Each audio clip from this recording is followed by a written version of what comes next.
bum, bum, ba, da, bum, bum, bum, bum, bum, ba, ba, da, ba, ba, ba, ba, ba, ba, ba, ba, ba, ba.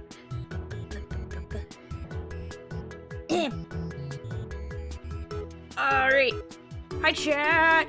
Hi, Mink. Hello. Welcome to the stream.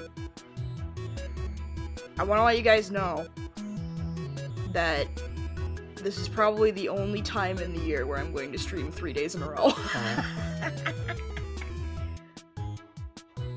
This never happens, and it probably will never happen again.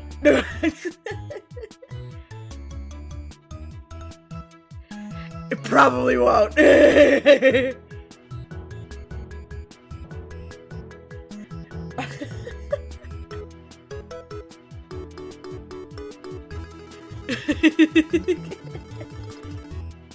I only get the chance to stream like once every 1 or 2 weeks, leading more towards the 2 weeks. So this is a rarity. Enjoy it while it lasts. Okay. Goodbye, music. We're getting into big brain time. It's big brain. All right. We're finishing the case today. We're finishing it today. I don't care how long it takes. We're doing it. We're finishing it. We're doing it. We're doing it. It's happening. It's happening. It's gonna happen. All right. It's past 9 p.m. already, isn't it? I wonder if Mr. Edgeworth has already found Mystic Maya. These things take time. I'd say probably not. The police are professionals, Pearls. They'll find her, so don't you worry. And if we can win a not guilty verdict tomorrow, then everything will be okay. You're right. She's sad. Okay. So, the real person who killed Mr. Corda was... that assassin, Mr. Shelley the Killer, right? And the card Miss Andrews found at the crime scene seems to be proof of that. But if that's the case, then a new question comes to mind. Who was the one that hired the killer to begin with? Who was his client? You mean, who asked for the murder? That person didn't want to dirty their own hands in blood, but whoever this client is, they're still a killer. Oh boy, it's probably Engarde. We're fucked. We're screwed. Okay. Who could have hired the assassin? Do you think it was Miss Andrews? I wonder. But if she was the client, then why go through the effort to stab the knife into the corpse herself? But if Miss Andrews wasn't the client, then... no, it can't be. Matt Engarde himself? It's Matt! If Mr. Engarde really did hire the assassin, then he's not innocent at all. Far from it. He would be guilty of the crime. But it can't be Mr. Engarde, right? I mean, when we first talked with him... Mr. Engarde, I'd like to ask you one more question. Did you kill Mr. Juan Corda? Alright, just so we're clear, dude. I didn't kill anyone, and that includes Juan Corda, okay? I didn't see any psych locks at that time. Actually, that reminds me. Did you remember something, Mr. Nick? Yeah, something Miss Andrews said at the trial today. She said something interesting. What did she say? I don't remember. So what is this interesting thing? Oh, that's right. You didn't hear it, did you, Pearls? Juan had bet everything on the Jammin' Ninja this year. And if he lost the Grand Prix, he was going to make sure Matt was going down with him. That's what he thought, anyway. It looked like somehow Juan had his hands on a secret so powerful that it would destroy Matt's acting career had it been revealed. Mr. Engarde's secret? What is this secret? I don't know yet, but for now, let's think about it this way. Mr. Corda was going to reveal the secret. That means Mr. Engarde had plenty of motive to have Mr. Corda silence. Which means we have to meet with Mr. Engarde. There's no way around it now. Okay!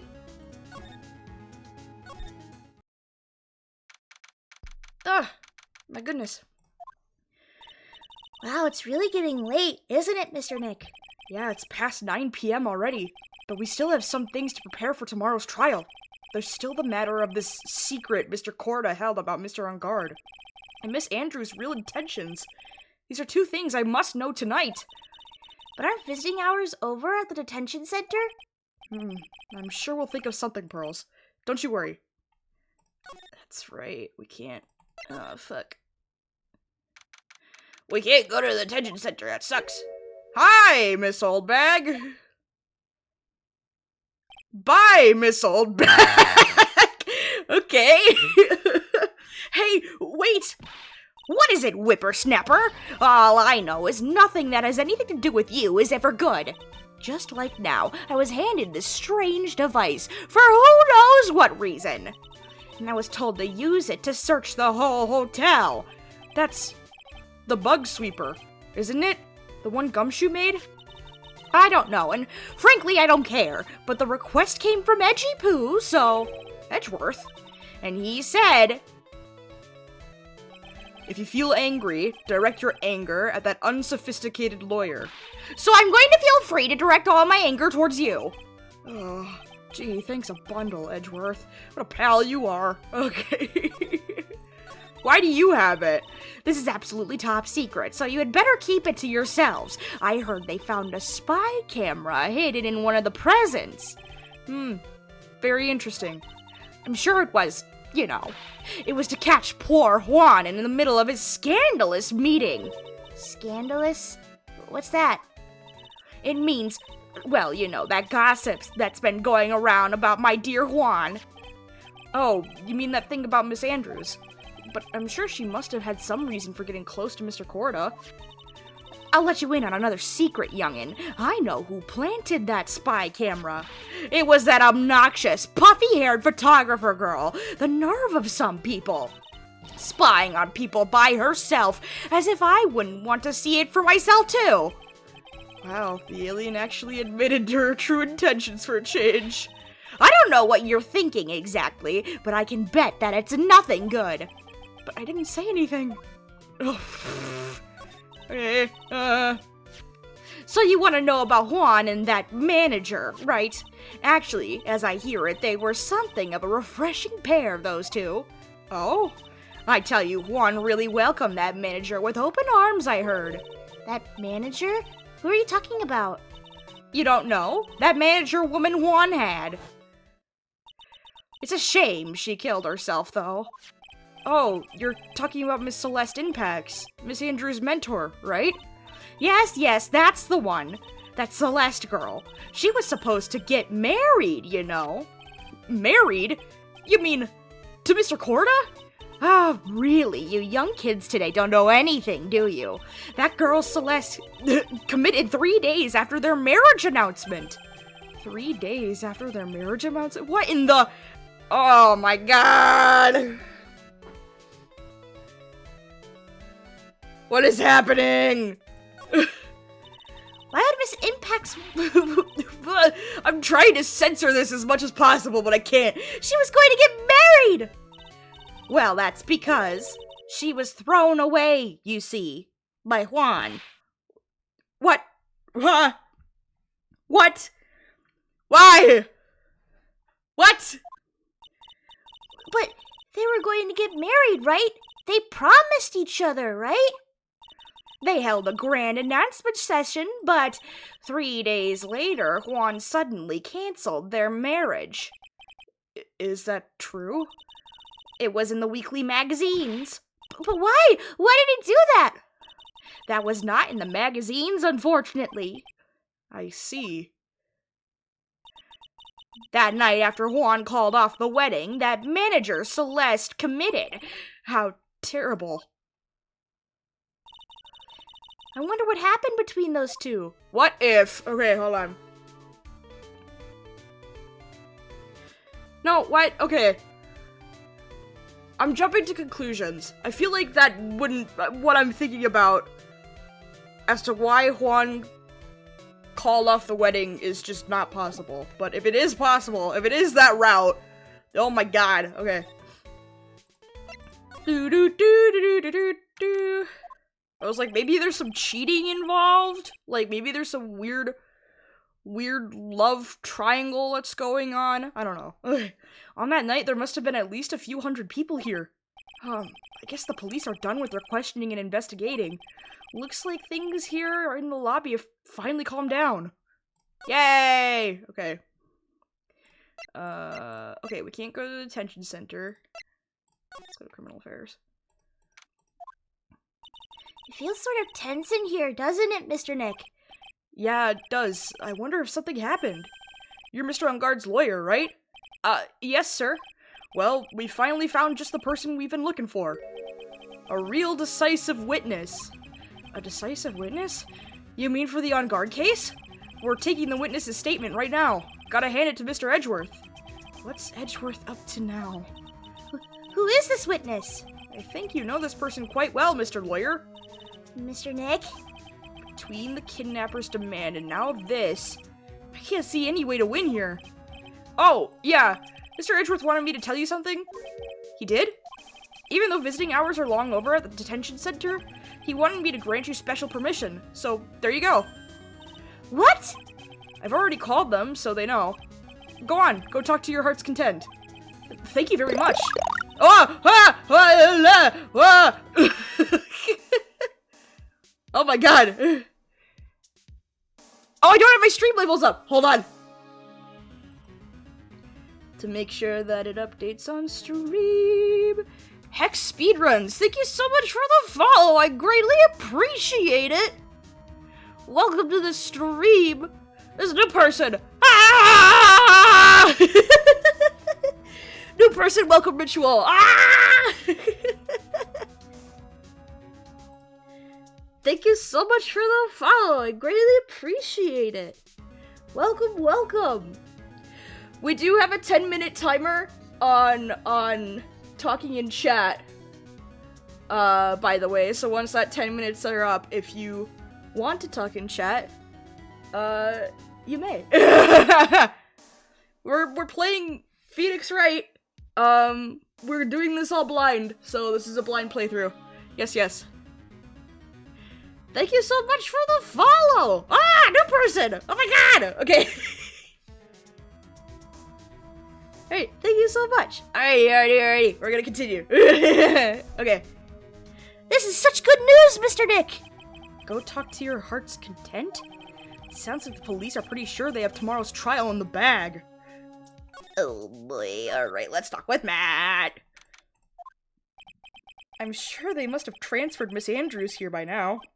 So that means that both Mr. Engarde and Miss Andrews are in this detention center. Now then, whose story do I want to hear? Engarde. Yeah. Let's talk to Matt first. Dude, it's Mr. Wright! I hope you can get me off the hook tomorrow. I'm counting on you. I hope so too. Oh, hold on. Oh, okay. Text from Mother Create. All right. One of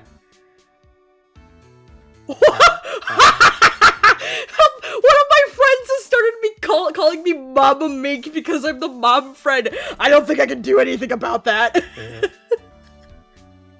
I'm sorry, Mink, I think you're on your own.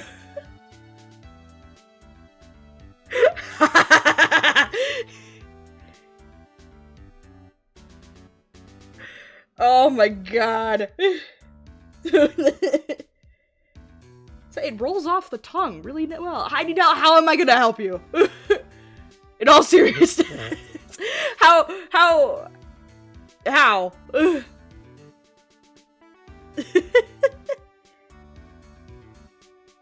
I can't figure it out. I can't. I'm busy solving a murder case right now. All right.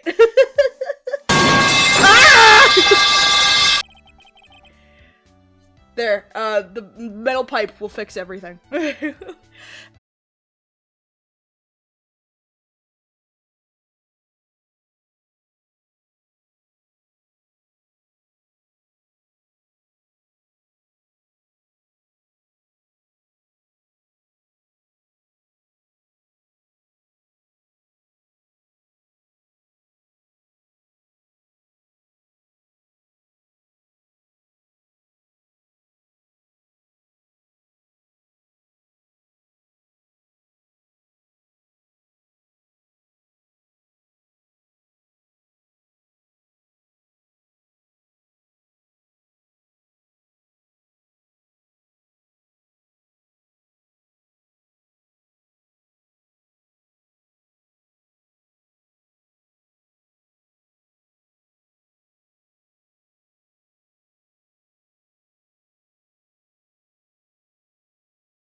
He fucked my wife, so guess what? I'm gonna fuck the Earth.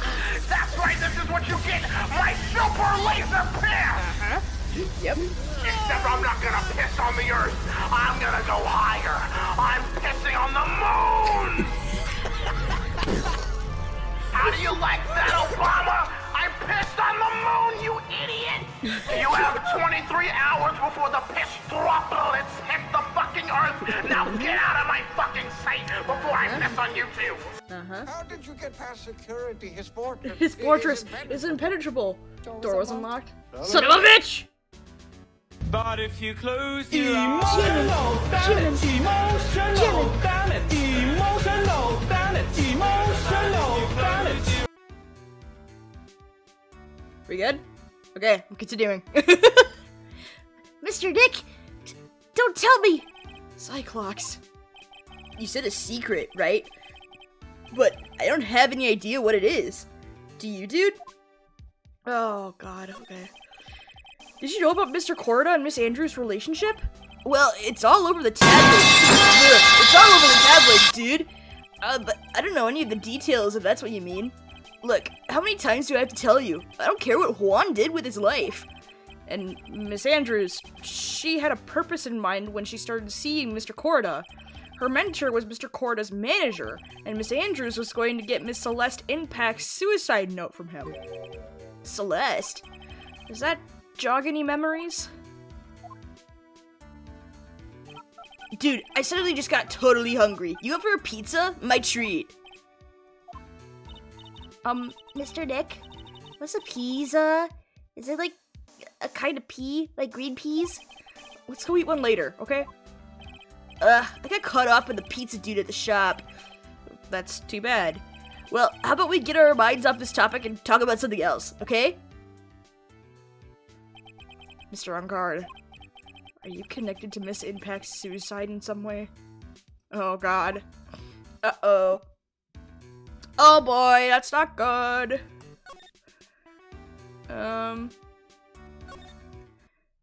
Okay. Oh.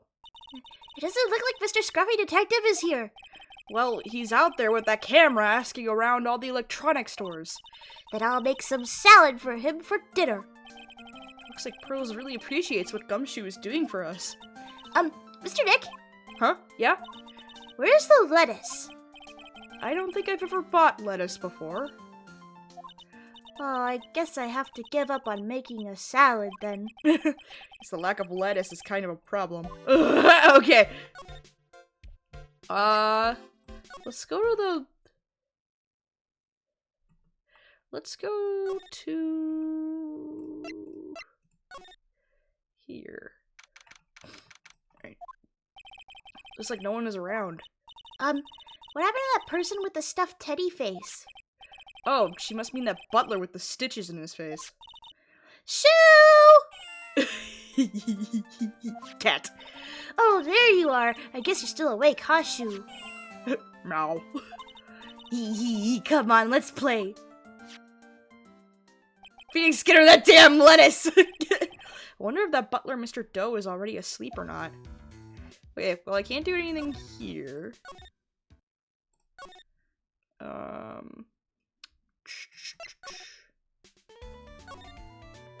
already talked with you. Fuck this shit, I'm out. Away. Can't do anything else here. Can't do anything with Pearl. Is it that I have to try unlocking those Cyclocks right away? Whoops. Wait, I'm gonna... Okay, it's 5, which makes me very nervous.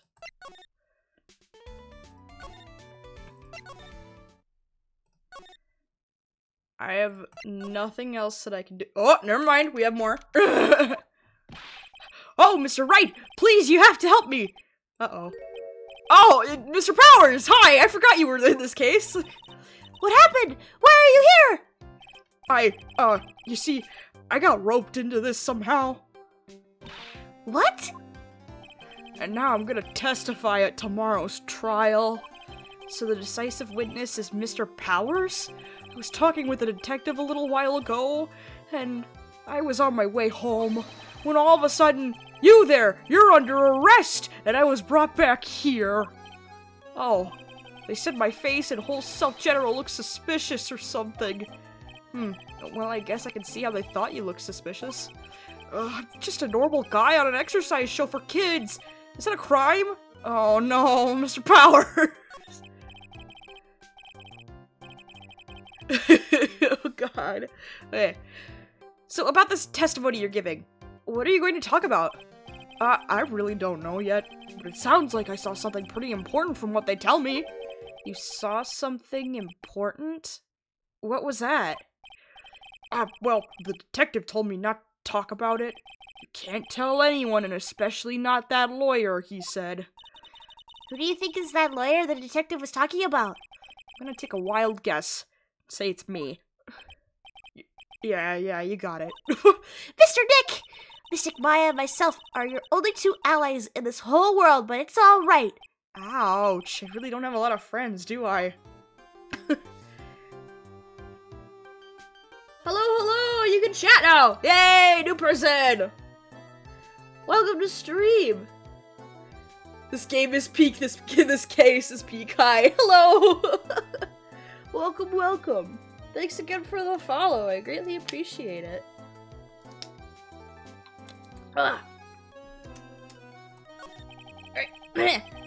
It's gonna do a lot of damage to Matt, you know? Because he's got that refreshing, like a spring breeze image going. But what is he really like?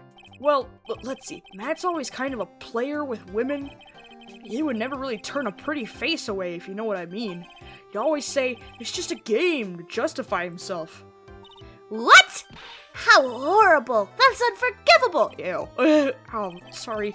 I didn't mean to offend you.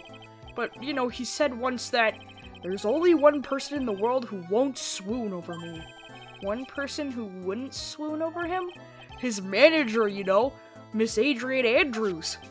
Why is Mr. Powers suddenly looking kind of energetic? Uh-oh. You see, I'm actually a sucker for gossip. I mean, celebrities in their world have this dazzling sort of image, right? A dazzling sort of image? But aren't you part of that dazzle, Mr. Powers? No, I'm more of a hairy, sweaty, smelly, brutish kind of guy, you see. But it's okay, really. I get to hear plenty of gossip about the other stars around me as things happen. Well, that's true. Oh, hey, so did you hear about this yet? About Miss Andrews' mentor? Oh, yeah, I did. You mean Miss Inpax? We heard something about how her wedding was canceled. Yeah, that's what I'm talking about. I thought about it a little the other day, about that mysterious death. Hey, Mr. Wright, why don't you ask me about that? Go on, go ahead. Mr. Powers is so charged up, his skin is practically glowing with electricity. Oh, boy. All right, so have you heard this? Celeste left a note. And they say that Juan went and hid it. We heard about that in court today. But there wasn't any actual proof that she had left a note. Well, this is what I think. I think that something bad was written on that note. Something bad for Juan, that is. Wait, something bad for Mr. Corida? Why do you think you're so?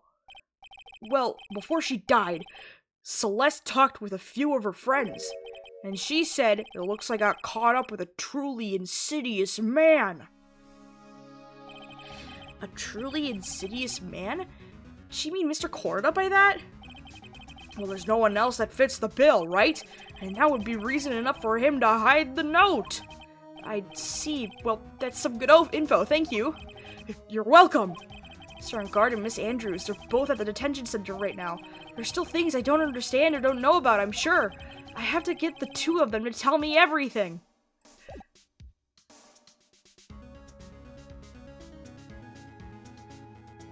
I'm gonna have to leave. I'm staying with my cousin, and he and his girlfriend just decided they both want KFC, and I'm not saying no to that, so we're gonna go to KFC. Okay? Enjoy your KFC, Mink.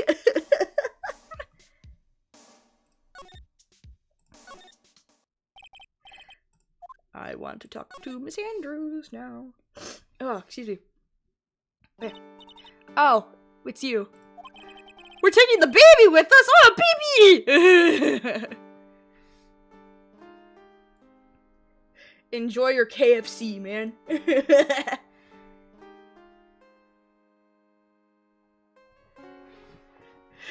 months old, he's going to KFC for the first time. Hell yeah. You gotta start somewhere, man.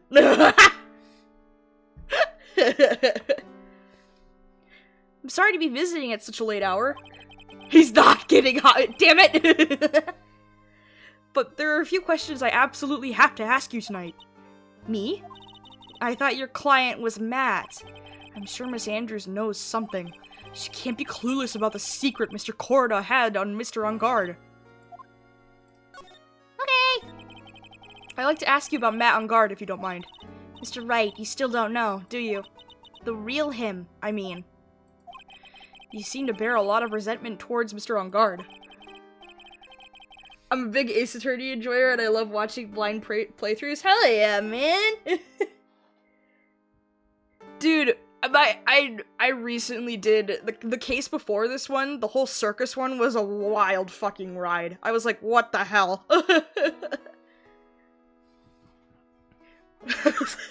What is happening? That's the case, then why did you become his manager? And why would you become intimate with his rival?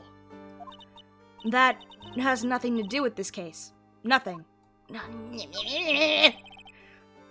About Miss Celeste Impacts. I'd finally put her death behind me. And now, thanks to you, it's all come back to the surface. I'm sorry. Yes, I was shocked by her suicide. It's true that when I heard the rumor that Juan was the one who had hidden her note, I began to draw close to him. I wanted to get her note back, and to burn it. You wanted to burn it? But why? I didn't want it to spread just like another piece of gossip. But I never held any murderous intent towards Juan. I would never do something so stupid. The note, huh?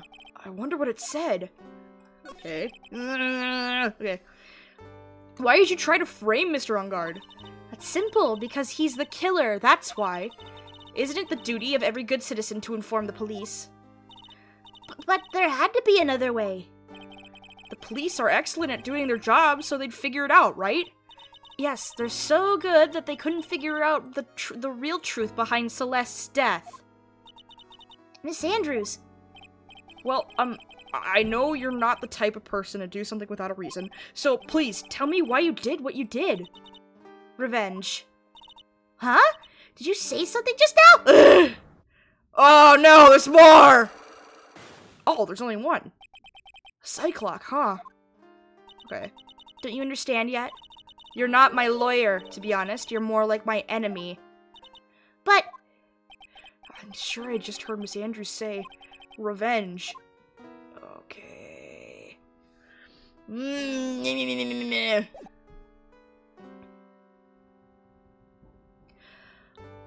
I feel like I don't have everything. Whoopsies! Didn't want to open that. Reliable sources. Maybe he's the one that did the whole gossip thing. Maybe he's the one that leaked it. I assume. Okay. It's only one.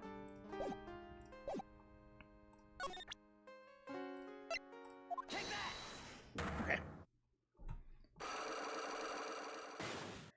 Okay. Let's see if I do have what I need for this. Okay. Can you please tell me why you framed Mr. Engarde for the murder? I've already told you countless times it's because I thought Matt was the killer. No, that's not it. I know you have a personal reason to dislike Mr. Engarde. Miss Andrews, you may think I didn't hear it, but I know you said something earlier. You said revenge. So you're saying I was taking my revenge out on Matt, and that's why? What an absurd idea. I don't have anything I want to take revenge for. Miss Andrews, a woman who lives by being dependent on other people. There is something or someone in her past that would make her take revenge. Something or someone. I feel like I don't have what I need.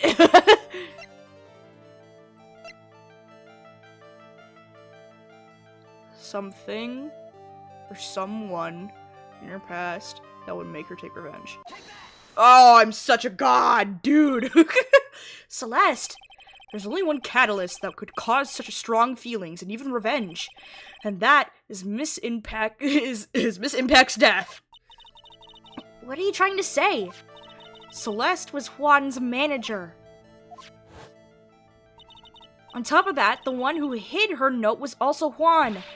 What does all this have to do with Matt? You're right, you haven't mentioned him yet. But for you to hate Mr. Engarde, it would mean that he must have had some relation to Miss Impact's and her death. Can you explain to me this relation between Celeste and Matt? Oh, I don't have everything. Shoot!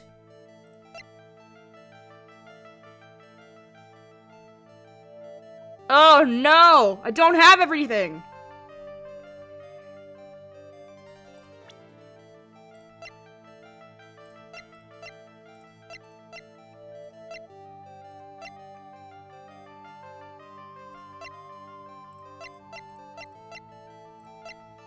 Shoot!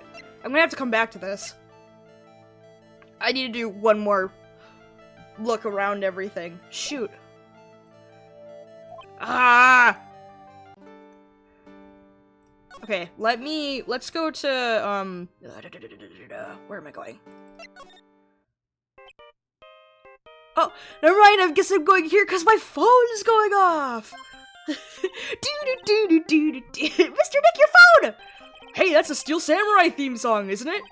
I don't like the sound of this ringtone right now. It sounds kind of ominous. Yeah, I know. Hello? We're in trouble now, pal! I'll be back at the office real soon. What's wrong? Something really unexpected just happened. Mr. Edgeworth. Hey. Edgeworth? Anyway, hurry up and get back to the office, pal. I don't know what's going on anymore. It's no good. The end. Hello? He got cut off. What's going on, Mr. Nick? Gumshoe said we need to go back to the office right away. Then we should hurry back. I'm scared to go back.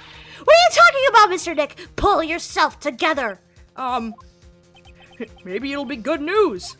Somehow. I doubt that. Okay, time to go to the office. Yep. Alrighty. What took you so long, pal? It was literally just the click of a button. Okay, cool. Mr. Edgeworth couldn't stick around forever and had to go. Well, what happened? We got him. We know who bought that spy camera. Huh? This quickly? And this bear's what gave him away, pal. The bear? I figured it out, pal. I figured that we should have been looking into the bear instead of the camera. Edgeworth knew that, but alright. Wasn't it Mr. Edgeworth that Shh, Pearls. And? Go on. There's only one person who bought one of those bears who's related to this crime. Who is it? Who could be so rude as to spy on another person in their room? Matt Engarde. Huh? Matt Engarde, your client, that's who, pal. Here I thought things couldn't get any worse. That's, yeah, we gotta get Matt guilty. Yep, it doesn't matter anymore. Yep, okay. Are you sure you heard right? That the person who bought this bear was... I heard it from the department store clerk, pal. This is the credit card receipt for the purchase. It's for $3,800, pal. That's an exact match to the price of that stuffed bear. A receipt? That's all you have? Nah, it's not just the receipt, pal. The store clerk said so himself. He told me, I'm sure I sold the bear to Mr. Engarde. I mean, the clerk even got Mr. Engarde's autograph out of it, pal. So I'm sure the person that bought the stuffed bear was Mr. Engarde himself. My sight is failing me. This can't be. Oh boy, okay. So what about the spy camera we found? That was a dead end, pal. I mean, you can get this kind of thing from anywhere. But for now, I guess I can give this back to you for you to file away in evidence. Yay! I know you don't want to give up, pal. I didn't think it was possible. The person who put the spy camera in Juan Corda's room was Matt Engarde. Why would Mr. Engarde do something like this? But it was to catch Miss Andrews and Mr. Corda in one of their rendezvous. I bet is not good enough for me. I have to know the absolute truth behind this camera. Are you going to see him? Mr. Engarde, I mean? Yes. I'm scared, Mr. Nick. I wonder what we will find out next. I'm scared myself, but I have to put on a good face for Pearls. Matt Engarde, what in the world have you done? Okay! Alright, I'm gonna double check everything.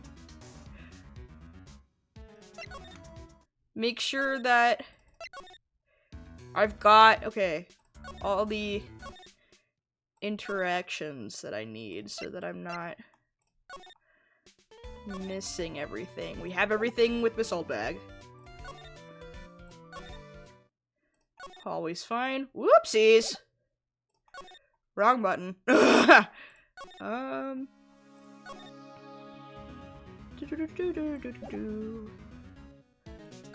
Okay.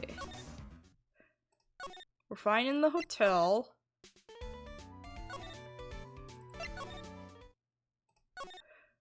We were just at Criminal Affairs. We're good with willpowers. Okay.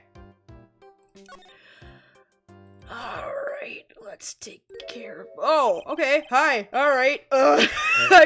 Alright, cool. You're working really late, you know. It's already past 10 p.m., dude. I think it's time you told me the truth. Relax. Don't you know that ignorance is bliss? But if you really want to know, let's talk.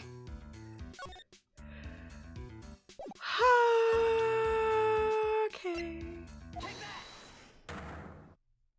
taking care of this one first. I thought I was gonna take care of the other one because it just had one lock. But alright. Okay. Now, let's hear what the secret of yours is. What if Mr. Corda had been successful in his plan? What would he have disclosed? Told you before, dude, I don't know. I don't know anything about Juan, okay? Look, Mr. Wright, I can keep on saying it until I'm blue in the face, but I totally didn't pay Juan any attention the whole time that night. I mean, come on. I was in the middle of a nap. Don't lie to me. Huh? I know you paid close attention to Mr. Corda, especially on that night. 'Cause of the fucking spy camera, dude! You had a camera! Someone used this camera to secretly film Mr. Corda's room the night of the murder. Secretly film? What? And then sent the images of the camera took with this transmitter.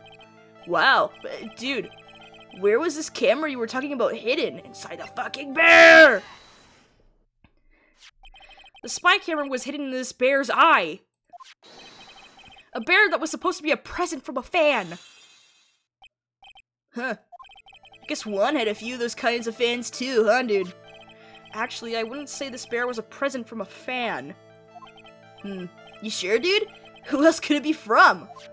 The person who gave this bear to Mr. Corda was you!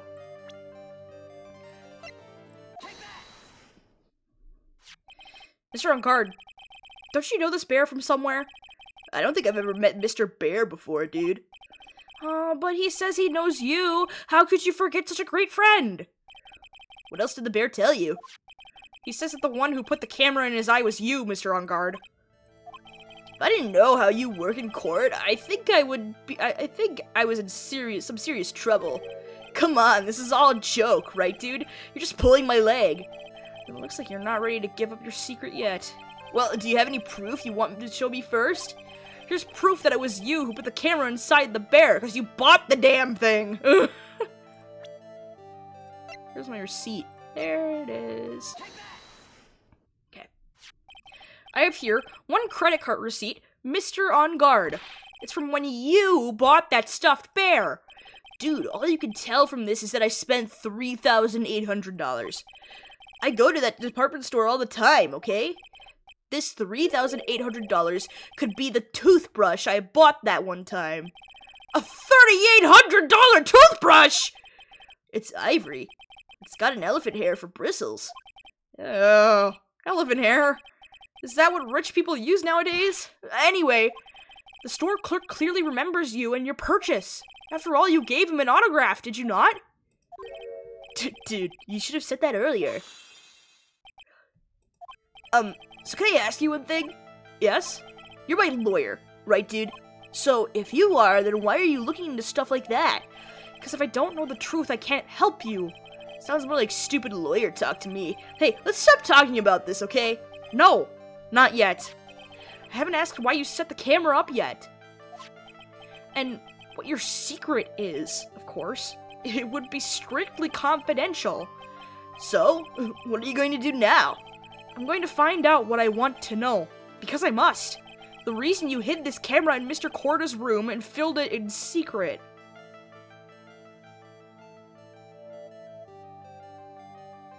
Uh-oh. The reason why you hid the camera in Mr. Corda's room and filled it in secret was to fucking kill him.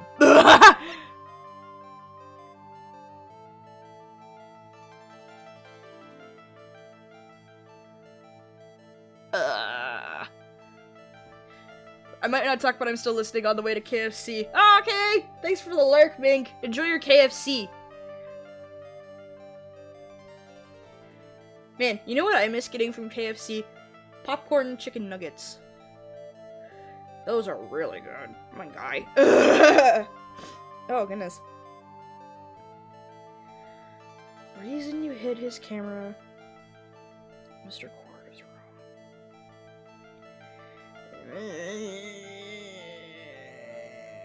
My brain.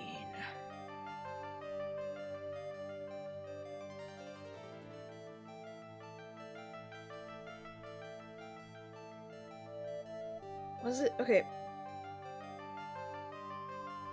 My brain is not working.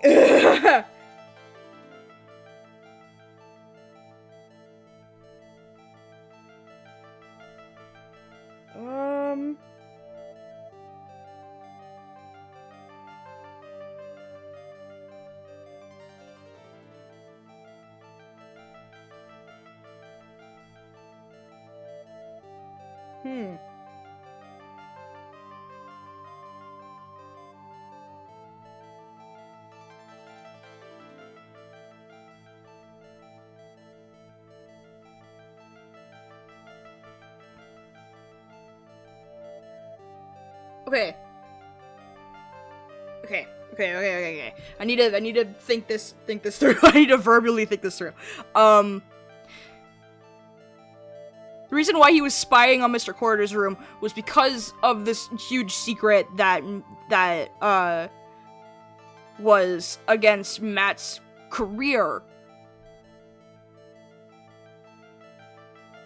He wasn't interested at all in the relationship that was going on between Andrews and Corda.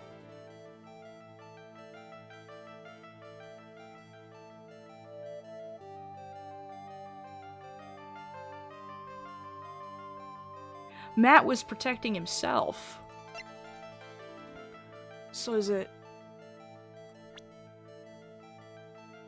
Matt?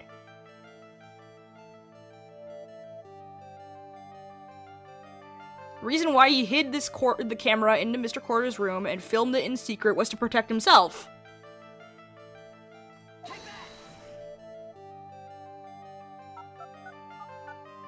Right?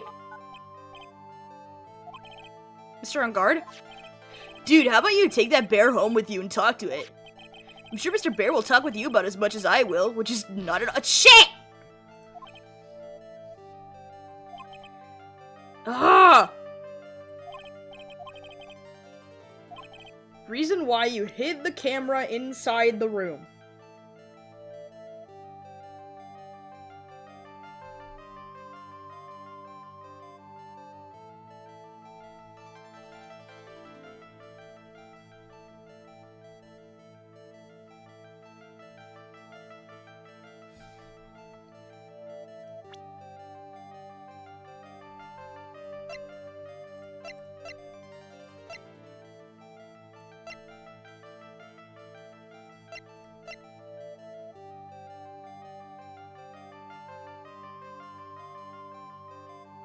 So that you can film his death? Because he was the one who hired the assassin.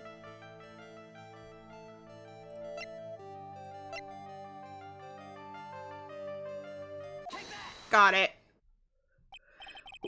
What is this card? Maybe he doesn't know about this card. This is a certain man's calling card. The man's name is Shelly the Killer. I'm sure you know of him, don't you? Shelly the Killer?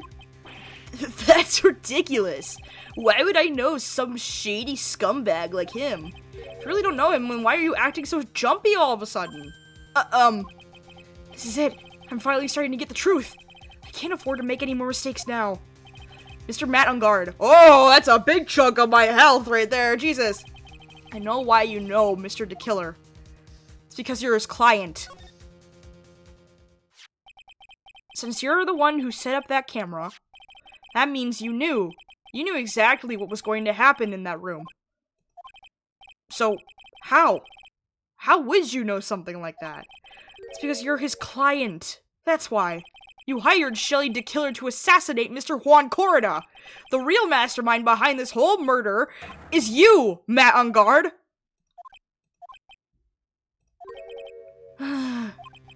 Here I was, trying to be a good boy for you, dude. Huh? I thought if you didn't know, you'd be able to do your job without feeling bad. Well, that's what I thought anyway. Mr. Engarde, you really did hire... Hold on a sec. I'm gonna consult myself, okay? Consult myself? Well, I guess it's probably about time anyway. What time for what? I think it's time for you to meet him now, Mr. Lawyer Dude.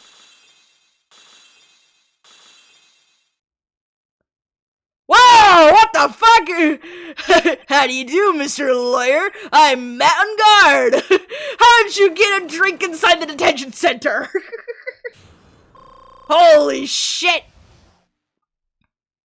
I'm still keeping my regular voice for him. Whoa! Well done, Mr. Wright. I bet it wasn't easy to gather as much information as you have. You really... So you are Shelly the Killer's client? You didn't really think I would dirty my own hands in this, did you? What do you mean? And that woman, Adrian was quite brave herself, trying to stick the crime on me. I didn't think she had it in her. But all I care about is that Juan is dead. Isn't that right, Mr. Lawyer? That's... You're lying! What a terrible... It's way past your bedtime, little girl. Go on, and let us grown-ups talk about more adult things. But why? Why'd you hide the video camera? And... A weakling soon believes the words of others, just like that pathetic Adrian. He knew about Miss Andrews' secret? But I'm no weakling. I don't believe anyone, least of all assassins. What? Oh, come now, Mr. Wright. Assassins aren't above blackmail. They turn their clients into cash cows by holding the sinful deed over their heads. And a superstar like me, how much do you think I'm worth? Care to guess? And that's why... Yes, that's where the video comes in. It's got his face and the crime scene recorded on it, preserved for all time. With that, I can keep him at bay and even blackmail him if I want. That's right, that video is my insurance. Isn't that what they call it, Mr. Wright? Why would you do something so wrong? Because I'm a grown-up and I can. Good enough of an answer for you, little girl? Oh, I hate this asshole! Why? Why would you kill Mr. Corrida? Because he was about to sling so much dung onto my beautiful public image. Scandals are a little annoying, aren't they? This is all because of that press conference, isn't it? If Mr. Corrida had been able to give it, then Mr. Engarde's secret would have... Well, that's what we call taking advantage of the situation, you know? I had no interest in doing it, really, but bit by bit, it crept up on me. And then the situation just presented itself perfectly. How beautiful, I thought. Oh, fuck, the metal pipe! Oh, good one, guys. Okay. That's how Mr. Corrida ended up dead. Let me tell you something. I'm not like Adrian. I don't depend on anyone. People are simply things to be used and thrown away. Put on a sweet, innocent face and people will swallow anything you feed them. Adrian fell for it. The assassin, too. Oh, and how can I forget? Even you fell for it, Mr. Lawyer. Everyone all working their butts off for me, Matt Engarde. Oh, did that leave you speechless? What a shame. What's wrong, Mr. Lawyer? You've grown awfully quiet. How could I have been so deceived by you all this time? When we first met, I asked if you had killed Juan Corda, and you answered very clearly that you hadn't killed anyone. Hey, now, I never told you any lies. The person who did the killing was that killer guy, right? All I'm guilty of is taking a cat nap in my room. You killed Mr. Corda! I dare you to say that in court tomorrow. Oh, but too bad. You can't. You're my lawyer, after all, aren't you? You could always drop my case and refuse to represent me. How does that sound?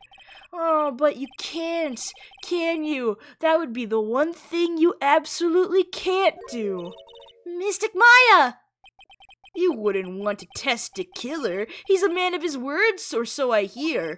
You could end up getting a certain friend of yours rubbed out if you lose. You scoundrel!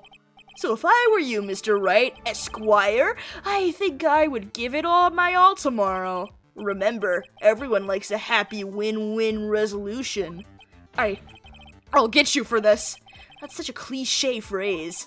Juan said something just like that, if memory serves. Of course, well, we all know how things turned out for him, don't we? Good night, Mr. Lawyer. Maya, what am I supposed to do? And now you finally found it. Oh, hi, Edgeworth. The starting line of this case. Edgeworth, I don't care for the horrid atmosphere here. Let's return to the precinct. Oh, shit. Edgeworth found it out before we did. Well, Wright, what are you going to do? If you plan on changing your strategy... No! We can't do that. That's right. He's holding Maya hostage. What? What should I do? That's not something I can answer for you. Mr. Edgeworth. Right. Only you can decide where to go from here. 1 year ago, at that time, I didn't truly understand what a prosecutor was. And that's why I had to leave the prosecutor's office. I felt that I couldn't stand in a court of law until I knew what a prosecutor really was. And now, Wright, it's your turn. My turn? What is this thing called a lawyer? What can you do as one?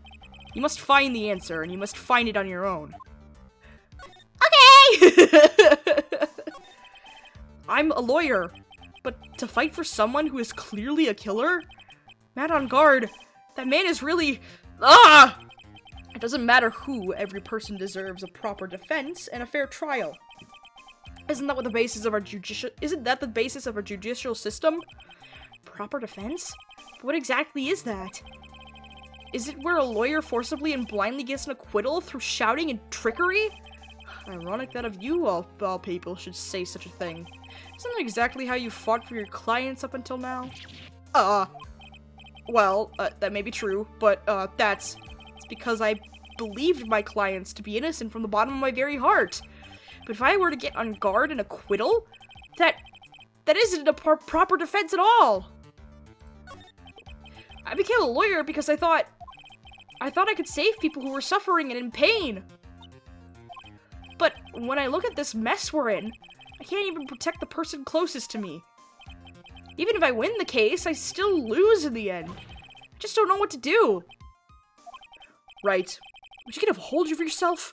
You have it all wrong. Huh? We aren't some sort of heroes. We're only human, you and I. You want to save someone? That's something easier said than done, wouldn't you say? You are a defense attorney. You can't run away from that. You can only fight. That's all you can do. Oh boy. People like you and Franziska von Karma are always using all you have to pin me down. You fight to the very end, even when you know the truth is not with you. But I'm not like you. I can't fight for a false verdict for a man I clearly know to be guilty. Franziska, she fights for herself. The only thing she fights for is for her perfect win record. That's all. And? Is it the same as you? Isn't that why you ran away a year ago? Because your precious win record was destroyed? You are so petty! I see. Now I understand why you despise me so. However, you are mistaken. What do you... Thanks to you, when you sealed off my path to a perfect win record, I began to realize the error of my ways. I realized that things such as a perfect record were meaningless. What? I don't believe you. Are you saying that is why you left the prosecutor's office? But then, why? Why are you here now? The answer to that is something you will find out on your own. I have faith you will see it before the verdict is read tomorrow. But if you can't, then you will be powerless to change the ending of the story. Oh! Mr. Nick! The transceiver! Oh boy. I'm sorry for what happened earlier. Now then, Mr. Attorney, do you wager you can obtain an acquittal tomorrow? My, what is the matter, Mr. Attorney? I don't sense your usual anger this time. Tell me, please, why are you holding Maya hostage for Mr. Engarde's sake? Why are you doing this for that cold-blooded killer? Right. Please don't misunderstand things. He is my client. Don't toy with me. A man who hires an assassin is just as much of a killer himself. I believe you were asking me for a reason as to why I'm doing what I am. Yeah? This is what I like to call my aftercare. What the heck is aftercare? My name carries a certain amount of honor and dignity, Mr. Attorney. I take great care to ensure that no suspicion falls upon my clients for my handiwork. That is what it's called client relations, and is a part of an assassin's duty. An assassin's duty? We were unlucky this time, and my client was arrested as a suspect. As a result, I did what I had to do to enlist your expert help, Mr. Attorney, and to ensure that you would do everything in your power to the very end. What is your name? I believe I told you once before, however. You did? But my name is DeKiller. Shelly DeKiller. You're Shelly DeKiller? Please keep in mind, you do not have much space to maneuver with me. As a DeKiller, I always finish what I set out to do. If you fail to keep up your end of the bargain... Maya! It would be my duty as an assassin to see it she receives a nice long nap. Ah! No! Now then, if you'll excuse me, if someone were to trace the signal back to me, it would be quite troublesome. Oh! The cat! Meow. The cat. Mystic Maya! Mystic Maya! I don't know what to say. Edgeworth! Huh? Did you hear that? At the end of that transmission? Huh? Oh, that. It sounded like a cat. A cat?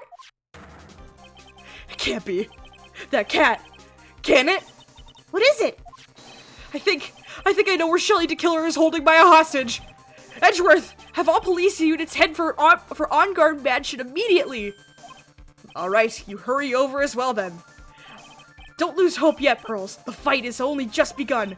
Yeah! Oh my god, the fucking cat gives it away. That's great.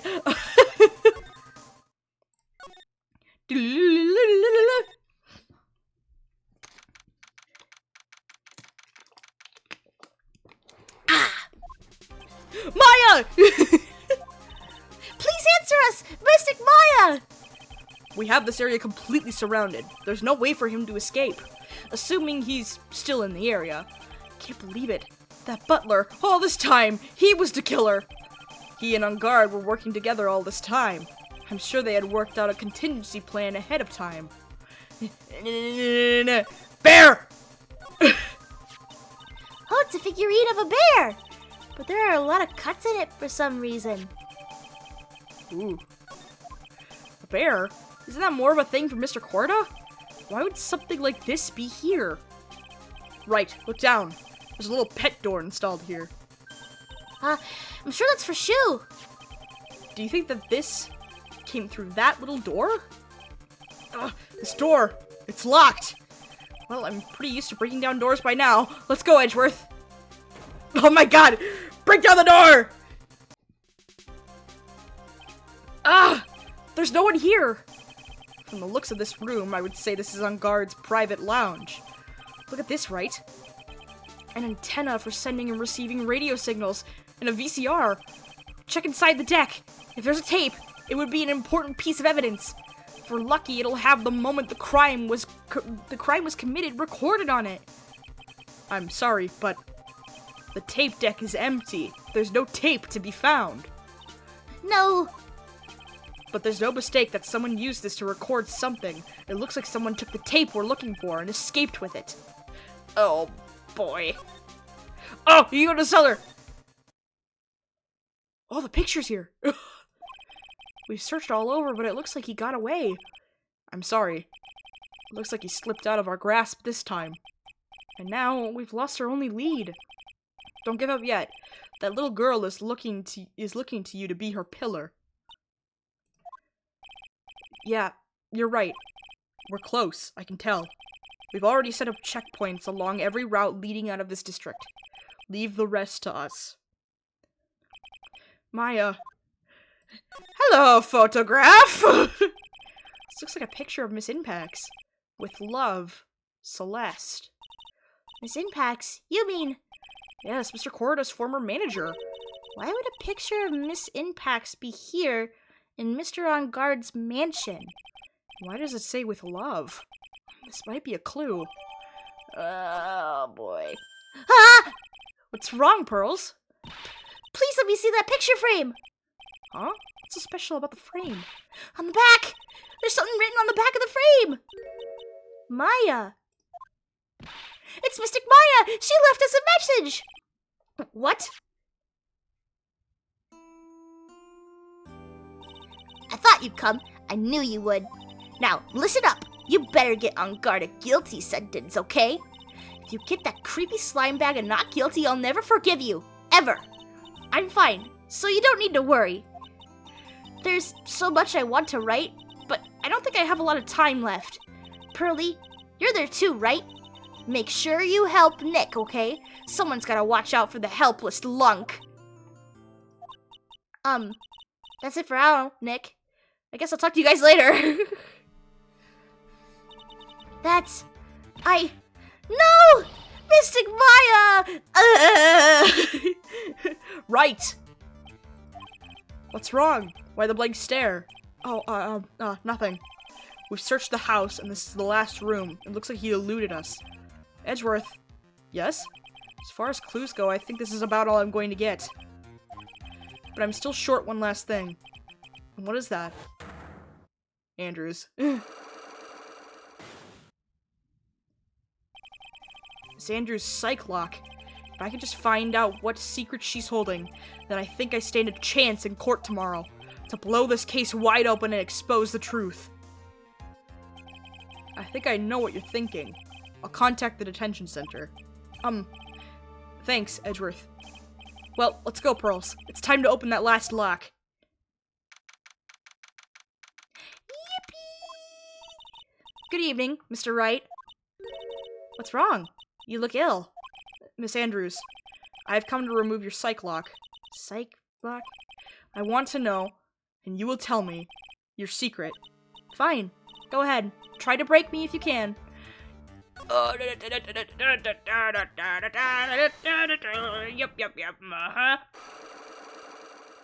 Tried this once before, now we can do it again. Yep. Okay. Can you please tell me why you framed Mr. Engarde for murder? I've already told you countless times. It's because I thought Matt was the killer. No, that's not it. I know you have a personal reason to dislike Mr. Engarde. Miss Andrews, you may think I didn't hear it, but I know you said something earlier. You said revenge. So you're saying I was taking my revenge out on Matt, and that's why? What an absurd idea. I don't have anything I want to take revenge for. Miss Andrews, a woman who lives by being dependent on other people. There is something or someone in her past that would make her take revenge, which is Celeste. We figured that out last time. Celeste. Celeste? There's only one catalyst that could cause such strong feelings and even revenge, and that is Miss Impact's suicide. What are you trying to say? Celeste was Juan's manager. On top of that, the one who hid her note was also Juan. What does all this have to do with Matt? You're right. You haven't mentioned him. Yet. But for you to hate Mr. Engarde, it would mean that he must have had some relation to Miss Impacts and her suicide. Can you explain to me this relation between Celeste and Matt, which is a picture frame? We got it! This is a photo of Miss Impacts, correct? She looks younger than when she passed away, though. Ooh. With love. Celeste. This is Miss Impact's handwriting, isn't it? Where did you find this? No, that's alright. That was a rhetorical question. Yeah, it is. I found this at Mr. Engarde's mansion. And after all this time, my last remaining secret has been revealed.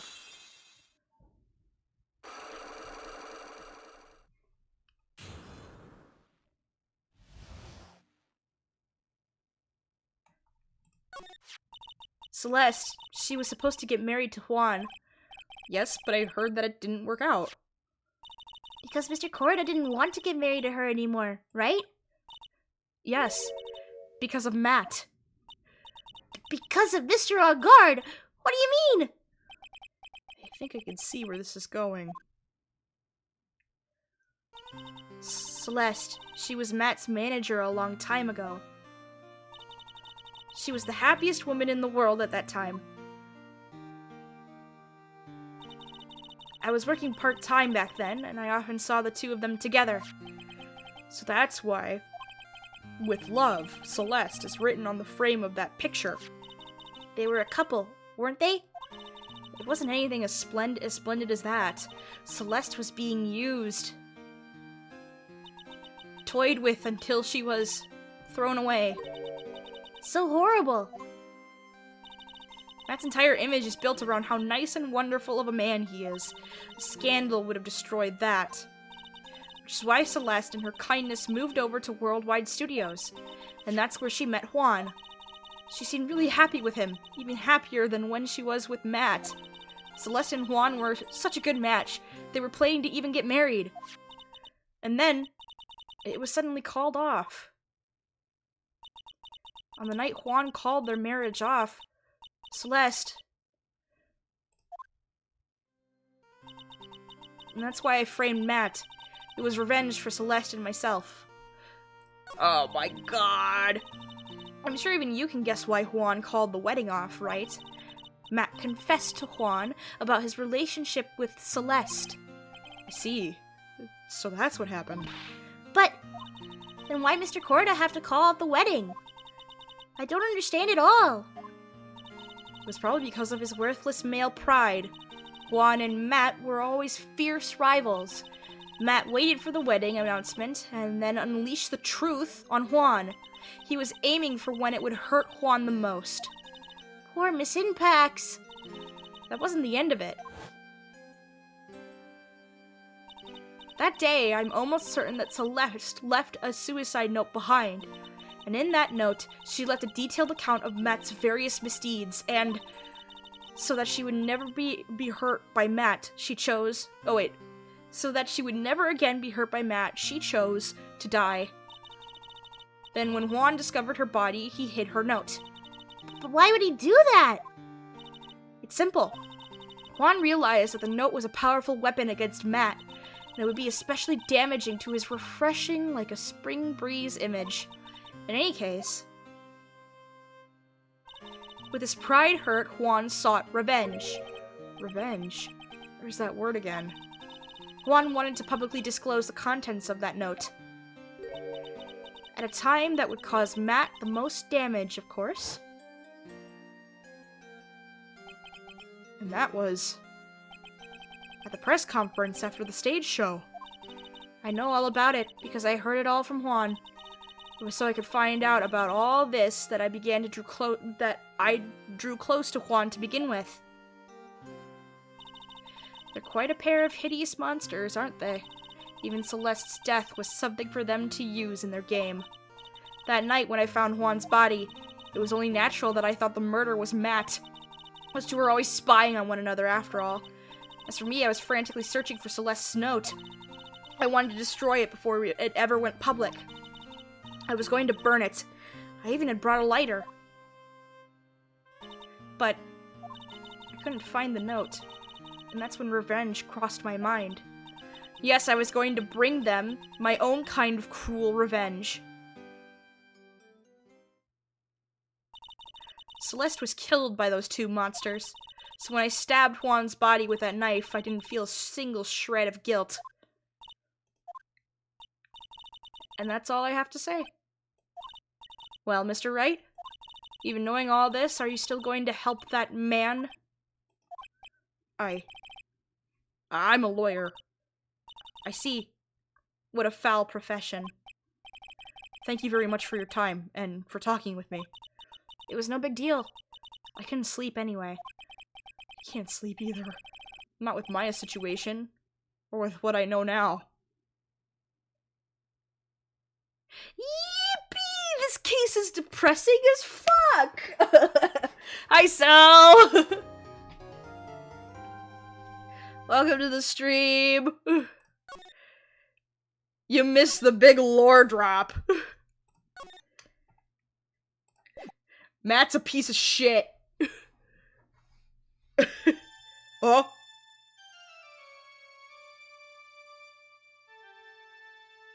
What did I do?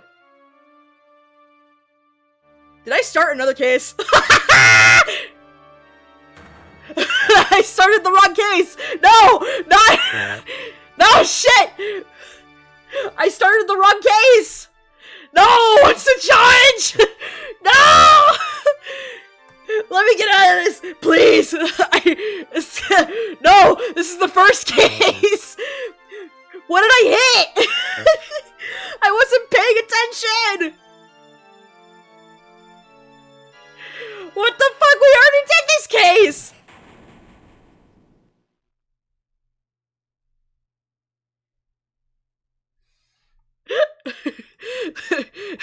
No!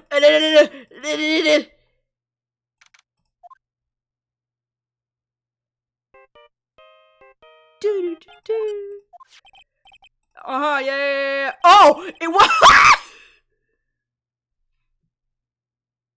Wow, I thought I accidentally went back to the first case. Hold on. Let me.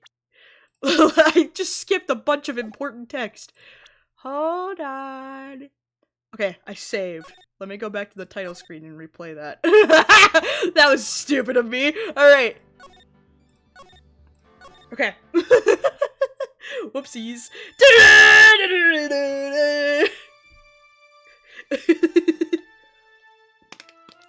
Alright. Ugh, how did I get into this mess? That's far enough! You can't run forever! Mr. Phoenix Wright! What have I done wrong? I cannot allow you to go on like this! Huh? But I'm just a simple defense attorney! Silence! You are no longer worthy of your title!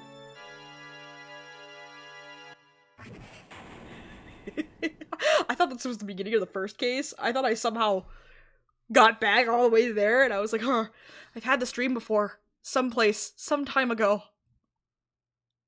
As if this day was written into my destiny. Today, I'll stand in court as a lawyer. To prove a killer innocent.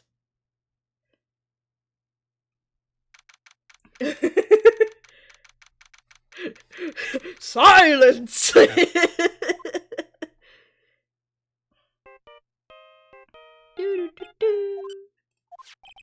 Hello, this is Phoenix Wright. You don't look so well, dude. You're gonna prove me not guilty today, right?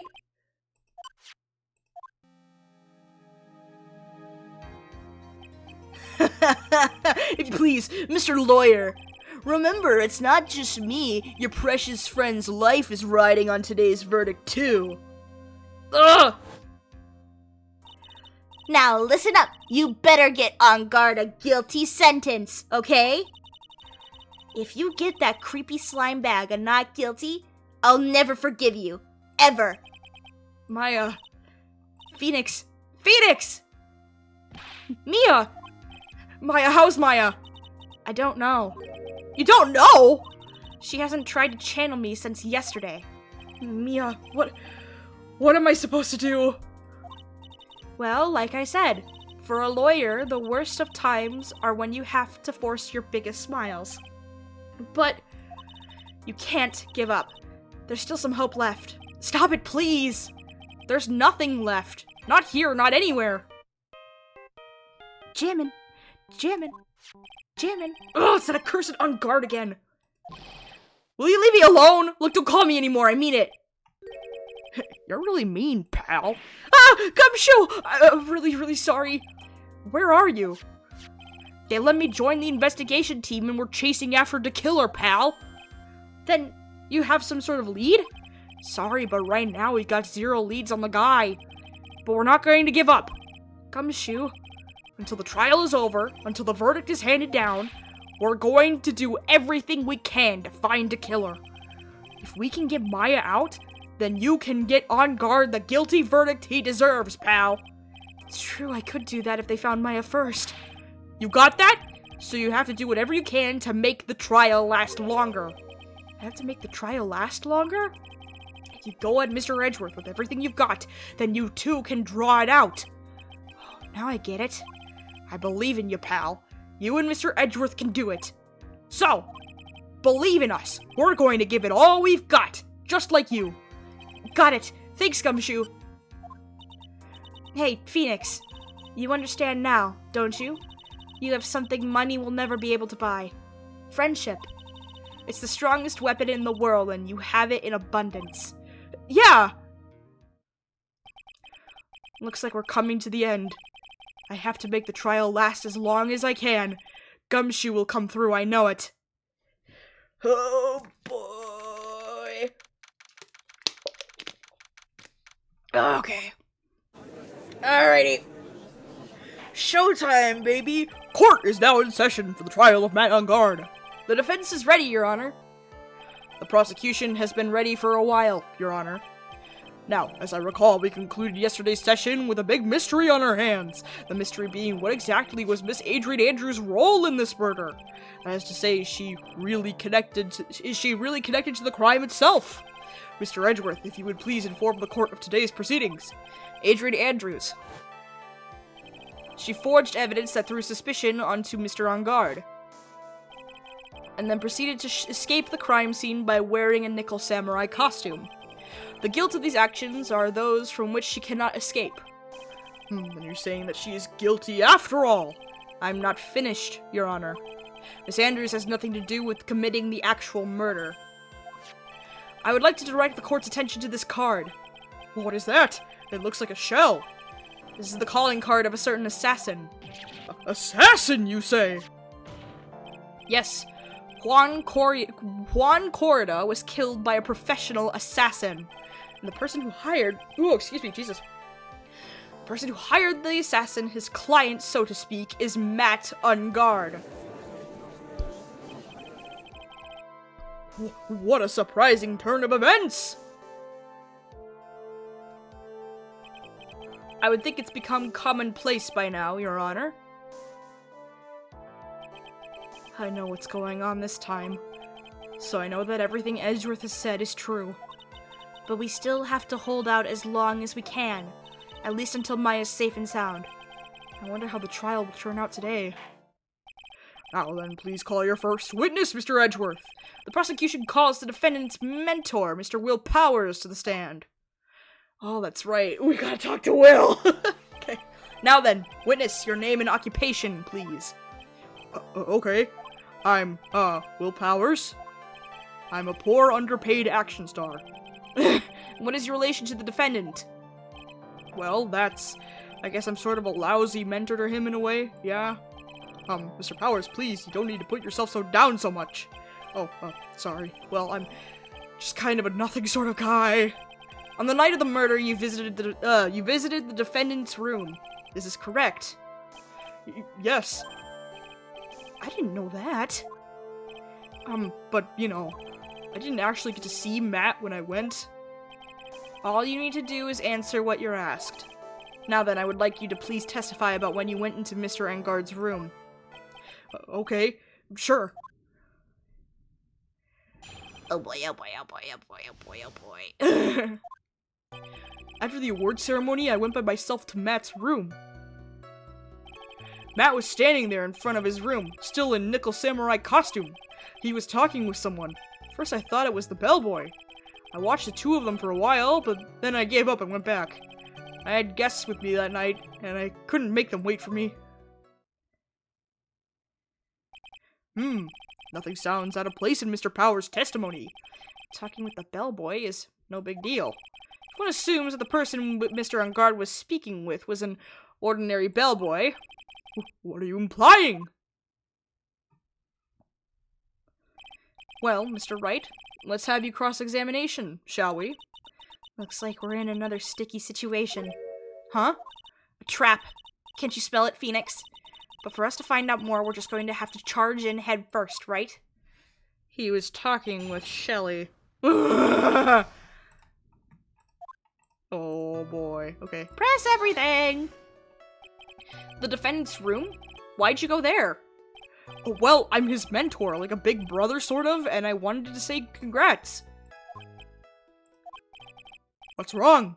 Why'd you stop? Mr. Wright! What is it? You're going to try and trick me into a corner, aren't you? Huh? I know I'm just a poor, underpaid action star, but I'm not the killer. No one said you were, Mr. Powers. No, please, don't trick me. Every time you do your lawyer thing, the witness suddenly turns into the bad guy. Every time? Witness, I will personally talk to the defense at a later time. So for now, please kindly cooperate and continue with your testimony. Sorry. So you went to the defendant's room, and then? Hey, wait a minute. When and how did I suddenly turn into the bad guy? Okay. Matt was standing there. Are you sure that was Matt Engarde? Yeah, I'm sure. He wasn't wearing the nickel samurai mask then. If that's the case, then he really can't be mistaken. And? What was the defendant doing, standing in front of his own room?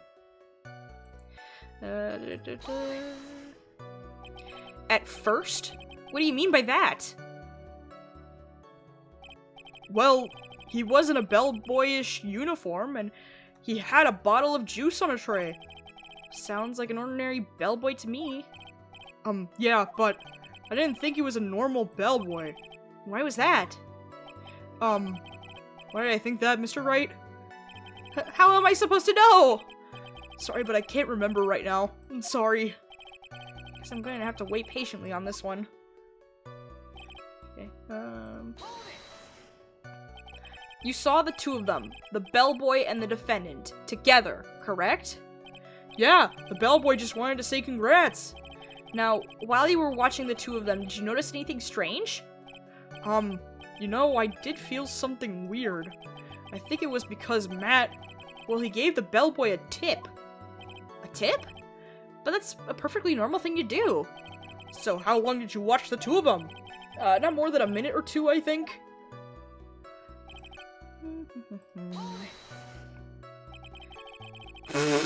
Phoenix! It was you guys. Jesus. Cool. Do you remember this incident? Did Mr. Powers leave his seat that night? I don't remember that happening at all. Mai was making such a racket in her hyper state, I ended up focusing on her. I see. In any case, from his story, he probably wasn't gone for very long.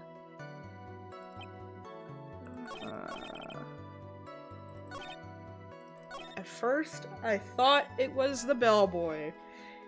I feel like you probably would have fucking noticed the stitches.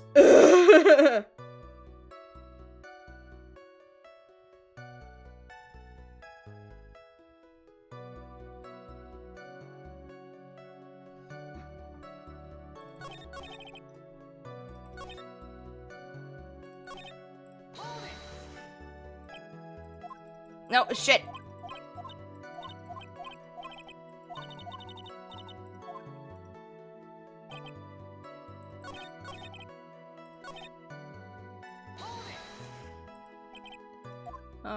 Tip.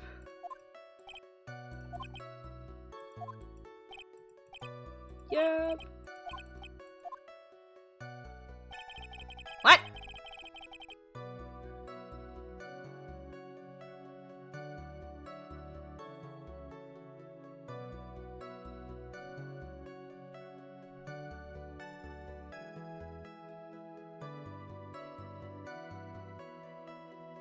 I pressed everything already.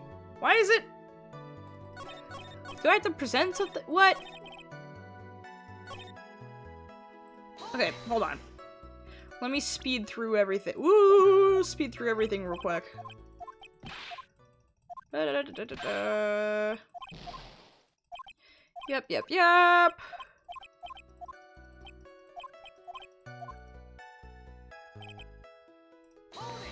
Oh, Chad, did you hear that? Holy shit, that was my neck. Ow. Press through everything. Oh, wait. Oh, this is new. Hold on. Actually, Mr. Powers, only a few minutes ago you stated... You know, I did feel something weird. I think it was because Matt, well, he gave the bellboy a tip. Could it be that you felt something strange about the tip-giving incident itself? Ah! Yeah, that's it! You really know your job! Mr. Edgeworth. Yes, Your Honor? This bellboy, he wasn't an ordinary one, was he? Perhaps we should let the witness tell us. Very well. Mr. Powers, please amend your testimony. You mean about the bellboy, right? He gave Matt, the bellboy, a tip. So he gave the bellboy a tip. What's so strange about that? Well, you see, Matt's not a poor penny pincher like me. I was trying to figure out how much it was because the tip really shocked me. How much it was? But that's when something even more surprising happened. The bellboy was putting the tip he got in his pocket. And that's when I got my first good look at the guy's face. I was really shocked. I'm afraid I don't follow at all. Sounds like Mr. Powers was surprised twice by this event. I wonder which of his shocking moments I should ask about. Both. Let's do the tip.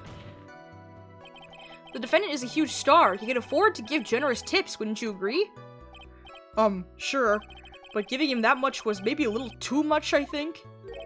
A little too much? Would you please clarify for the court?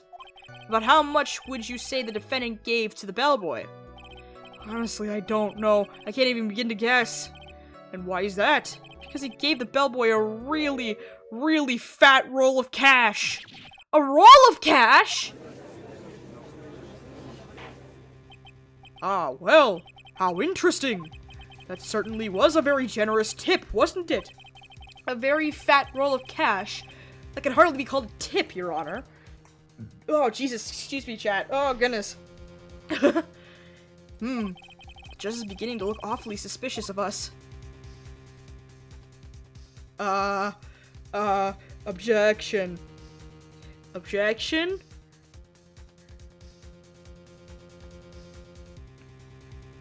Nah. I just think you really object to here. I mean, who can argue that a fat roll of money isn't really odd? Need food? I also need food. I want snackies.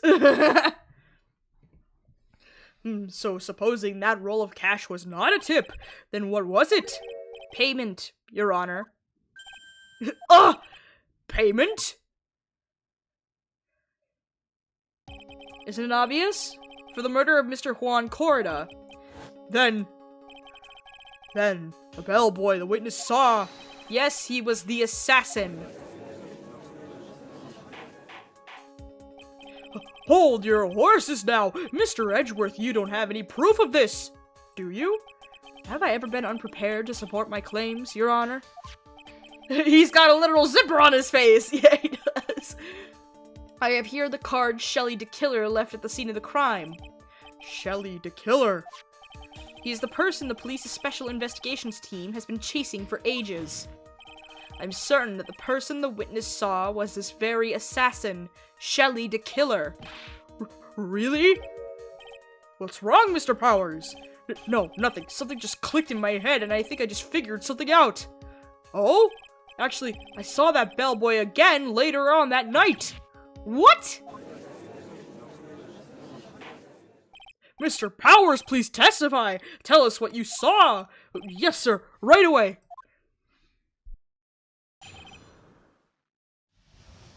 Okay. This time, I was in that hallway because I had to go to the bathroom. And that's when the bellboy I saw earlier came out of the room. Of course, when I say room, I mean Juan Corrida's room. Now that I think about it, that bellboy did seem kinda out of place.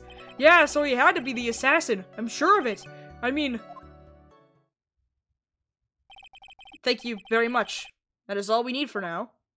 Huh? But I'm not done. There's still more. Let us first establish that the bellboy was truly Mr. the Killer. Then we shall see. So the bellboy came out of the victim's room. And if that bellboy really was the assassin, then I think the answer is fairly obvious. That would be correct, Your Honor. Well, Mr. Wright, I believe it's your turn to entertain and make us laugh. Ha ha ha. This is no laughing matter.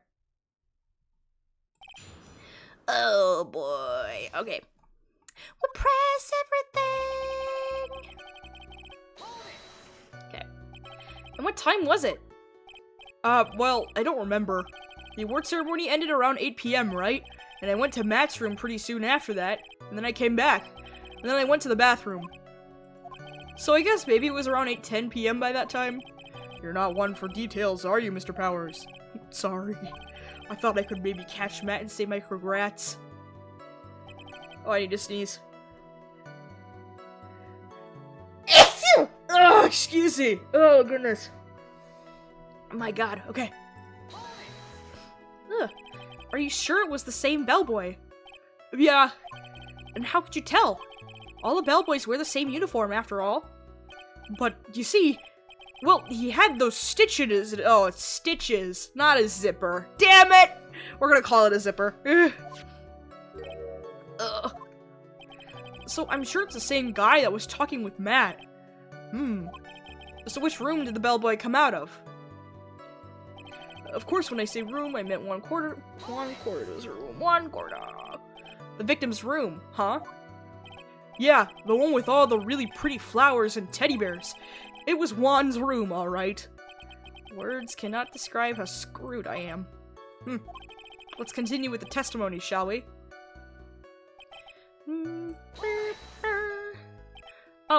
So what exactly was so out of place about him? Right. Why the insipid grin? Maybe because I have no idea what damaging thing he's going to say next? Well, the bellboy was empty-handed. Empty-handed? That bellboy was one of those room service people, right? But he wasn't pushing a cart and he wasn't holding a tray either. You'd call that a little strange too, wouldn't you? I agree that is a bit strange, Mr. Powers. But is it really that unusual for a bellboy to be empty-handed? What should I do? Should I let Mr. Powers' testimony slide? Try to pull a fast one! Yeah. We gotta draw out the case. Pull a fast one. Ooh.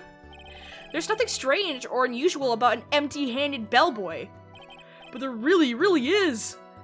There really isn't. If you two are done being school children, bellboys are for room service. There's no reason for them to be empty-handed ever. Your Honor, I ask that the witness's previous statement be supplanted with this new one. Ugh, Edgeworth. Are you going to do whatever you can to make the bellboy look suspicious? I see, very well. This court recognizes and grants the prosecution's request. Mr. Powers, if you could amend your testimony, please. It's totally a zipper!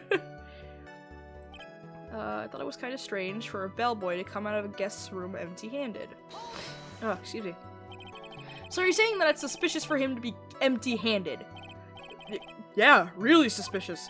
I mean, when I first saw that bellboy, he had juice. He was holding a tray in his hand, and there was a bottle of juice and a wine glass on it. Juice? What kind of juice was it? Pretty sure it was tomato juice. If we could come up with some sort of reason as to why he would come out empty-handed, some sort of proof, then I think we could dodge the bullet on this one for now. Proof, huh? Okay. Yeah, he had the wine glass on him. With Andrew's fingerprints. Why did he have the wine glass? Ugh. Mr. Powers. Yes? You're easily influenced by other people's words, aren't you? As soon as you heard that the bellboy might have been the killer, you got caught up in believing it must be true. But, isn't he really suspicious? He's got all those stitches and... So, a baseball has stitches? Are you saying that all baseballs are suspicious because they have stitches? Well, there's also... I mean, what about him being empty-handed? I would like to ask the court to please take a look here. This is the crime scene! There is a wine glass sitting next to Mr. Corda's body. The liquid inside this glass is tomato juice. And now, if you would look at that, what is on top of the table in the lower right corner here, anyone can clearly say that it is a tray with a bottle of tomato juice on it. The bellboy had just brought this to Mr. Corda's room. He left the tray in the room, which is why he was empty-handed when he left. But that would mean that the bellboy had seen and left a dead body in the room! But can you prove that Mr. Corda was already dead at that time? Mr. Edgeworth! Yes? I blame you for leading me down this route! I'm terribly sorry. What is with him? Why is he laughing? Witness, isn't there one more thing you would like to share with us? Is there? The bellboy was empty-handed, or should I say, empty-handed? I recall you had something interesting to say about his hands. Oh, yeah, I almost forgot. Huh? What? That bellboy, he was wearing gloves. Gloves? Yeah, pitch black, leather ones. All the other bellboys don't wear gloves like that, right? Black leather gloves. Why didn't you mention them earlier? Sorry, it slipped my mind. Boy, does this make the bellboy look really suspicious. Alright, gotta focus. I can't get lax here. So what if he had gloves? A lot of bellboys wear gloves. Come on, Mr. Wright. That bellboy was wearing black leather ones. So, a football is made of leather? Are you saying all footballs are suspicious because they are made of leather? That man, he received a large roll of cash from the defendant, and then he was seen leaving the crime scene wearing black leather gloves. I don't think that even someone like myself can believe he was just another bellboy. It seems that we have finally come to an understanding. Now then, witness, please continue with the rest of your testimony. The rest? Oh, yes, please tell us more. Okay. Oh, boy. After leaving Juan's room, the bellboy went and knocked on Matt's door, just like that. He gave something to the person inside the room. Then the old guy just left, without even going into the room. After that, I went to the bathroom and then back to my seat. What? So the bellboy, after leaving the crime scene, went to the defendant's room. Yeah, I kinda saw all that by accident. Some accident? I'd say you saw too much! And all of it was suspicious to high heaven. I think it's safe to say that we can no longer consider this bellboy to be normal. Now then, let's get started, shall we? Mr. Wright, your cross-examination, please. Yes, Your Honor. What? He gave something?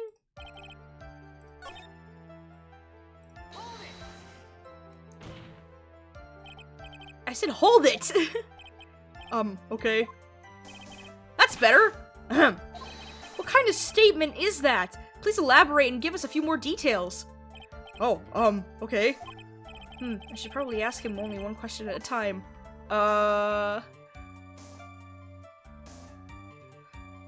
thing. What is the thing? He gave something to this person? Yeah. And what was this something? Haha. If I remember what it was, I wouldn't be calling it a something, would I? But this implies that something was removed from the scene of the crime. Are you sure you really can't remember, Mr. Powers? I think it was something kind of small. This is an incredibly crucial piece of information. Please try to remember what it was. I'll try. In the meantime, let's talk of another point, namely what the bellboy did next. Oh, shit. Wait.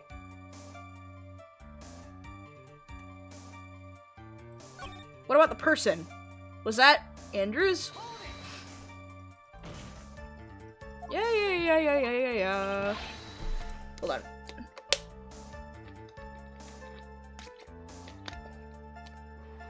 Ah! Refreshing. The person. So who took the something the bellboy handed off? Actually, I don't know. What do you mean? Sorry, but I only saw the person's arm. Only an arm? Then you're saying you didn't see the person's face? Yeah. I would like to summarize the testimony up to this point, if you don't mind. When the bellboy left the crime scene, he immediately went to the defendant's room. There, he handed a small item of some sort to the person inside. As for the person who received the item, all you could see was the person's arm. Yes, it was just like that. Mr. Edgeworth, is this all that really important? Of course, Your Honor. I think this is of the utmost importance. This is when whatever was removed from the crime scene was handed over to the client. Mr. Powers, please try to remember what it was the bellboy handed off. Well, let's see. I think it was... No. If you remember, please add it to your testimony. Yes, sir. If I saw it again, I could say for sure, but I think it was some sort of wooden statue.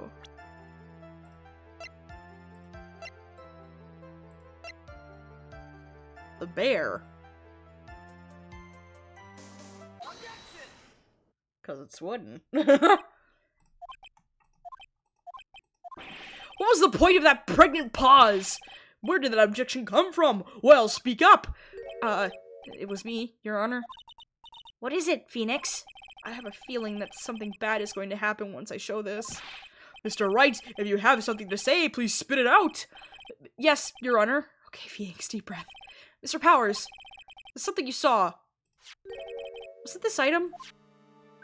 Oh, hey! That's it! That's the something! Wow, Mr. Wright, you really figured it out. I recall we found this at Matt Engarde's mansion. At the defendant's house? What does this mean? It's simple, Your Honor. Shelley the killer assassinated Juan Corda in his room, and then he stole this wooden bear from the scene of the crime. And then the bear being found at Mr. Engarde's mansion would mean... It goes without saying, Your Honor, that Matt Engarde is the killer's client. Order! Order! Order! I said order! Mr. Wright, this is a most unfortunate turn of events for you. Yeah. Sorry, Mia. No, it's alright. Your judgment was sound. Actually, I figured the bear would come up. If not now, then it would have later on. Even if you hadn't shown it to the court, I'm sure your friend Edgeworth would have. I almost forgot that he knew about it too. I think it is clear that there is no need for us to continue this trial. I can't let this happen. I have to do something. There has to be something we've overlooked. Your Honor!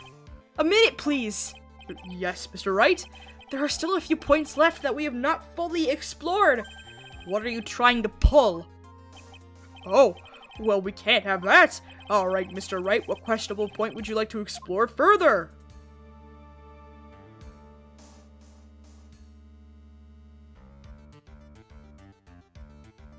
Hi, Mink, welcome back.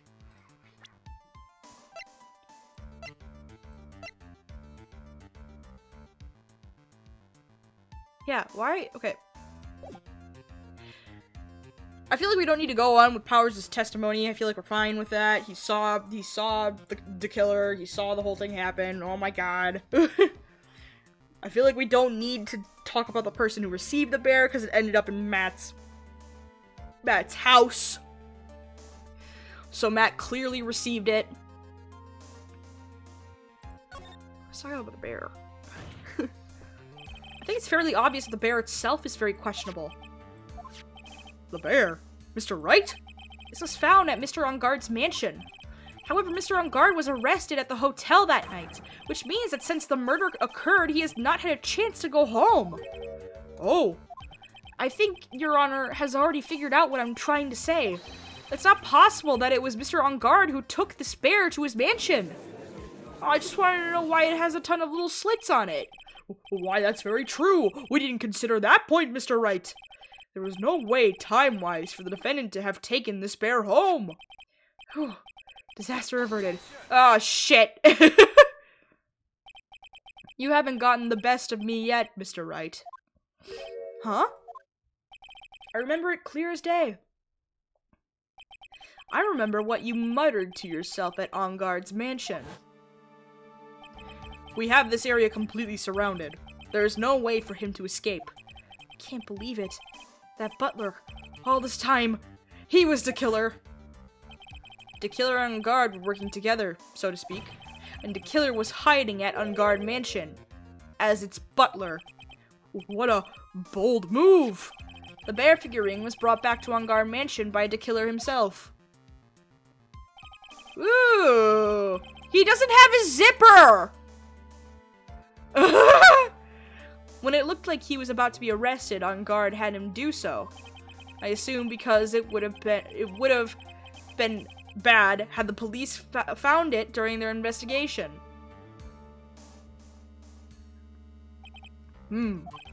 Well, Mr. Wright, you've been quiet for a while now. This is too much. Isn't there anything I can attack at all? I have to try to find something else. What will you do now, Mr. Wright? Do you plan to... I plan to expose a clearly shaky place in Mr. Powers' testimony. What? There's still another one? There is indeed, Your Honor, and it's quite questionable point. What are you trying to pull? Oh, well, we can't have that. Oh, shit.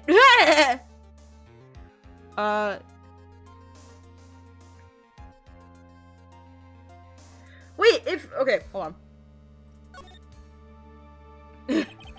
There was one thing in Mr. Powers' testimony that was very unclear, and that is the identity of the person who received the bear. He gave something to the person inside the room. I'm sorry, but I only saw the person's arm. As long as we don't know who it was that took the bear, we can't be sure of— Ah! Alright. What is it, Mr. Powers? If you're going to scream like that, then at least give us a good reason why. Oh, yeah, sorry. Actually, so I remembered. I remembered who took the bear. What? Really? I mean, I only saw his arm. But, the arm. It was the Nickel Samurai's arm. I swear it. You've got to be kidding! Are you sure of that, Mr. Powers? Yeah, I'm sure it was the Nickel Samurai. But Adrian was wearing the fucking costume. And Matt was arrested by that point. Ugh. It looks like you've dug your own grave yet again. How many times is that today? I've lost count. So the person who took in this little bear was the Nickel Samurai. And, as we all know, Matt Engarde is the Nickel Samurai. Thanks to the defense, we've made all that all the clearer. I think we've heard enough. We now know why this bear figurine was at the defendant's mansion, as well as who it was that received the bear from the assassin in his room. Everything has become very clear. The client who hired the assassin to commit the murder was Mr. Matt Engarde. I see no reason for this trial to continue. Therefore, I will now hand down my verdict. Thank you, Your Honor, for your understanding.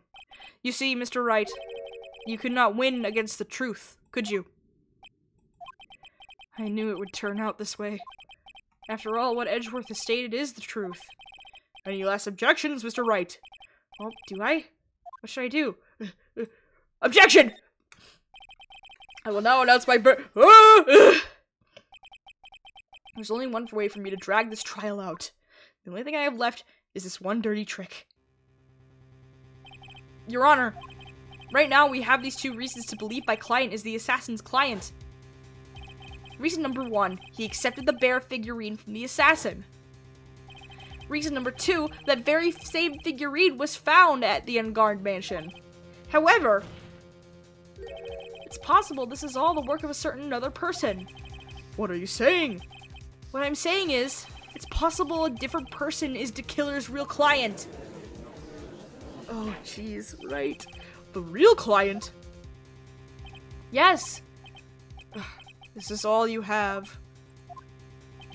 Now then, Mr. Wright, let's hear your theory. Who do you say is the killer's real client, and therefore the real murderer? We have to pin it on Andrews.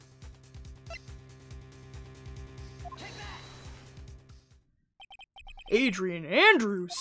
Yes, we already know that she tried to frame Matt Engarde for the crime. By wearing a spare nickel samurai costume. Ah! Then the nickel samurai's arm that I saw, that could have very well been Miss Andrews. But what about Mr. Engarde? If you would please recall yesterday's testimony. The defendant was taking a nap during the break period. That's right.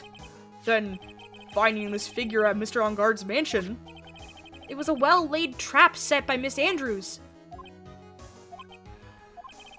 Mr. Edgeworth, what is your opinion on this? I can't even begin to count the flaws in the defense's logic, besides which there is no evidence to support it. However, I can't fully discount its possibility either. What is with this trial? Come on, anyone can tell Engarde did it. I can't believe the defense would go so far as to pin the guilt onto someone else. Yeah, unbelievable. It's not something petty, it's murder of all things. Save Maya. This is save Maya. Even if the whole world turns against me, this is one fight I can't give up on. Mia's being like, you fucking bitch. Order, order, order! All disruptive parties will be forced to leave the courtroom. Your Honor, for the benefit of the defense, I'm willing to play along with his what-if game. His what-if game, Mr. Edgeworth? The prosecution is prepared to challenge the defense's theory.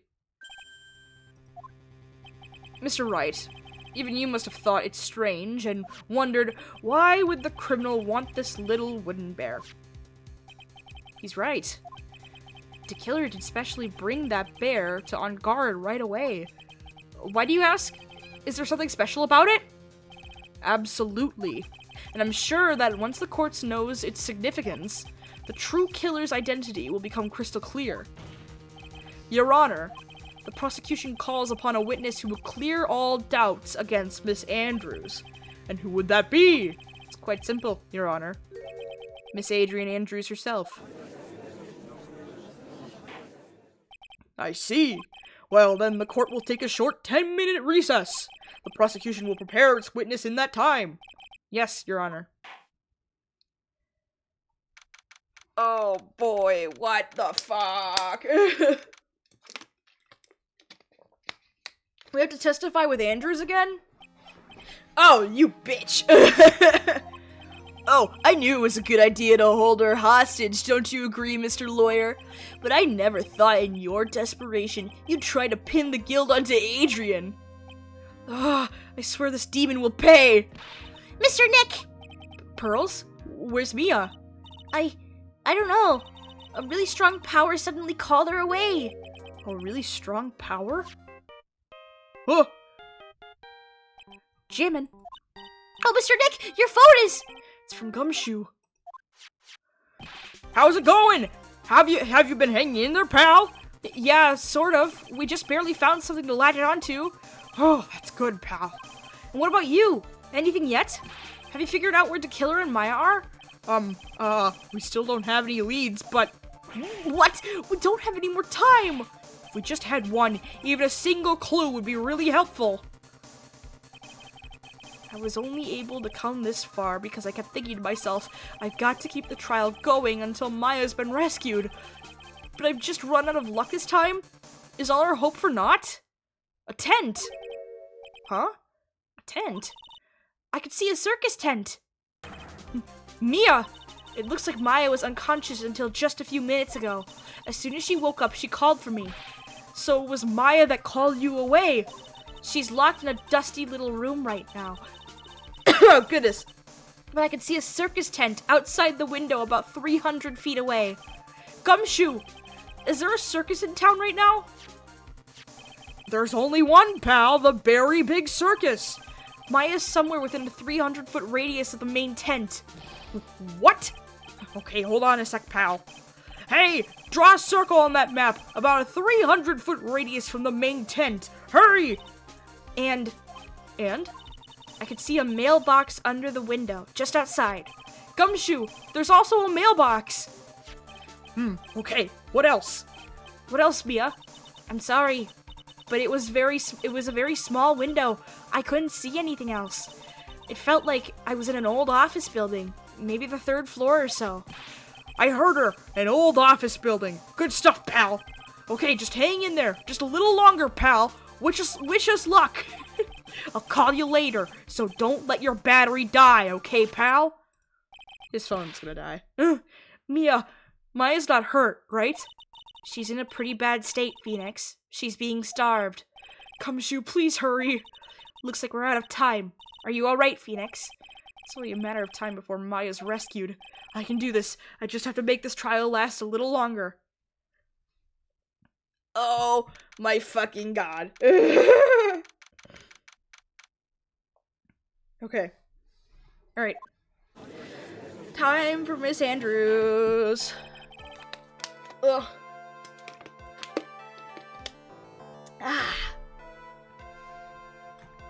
Hydrate, chat. It's good for you. Court will now reconvene. The killer, the man who murdered the victim, handed this to his client. From this, one obvious question arises. Why this particular item?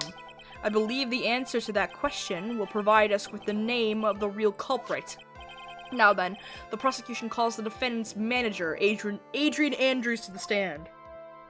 I thought we were done with you! But okay. Currently, the witness is accused of tampering and obstruction of justice. However, you have been called to the witness stand today to ascertain who exactly is guilty of murder. I understand. Very good. Now, have you ever seen this bear before, Miss Andrews?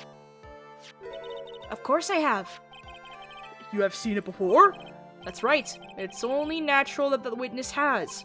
Miss Andrews, could you please enlighten the court to this bear's secrets? All right. Why does she know? She knows. She knows. She knows. Actually, this is an elaborate puzzle. If you know the correct order, it can be taken apart one piece at a time.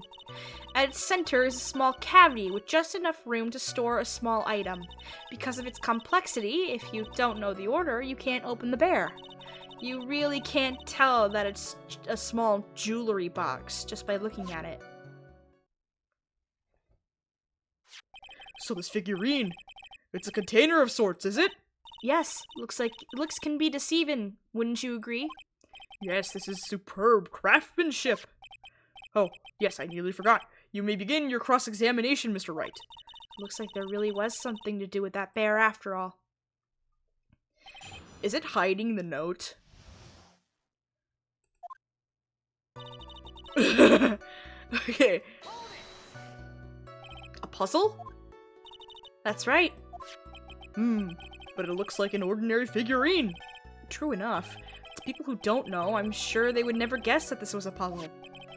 So what kind of puzzle is this exactly? You take it apart. So you can take it apart? And how would one go about doing that? Well, you first turn its tail to the right, and then push it in. Oh, yes, I see! After that, the arms and legs are free to move and can be removed. Oh, this is the most interesting boy and his new toy. It's like he's 5 all over again.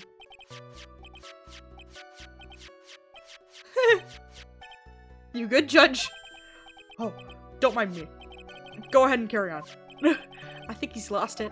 So what do you find? So what do you find after you take the puzzle apart?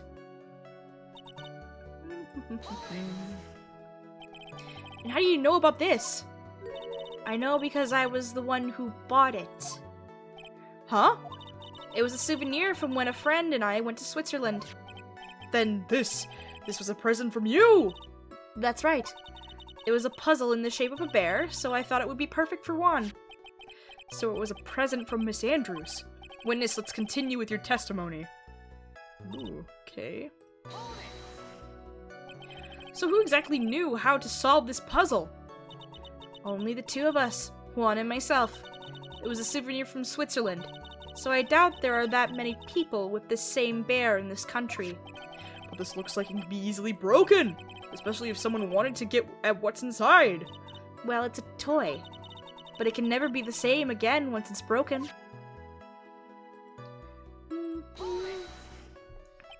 Who else knows that this bear is actually a small container or jewelry box? I never told anyone. And as long as Juan never told anyone either, then only the two of us knew. Two of you, huh? Then of course that means Mr. Engarde didn't know, right? I think this is about all I'm going to get for now.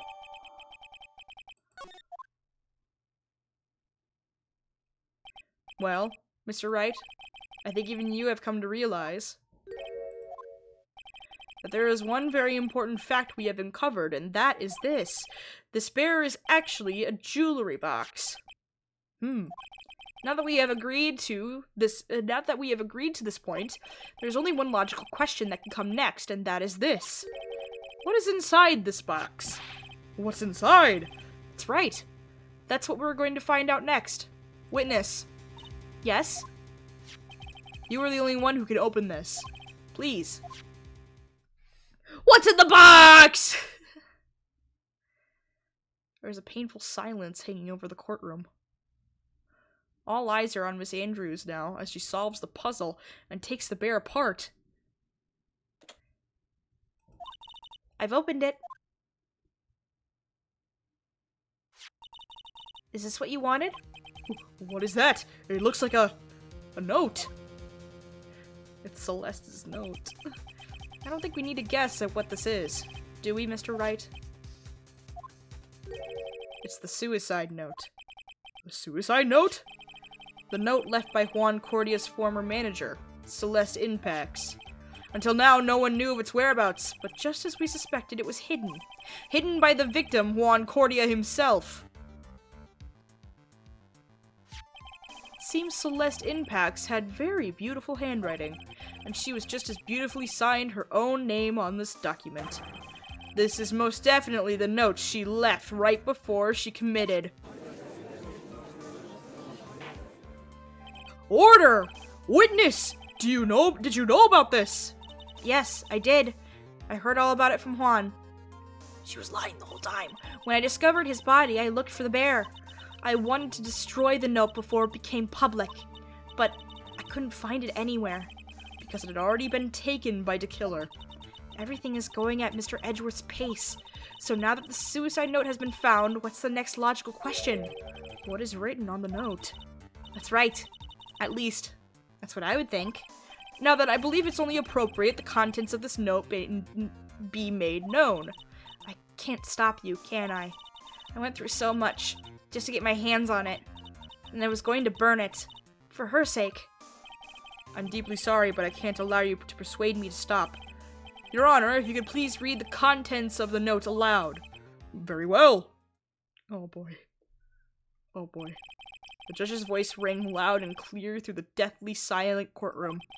In her note, Celeste Inpax left to us a record of all that had happened to her, about being used and then being thrown away by Engarde, about being engaged to Corda and Engarde's role in destroying that, and about how she decided in her despair to end it all. This case is so depressing. And that's all Miss Inpax had to say. There is one thing I would like to say here. The prosecution has no interest in slandering Mr. Engarde. Then what? Our intention, Your Honor, is to establish a motive for murder. Isn't that correct, witness? Yes. On the night of the murder, Juan was going to make the contents of the note public. After the post-ceremony show, he was going to hold a press conference. My word! Matt Engarde values, above all else, his Refreshing like a spring breeze image, which is why he had to stop this note from being made public. at any cost. Oh, God. It's Engarde's fault that woman... oh, God. And this time he even went so far as to kill someone to stop him from revealing that. How terrible! What a selfish person! I guess there are slimeball lawyers out there who will defend these creeps too. There's no room for doubt here. Mr. DeKiller's client's goal was to obtain this note. And the only person who needed this note that badly is the defendant. Let's not forget that the bear, with the note inside, was found at the defendant's house. It seems that we have come to the truth at last. The defendant's motives were entirely selfish. He deserves no sympathy from anyone. Oh, how am I supposed to escape from this one? Why the hesitation, Phoenix? Gumshoe hasn't called yet, so you know what you must do. I know. I have to carry on and buy him some more time. Okay, there are two deadly pieces of evidence. The figurine and the note. Maybe somehow I can find a way out of the situation through one of those. The gavel is already in the judge's hand. Phoenix, hurry! The suicide note or the figurine? I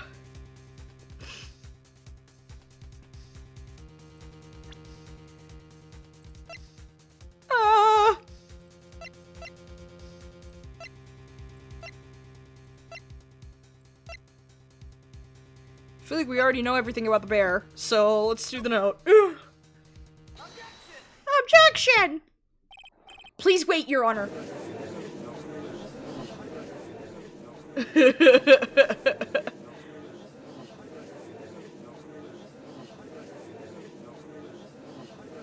Oh boy. I think Your Honor believes that Matt Engarde killed in order to obtain this note. Yes, that is correct. But that seems a little strange. In fact, I think there is a contradiction here. This note was hidden by Mr. Corda until the night of the murder. If that is the case, I see that Matt Engarde could not have known that this was written on this note. Oh, I didn't think of it that way. Exactly, but I did think of it that way, and I thought it was rather strange. No one in the right mind would kill for a note without first knowing what it said. Order! Order! Order! You make a valid point, Mr. Wright. Mr. Edgeworth, what is your opinion? It was just a flash, but I think I did rather well on this one. Unfortunately, I think he believes differently. I believe a show of appreciation is in order. Huh? The defense seems to be in love with wishing more despair upon itself. I would like to direct the court's attention to this. What is that? It's a very small video camera, Your Honor. This type of camera is commonly used as a mean of spying. Spying? What the? I thought that spy camera was in my possession. Matt Engarde and the victim both thought of the other as their biggest rival. They even went so far as to use this type of item to find each other's weaknesses. And? The victim, Juan Corrido, was being spied on. His personal life was being watched by none other than Matt Engarde. Order! Order! Mr. Wright! Yes, Your Honor. You. Don't tell me you knew about your client's spying activities! Well, sort of. Sort of is not an acceptable answer, Mr. Wright. I see you are confused, Mr. Wright. You're probably thinking, but I have the camera that was in the stuffed bear's eye. But this camera that I have is not that same one. Last night I searched the victim's house, on a hunch, using this, Gumshoe's bug sweeper. By the way, Mr. Wright, the defendant's fingerprints were found on this camera. Matt Engarde's fingerprints were on there! Well, Phoenix, it looks like those cameras were hidden all over the place, huh? What am I supposed to say to that evidence? I think this is the end. It's fairly obvious that Mr. Engarde learned of the suicide note through this. He was watching the victim all along. He got me good this time. I don't have anything to counter that.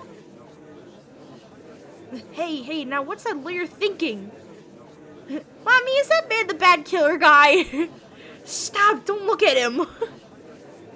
The way he's sweating is just so, nasty. Phoenix, Yes, Chief? have you figured out what you're going to do next yet? What I'm going to do next? Just running away like a frightened child work. I know it seems like Mr. Edgeworth is very close to putting the lid on this case, but in his eagerness to prove his point, he forgot one very important thing. Well, what is it, Mia? There's a piece of evidence that he really should investigate. Something he should investigate? I would really... Oh, another one! Holy shit, there's two! Oh my god!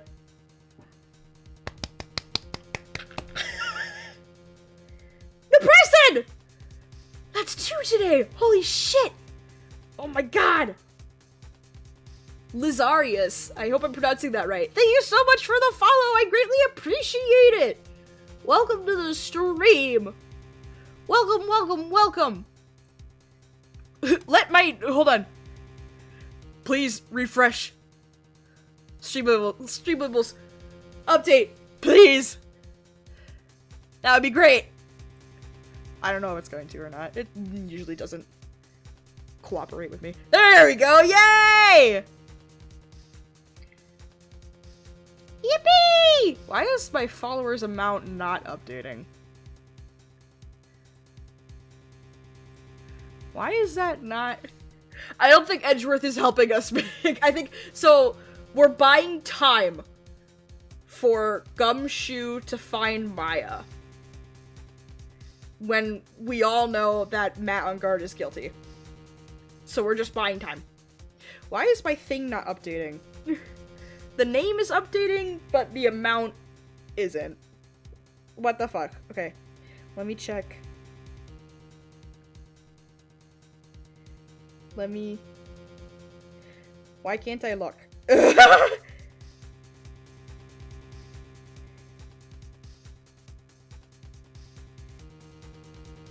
It's not letting me look, which is kind of silly. Oh, yeah, huh, that's so weird. Why is it? Huh.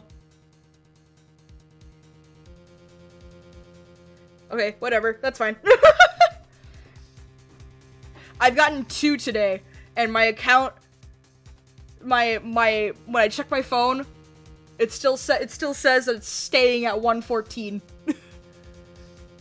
What the fuck? Welcome, Ritual! Ah! Welcome to our little weird corner of the internet. We're doing a blind playthrough of Phoenix Wright Ace Attorney Trilogy. We're finishing this case today. Thank you so much for the follow. We have a 10-minute timer on being able to type in chat. So once those 10 minutes are up, if you would like to type in chat, you totally may.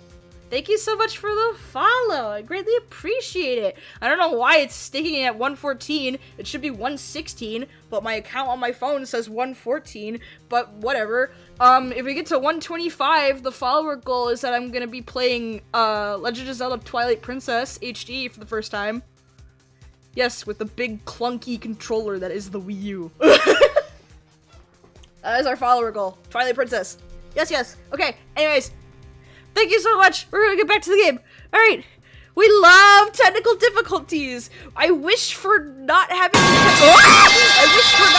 technical difficulties, Your Honor, but I guess that's just not fucking happening. Okay, anyways, let's go. I would really hate to see the good prosecutor get scolded. Ooh, no, excuse me. For not remembering to look into the item when we had the chance. Why are you speaking in riddles all of a sudden?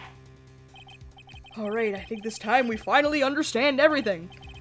Well, Mr. Wright, you don't have any further objections, do you? I think he does know about the Maya situation. I don't know why he's acting this way. He's just being a piece of shit. What is this piece of evidence that Mia is talking about? Can I figure out what it is? It still needs to be looked at? Or should I let it go? Evidence! We need to drag it out. I have an objection, Your Honor. That was about the weakest objection I've ever heard, Mr. Wright.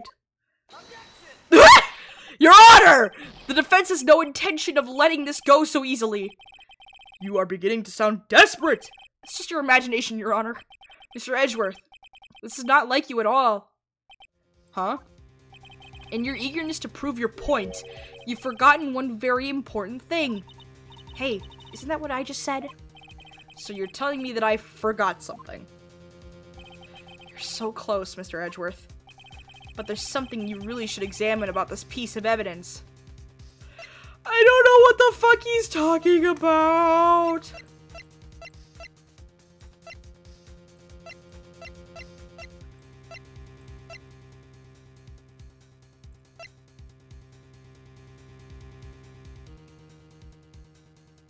Oh. I've come to make an announcement. Shadow the Hedgehog is a bitch-ass motherfucker. He pissed on my fucking wife. Yep. That's right. He took his hedgehog fucking quilly dick out and he pissed on my fucking wife. And he said his dick was this big. And I said that's disgusting. I said it's disgusting. So I'm making a post on my Twitter.com. Shadow the Hedgehog. Shadow the Hedgehog, you've got a small It's dick. the size of this walnut except way smaller. And guess what? Here's what my dong looks like. Oh shit! I moved my. Hold on. All points, no quills, no Shit. pillows. Look at that, it looks like two bonged.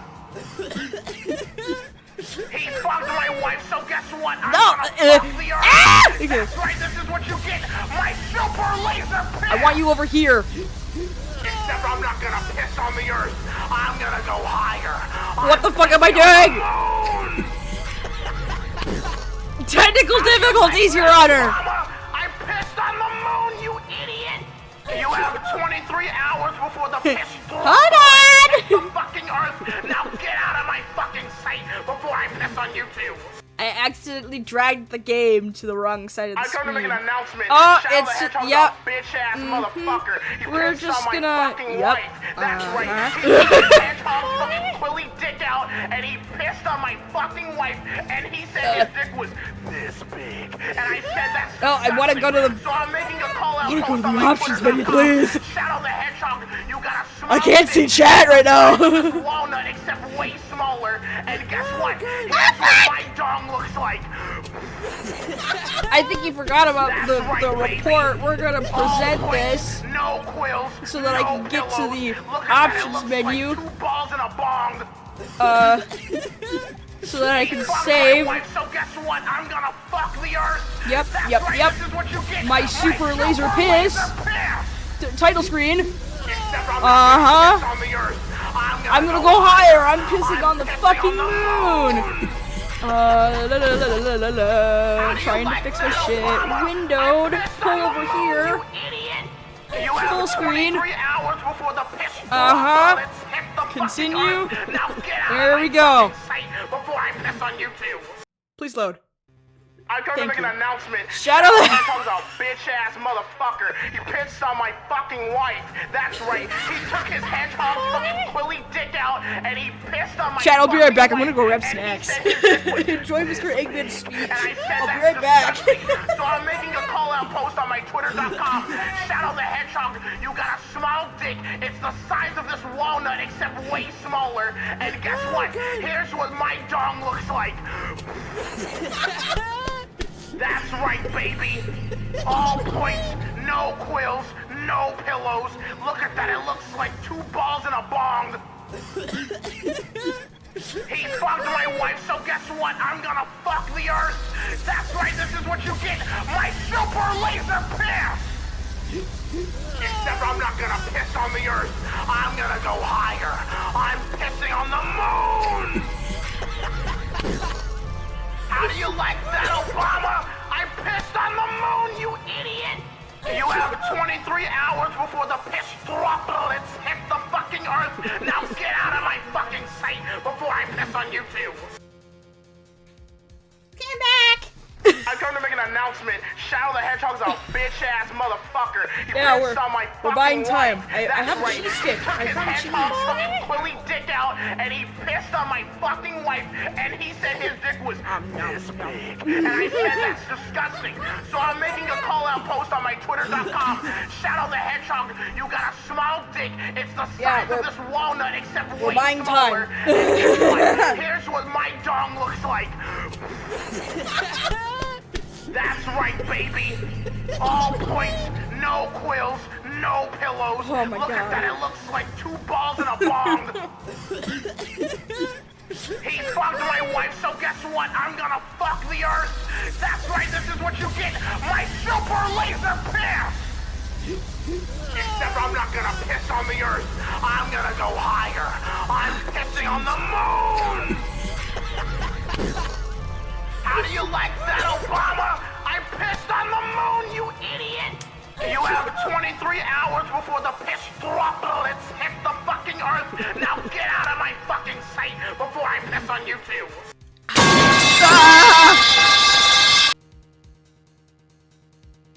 I come to make an announcement. Oh, no! A bitch-ass motherfucker. I'm turning him He off. pissed on my fucking wife. That's right. He took his hedgehog fucking quilly dick out and he pissed on Is my this the last fucking one? wife, Please. And he said his dick was this big. And I said, Chat, this is gonna be the last one, so and then I'm making turning a him off. call-out post on my Twitter.com.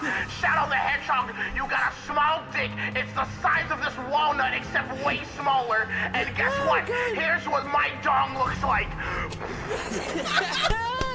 That's right, baby. It's such All a long points, alert. No quills, no pillows. Look at that, it looks like 2 balls in a bong. Who did it? He fucked my wife, so guess what? I'm gonna Who did fuck it? the earth. That's right, this is what you get. My super laser piss. Super laser piss. Except I'm not gonna piss on the earth. I'm gonna Yeah, go good higher. cheese. I'm pissing on the moon. How do you like that, Obama? I In this pissed house, on in the this moon, corner of you the internet. You have 23 hours before the piss droplets hit the fucking earth. Now get out of my fucking sight before I piss on you too. Fuck this shit, I'm out. Fuck this shit, I'm out. I come to make an announcement. All right, we're turning him Shadow off. Hedgehog's a bitch ass.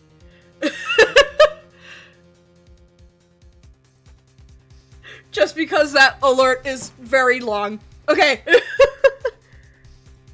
I'm sorry, chat. We're continuing. Well, Mr. Edgeworth? Yes, I do believe some special examination is needed, but I think the item that should be examined is the defense's gray matter. Whoops! Right. After this trial is over, I would like to see you in my chambers. I think there are a few things we need to... Oh, shit! Shit. Shit, shit, shit. It wasn't the note? I'm so confused! I'm so confused. Okay. Okay. Yes, you forgot something.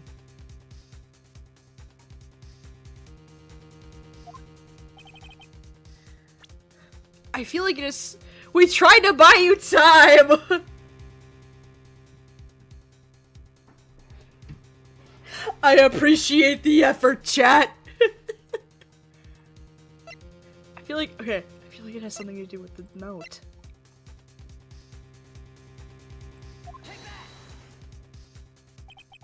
That is Miss Impax's note, right? Who knows? I mean, sure, this note was found inside this bear. But this bear was in my possession until only a few moments ago. Which means the handwriting on this note has yet to be analyzed. Oh. So, as to whether this pivotal piece of evidence was really written by Miss Impax or not, that is yet to be even remotely confirmed. Mr. Wright, you can't seriously be suggesting— Mr. Wright, are you saying this note is a fake? Miss Andrews, You were the one who tried to pin this murder on Mr. Engarde. Who's to say you didn't create a fake note and put it into this bear? How dare you? Your Honor, the defense is indiscriminately accusing the witness again. There is no evidence linking the witness to the note whatsoever. But if this is a fake, then the witness is the only person who could have made it. What? Recall the witness's testimony concerning this figurine. The only person other than the victim who could solve the puzzle is the witness herself.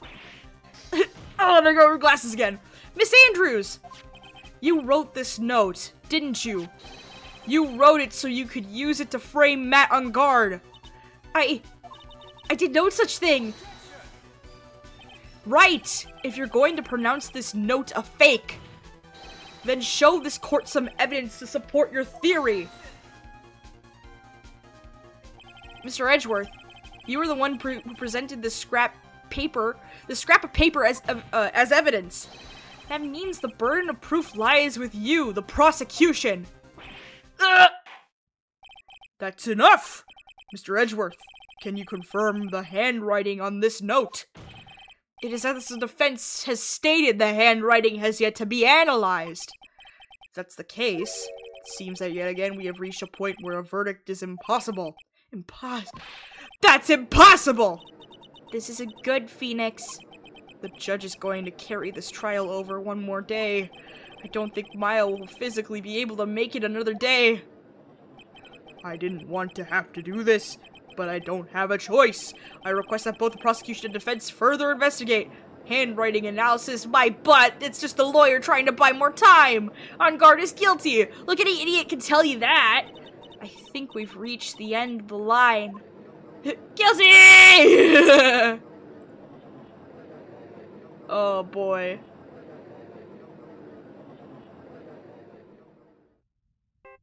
Oh. Jammin'. What is that sound? It's Gumshoe. Hello? Gumshoe?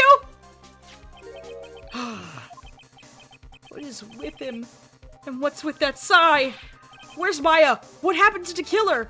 He got away. What? I'm sorry, pal. I really am. I don't know what to say besides I'm sorry. I wish there was some way to make it up to you. I really do. Anyway, what's going on? We found his hideout, pal. But the two of them were already gone. This is terrible. I'm going to keep looking for them, pal. Don't you worry. I just need a little more time. But don't tell me we don't. We don't have any more.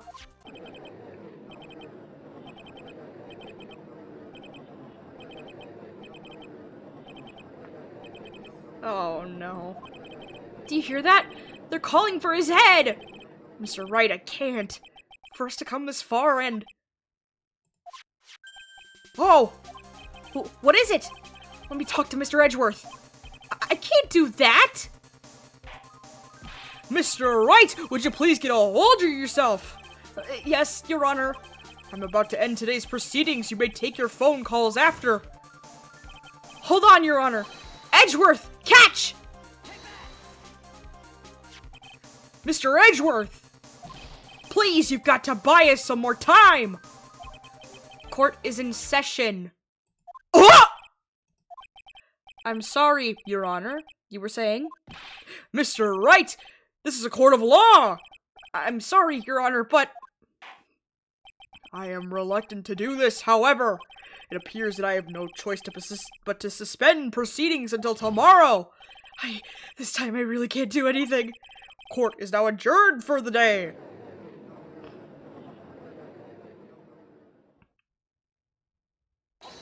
Ah! Edgeworth! Please wait, Your Honor. Edgeworth? What is it, Mr. Edgeworth? I humbly request another 30 minutes of Your Honor's time. For what purpose? We can perform the necessary tests on this piece of evidence in that time. But can you really obtain your results in 30 minutes? I believe we can, Your Honor. But wouldn't it be better if we adjourned for today and then reconvene tomorrow? 30 minutes. Please, Your Honor. That's all I'm asking for. Please, Your Honor! Very well. At the prosecution's request, this court will now take a 30-minute recess, but be advised that I will not allow another recess today. I'm not sure if this is helping or hurting us. The court will now take its final recess of the day. Oh, you guys are behind! No, shit! No! But I fixed everything yesterday! I wish for no technical difficulties, Your Honor. What the fuck? Right. Well, what's going on with Maya's situation? The killer looks like he got away again. 30 minutes? We can't find her in that time. Oh. Report. Ah! Is that Mr. Edgeworth? We don't have time. Just spit it out. Right. It looks like we just missed them, sir. But the killer left a few things behind by accident in his rush to get away. A few things? Can we use any of them as evidence? I thought you'd ask, pal. I've got the things he left with me right now, and I'm on my way over. Really? That's odd. Any items like that are usually sent to the crime lab first. We don't have time to wait for those guys, sir. When those guys weren't looking, I swiped the stuff and ran. What? Well, I'm not a detective anymore, so I had to. I'm really sorry, sir, but I've got to put the law on hold for now. Sounds bad. I hope he doesn't get in too much trouble over this. With my hunk of junk car, I'd say I'd be there in about 20 minutes, sir. Don't worry, I'll be there. Wait for me. Alright, just get here in one piece. I'm on a mission and no one can stop me now, sir. No one! I'm pulling out all the stops and running every red light! Items left by the murder, huh? Maybe there's something among them that will be decisive enough to end this. What the fuck? Hey, what's wrong? Detective Gumshoe, answer me! No one can stop me.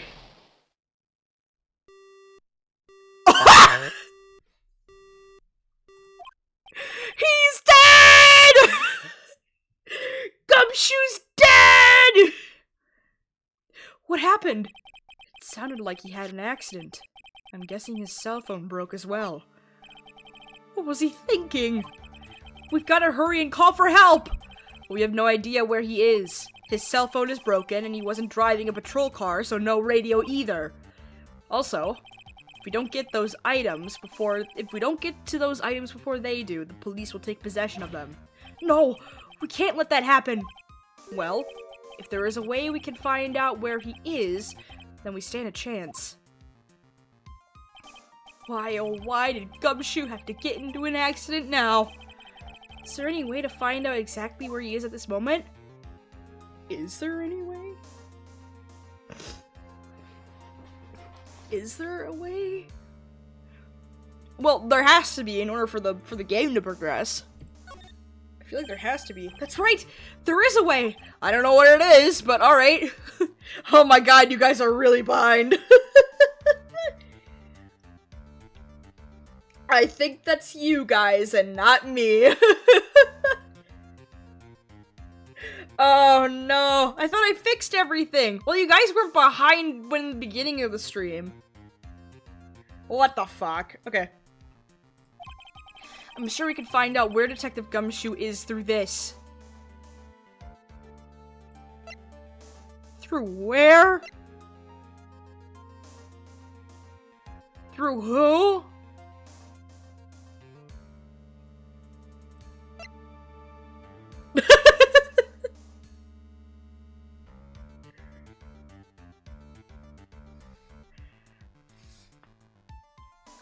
Oh god. Chad is so behind.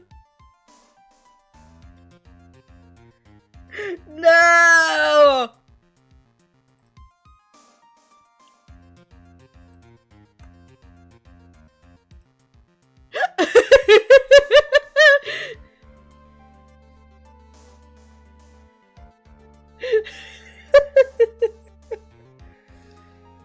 Oh my god. Okay, I'm turning sound alerts back on. Okay. Alright.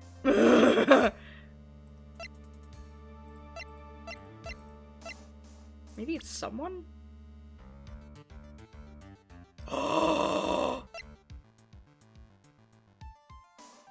Von Karma has a tracker on him. Why are you bringing up Francisca at a time like... Oh, I see! I'll try to get into contact with her. The chances are slim, but she's all we have. Francisca. Will she even want to help us? Edgeworth. What is it? I don't have any right to judge anyone ever again. I know my client is guilty. But what I'm doing now? I'm pinning the guilt onto someone totally innocent and using the evidence to do so. It might be my turn to say defense attorney Phoenix Wright chooses death. Right. It doesn't suit someone like you to cry useless tears. Whether you did your job well or not, that can only be seen after the verdict has been decided. The verdict. Is Prosecutor Edgeworth here? Yes, bailiff. There's a phone call for you, sir. They said it was extremely urgent. How are we both exactly the same amount behind? I don't know. This is a me problem? What the fuck? I didn't touch shit.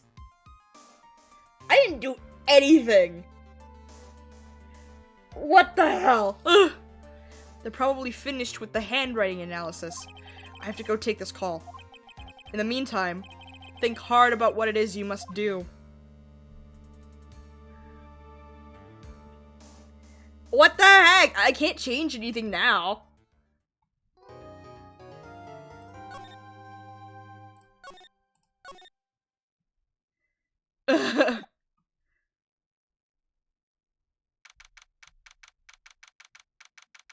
Aw, man.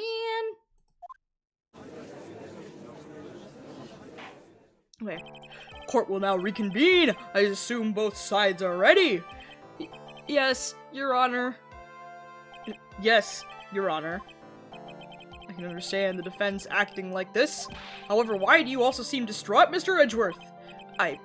That is... It's nothing, Your Honor. What's wrong with Edgeworth? It looks like something unexpected just happened to him. Now then, Mr. Edgeworth, you could please tell the court the results of the handwriting analysis on Miss Inpax's suicide note. Yes, Your Honor, unfortunately, we have discovered that this note is a forgery. What? What do you mean, Mr. Edgeworth? This note was not written by Miss Inpax herself. It's a fake. What? The screen froze?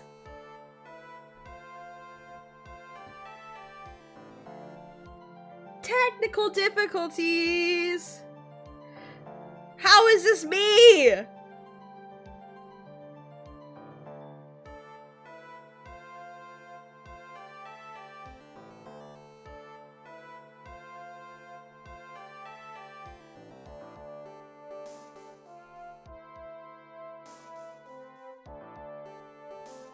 I don't understand.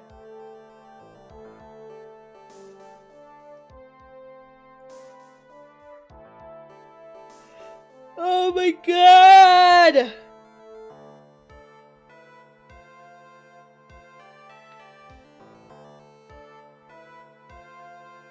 I don't understand!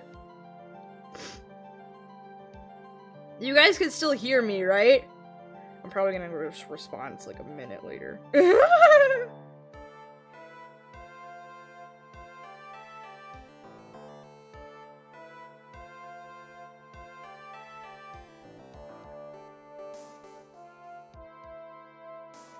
Okay. Ah, Jesus!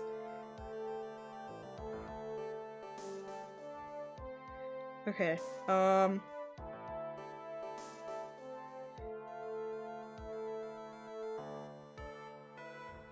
Okay, I'm looking on my phone, and my stuff is fine.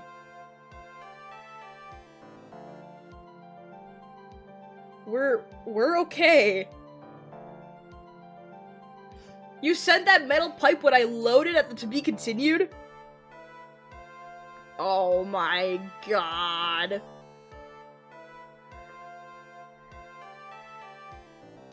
Why? It was fine earlier today.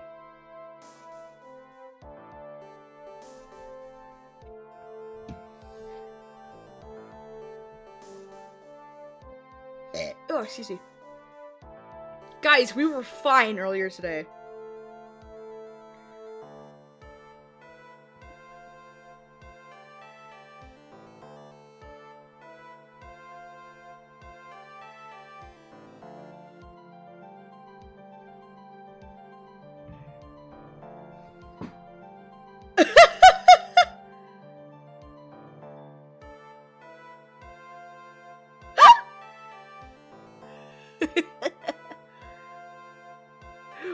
We were fine earlier today, and now things have just gone to shit.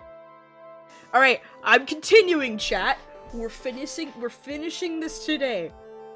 I'm continuing whether we have bad stream delay or not. Okay. The note's a fake. Okay. Okay. Oh my god! I do not want to restart.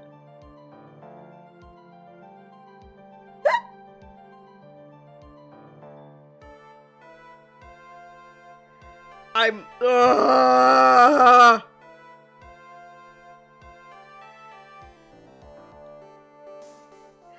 It's fine on my phone!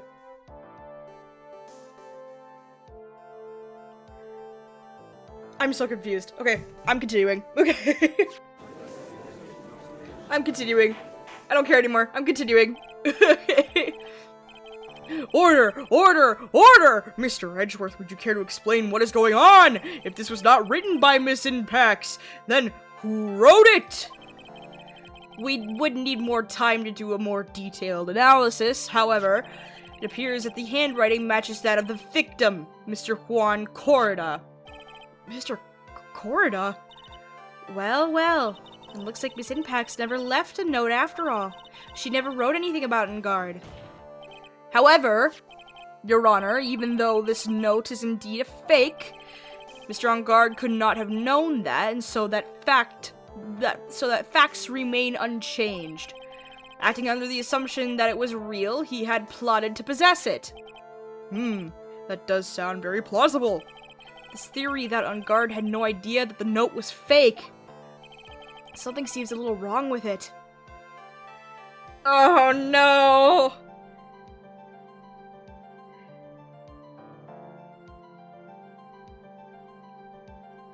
I'm so confused. I don't understand. It fixed everything last stream. I'm so confused.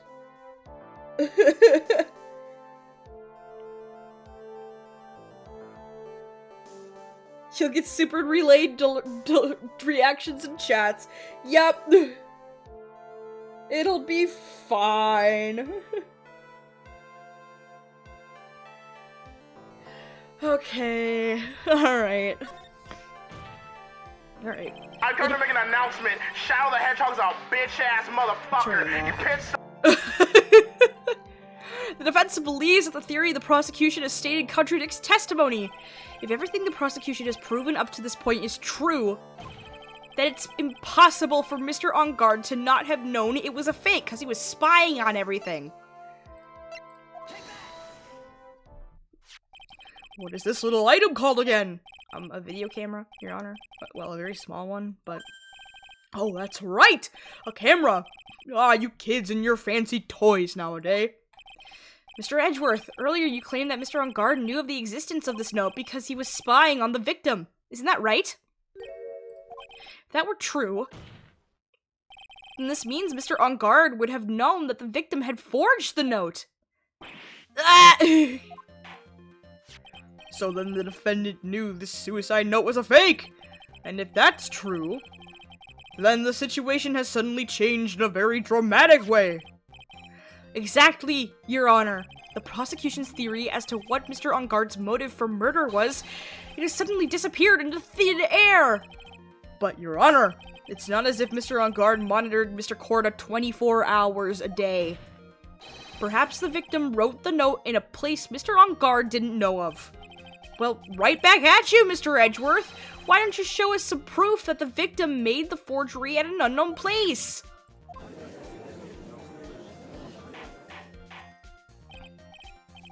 Order! Order! Order! Mr. Edgeworth, it looks like this time it was you who has dug his own grave. As I figured. Huh? As he figured? As I figured, it came down to this after all. Mr. Edgeworth, you are not making any sense! When I heard the results of the handwriting analysis, I thought this might happen. The question is, what next? What next? The prosecution can't prove Mr. Engarde's motive through the evidence. Then we must prove it from another angle.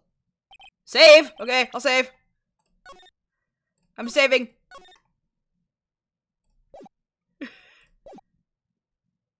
I was buying time, damn it. Well, I agree with you there. Your Honor, the prosecution would like to call a witness to the stand at this time.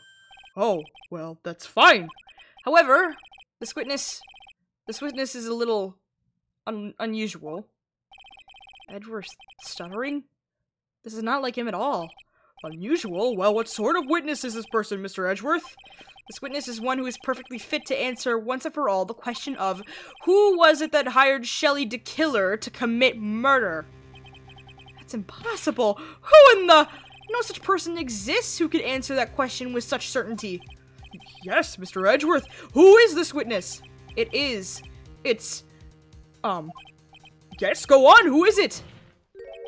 The man himself. Mr. Shelley DeKiller. Oh, Mr. DeKiller.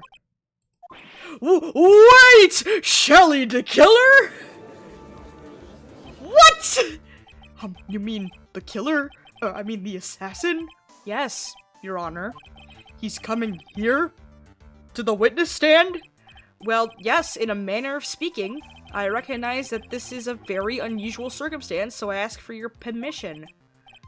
Well, Mr. Wright? Yes? This is all right with you. Do I have a choice here?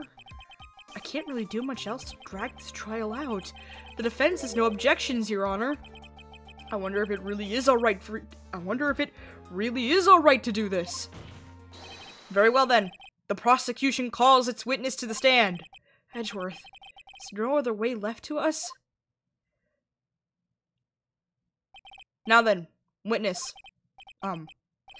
Your name and your, occupation, please.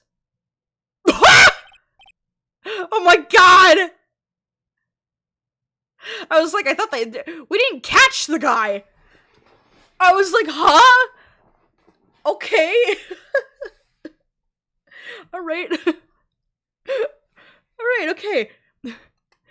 Very good, sir. My name is Shelley DeKiller, and I am a professional assassin. I say! What is going on here? Your Honor, how can you remain so calm? And what is the meaning of this two-way radio? Actually, Your Honor, it was delivered to me just now, and it came with a condition. As long as we do not trace its source, Mr. DeKiller will testify to this court. So this must be what that urgent phone call he got was about. Oh no, this will not do. I cannot allow this in my court. First of all, we can't even be sure that this is really Mr. DeKiller himself. Witness, please present some sort of proof that you are, in fact, Shelley DeKiller. I understand. Please, wait a second. I'm so hungry. Maya! Maya! Voice, Mr. Wright, can you confirm anything from this? The defense has no objections to this person. We are satisfied that this man is indeed Shelley DeKiller. Looks like we have run into yet another unexpected turn of events. Well, it doesn't seem like we have too many choices under these circumstances, so... Now then, witness, there is one thing I would like to confirm before we speak of anything else. And what would that be? At the request of a client, you killed Mr. Juan Corda. Is this correct? It is as you say. I did indeed kill Mr. Corda. Now that we have answered that, let's move on to the name of your client. Very well.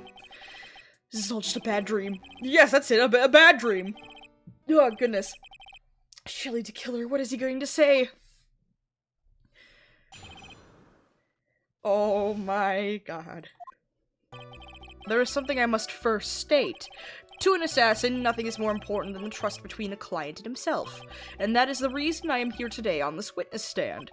It is my wish that you grasp this concept before I give the name of my client. Mr. the Killer seems to be a very clever man. I would almost say he seems to be mocking us. While he may appear to be our enemy, Your Honor, Mr. the Killer is only stating the truth. He is no hypocrite. He has always stood by this one belief. You mean about this trust between his clients and himself thing? Seems to be a level of trust beyond what people like me can comprehend. Well, Mr. Wright, are you ready to cross-examine the witness? Yes, Your Honor. There's no way to know what's coming next, so stay cool and collected, Phoenix. I get to cross-examine a radio! Alrighty, press everything! We can hear anything that you have to say later. Can you please just tell us your clients? I don't think you understand your place, Mr. Attorney. I said this is something I must first state. Do you know what the word first means? Sorry, go on. Well, it appears this is one witness you can't badger, Mr. Wright. It's only because you don't know about Maya's situation. Okay. Keep going. The trust between you and your client? I provide my services in a fast and efficient manner. In exchange, I trust that my clients are discreet about me and my identity. If too many people knew my face, it would be quite troublesome. And that is why you're testifying in this manner. This is the first time one of my clients has ever been accused of murder. I must preserve the killer name so my clients can trust me. But couldn't someone stab you in the back and break your trust? It has never happened before. But if it ever did... Yes? That person wouldn't be my client for very long. They would certainly... That's enough! Please, no more! Very well, it was only hypothetical anyway.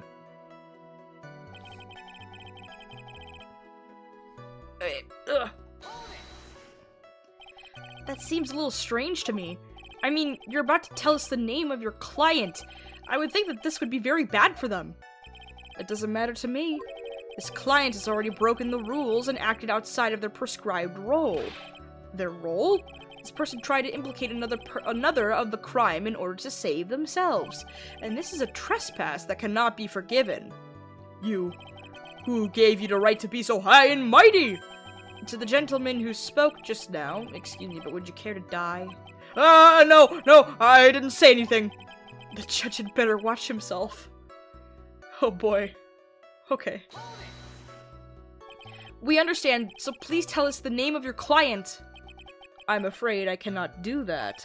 I still have a few things to say before I do. That egomaniacal... It's not good for your health to be so aggravated. You won't live very long if you let everything bother you. Somehow, that coming from an assassin makes it less comforting. I don't really care about all this extra fluff. Just tell us the name already. Patience. Try to calm down a little. It's important to try and understand his mindset. He seems very steadfast and closed, so you're going to have to get him to work to get him to talk. Oh goodness. I'm not his therapist, you know. Okay.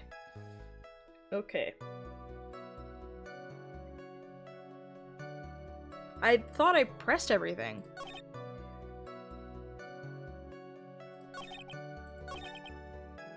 Oh, wait, I missed this one, didn't I? Yeah, I missed this one. Oh, wait, no. I didn't.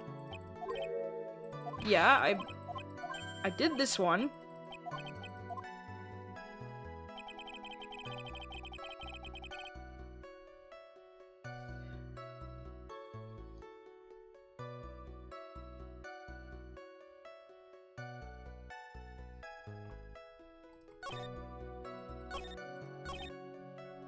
Okay, I press that. Press that.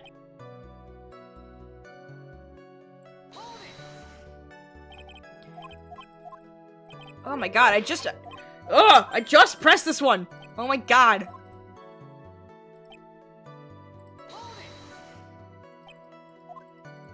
Uh-huh.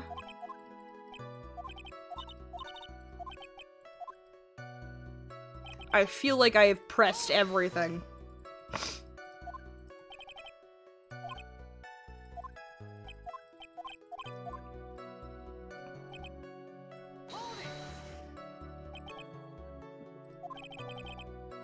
Uh-huh. Oh goodness! You said that your client had already broken the rules. A person who frames another is the worst kind of human. And that's why you feel you can betray this person? I have no trust relation with a client who can't understand their assigned role. Just by luck, an assassin with a conscience, who would have figured... Now then, everyone, do you think you can understand my logic? This case just keeps getting better and better. If you can't, then I'm afraid we can't proceed.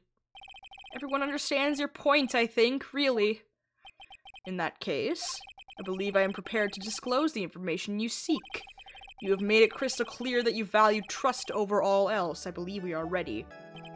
Excellent. And that is the reason I am here today on this witness stand. I believe it's about time I revealed the name of my client. What is it? I can't bring myself to ask the client's name. If you can't ask it, Mr. Wright, then I will. Witness. What is the name of your client who requested the murder of Mr. Juan Corrida? That person's name is...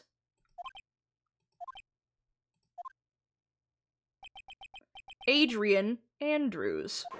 What? Witness! That's not who you told me it was earlier! Pray tell, what are you talking about, Mr. Prosecutor? I should think I know my own client, and that is Adrian Andrews. What?! This can't be! On the phone earlier! What's going on here? My guess is that Mr. DeKiller just stabbed Mr. Edgeworth in the back. Stabbed Edgeworth in the back? I'm sure in order to get an audience with this court, Mr. DeKiller told him a different name. Matt Engarde, perhaps? I knew it. This is outrageous! I was deceived! This witness is telling a very serious lie. But you were the one who summoned this witness! You, Shelley DeKiller! My testimony is the truth. The defendant at the moment is Matt Engarde, am I correct? All I wish to do is help procure his acquittal. Wow. All of a sudden it feels like we can actually win this. Yeah. The prosecution has failed to provide a motive and has instead provided this note, which is a forgery created by the victim. Furthermore, there's a possibility the defendant himself knew it was a fake. But most definitive of all, we have heard from the assassin himself the name of his client. Mr. DeKiller's client who requested the murder was not the defendant at all. No. With all this evidence, it is obvious to me that this means that Mr. Matt Engarde is innocent! I seem to have caused you all a bit of confusion. Please continue the discussion and call me when you have reached a verdict. Bailiff! Please bring Miss Adrian Andrews in immediately! What now? With the way this is going, Engarde will be found innocent. This may be our last chance to save Maya. Yeah, but Edgeworth is right. DeKiller is lying. And Engarde, my client, I know he's guilty. Can I live with myself if I win this? Who would have believed that the prosecution's own witness would absolve the defendant? Your Honor, the prosecution requests permission to further question the witness. Shelley DeKiller is certainly lying under oath. It wasn't me! Listen, everyone, please! That testimony just now, it was all one big lie! Miss Andrews. The note may have been a fake, but that man, Matt, he's the reason Celeste died. And Juan's death, it was all because he got pulled into Matt's twisted world. That testimony just now. You have to believe me. It was a horrible, horrible lie. But Mr. the Killer himself has testified. He has named you as his client. No, that's not true. Also, there is quite a bit of evidence that points to you. The knife and button, donning the Nickel Samurai costume. But that's... You even have a motive. We know that Miss Celeste Impax was a large part of your life. You wanted to follow her, and you wanted revenge against the two who hurt her. I would say you had plenty of reasons to want them both dead. No, Mr. Wright! You know the truth. Tell them the real story, who the real killer is. Tell them. Please, help me. Yes, I know the truth. Mr. Wright, Yes, Your Honor? I believe we have reached the end of this trial. Therefore, I ask the defense for any final words or opinions. I have to decide. Do I take the not guilty verdict and save Maya? Or do I throw this chance away and wait for Gumshoe's new evidence? What am I supposed to do? Oh boy.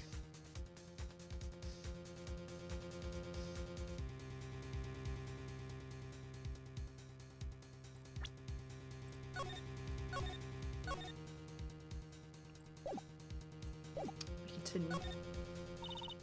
Phoenix, I can't do it, Mia. I can't accept a not guilty. you are a lawyer.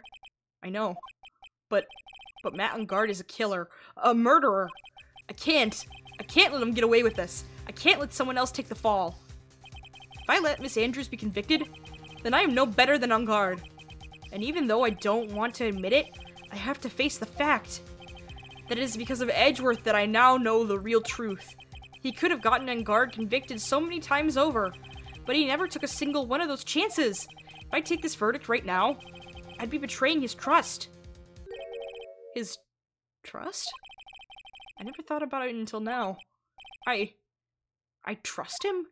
I love him? Yes, you do.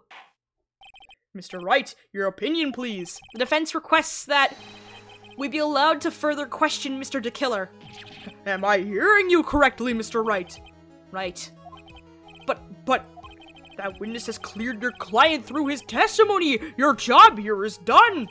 I'm not done yet. To see through the witness's lies and find the truth. That is my job, Your Honor. There's still more evidence to look at. And I'm sure that once those pieces arrive here in this very courtroom, a miracle will occur. Very well, the trial will continue. Mr. Edgeworth, please re-establish connection with Mr. the Killer. Right away, Your Honor. The fucking radio. Has a verdict been reached? Before that, we would like to talk with you a little more. About? All you needed from me was the name of my client. What else could you need me for?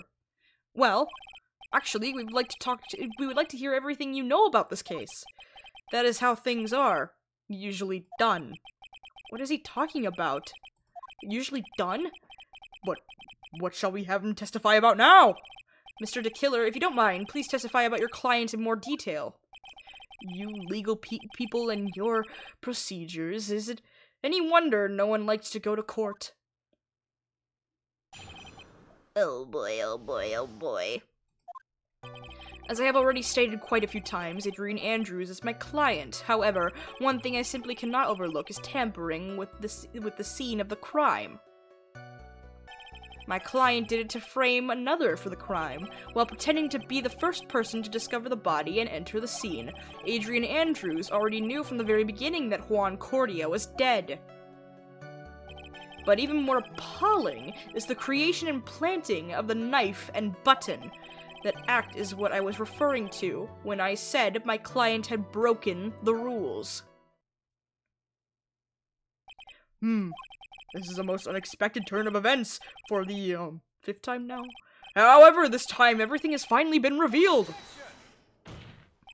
Just a second, Your Honor. Yes, Mr. Edgeworth? We still have the cross-examination to do. But you don't need to question testimony like this. Do you, Mr. Wright? Your Honor, the defense will question the witness, as if I have a choice here. Huh? Why? What this witness has said is nothing but beneficial to the defense's case. If you scrutinize the testimony, then I'll expose the lies in that oh-so-beneficial testimony, I suppose. I don't understand what's going on anymore. That makes two of us. Your Honor, they are boyfriends. They are boyfriends, Your Honor. Okay. Press everything. What is it, Mr. Wright? If I press him the wrong way, I might raise suspicions on his end. But I have to do something to waste more time. Witness, about requesting a hit? Yes. How much is your fee? I see you're also quite a dark-hearted man, Mr. Attorney. Huh? If you would like to talk business, we can do so after the trial. Ah! No! I'm not thinking of hire. Mr. Wright! Yes? You want to kill me. You want me dead, don't you? What? Why would you think something like that, Your Honor? Guilty! Mr. Phoenix Wright, you are hereby declared guilty! Witness, let's continue. Why did you disclose the name of your client? They are your clients, are they not? Oh my god. I thought I got a game over there for a second. I would think that most people wouldn't be able to overlook a person hiring another to kill. If I had a problem with such a thing, I wouldn't be very effective at my job. Yeah. Well, a change in occupation might be good for you.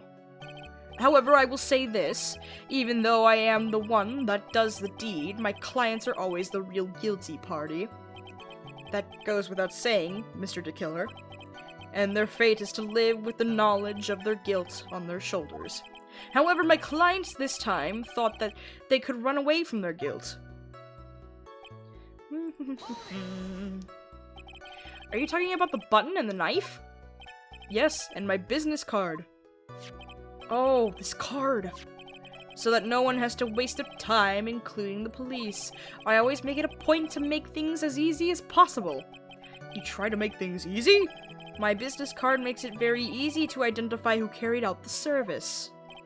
He's pretty devoted to this work.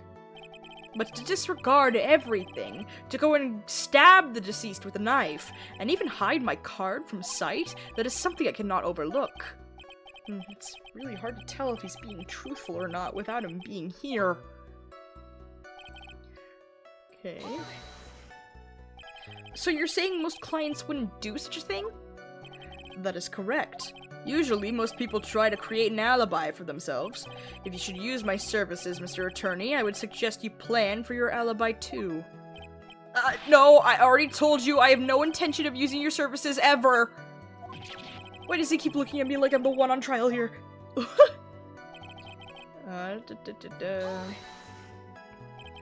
the very beginning? That is correct. From before my client visited the room. All of my clients know precisely what the situation is at all times. I wonder if that's really true. That's odd. Huh? That's odd. That's odd?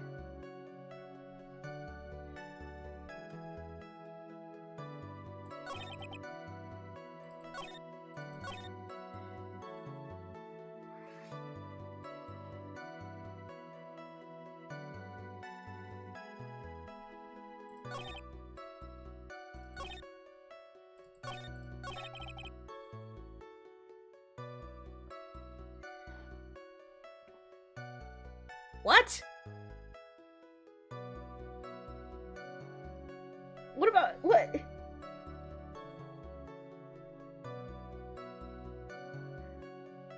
No, she didn't. What about the glass?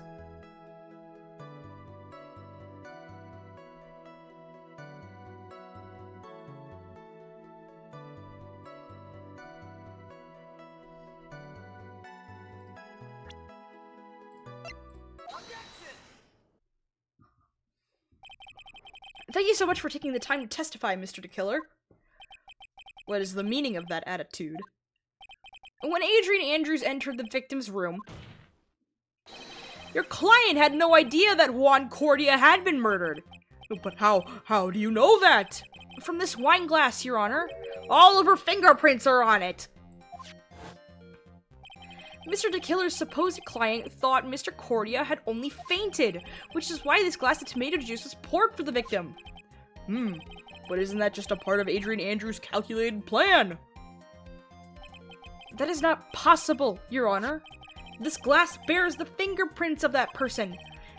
Had this been planted, they would have never left their fingerprints behind. I see your point. Mr. Edgeworth, what is your opinion? Strangely enough, I had the same exact thought just now. Witness, how do you explain this strange phenomenon? Isn't it a waste of time to ask about such a minor detail? It's not a very important point anyway, correct? I'm afraid you are mistaken. If Adrian Andrews really is your client, as you claim, then your client should have had knowledge of Mr. Corrida's death. If not, then that can only mean that Adrian Andrews was never your client at all. Oh, how strange. Yes? Why is it the attorney has yet to raise an objection at this absurd situation? Phoenix, if the killer figures out what we're up to, we're in real trouble.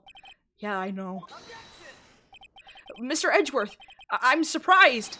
You know you can't say things like that without any evidence. Sorry. Well, that was an awfully weak objection for the two of you. Anyway, I am positive that there was a contradiction in that testimony. The prosecution requests further testimony concerning when the request was taken. Very well. Right now I have to buy us more time. While we wait for the items the killer left behind to get here, I just know that the very outcome of this trial lies with those items. That's right, we still have to buy time. Okay. This request came to me, about a week ago. It was a request for my services on the night of the awards ceremony. We met at a certain bar to discuss and finalize a few matters. That is what occurred. I trust my memory, and I believe I have made no mistakes. You met at a bar? So you physically met your client, huh? That is correct. Meeting one's client is the first step to building trust, in my opinion. I see. Well, Mr. Wright, your cross-examination, please. You met at a bar?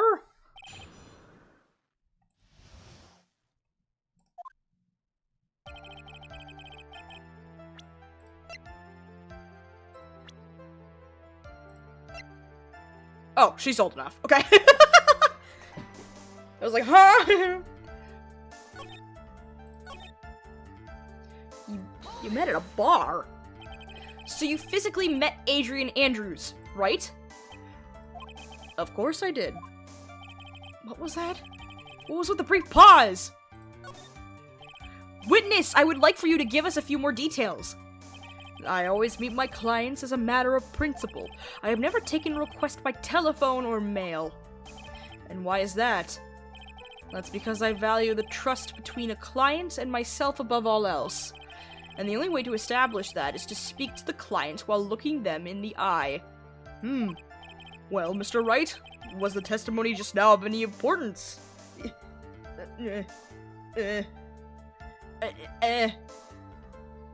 Yes? Yes?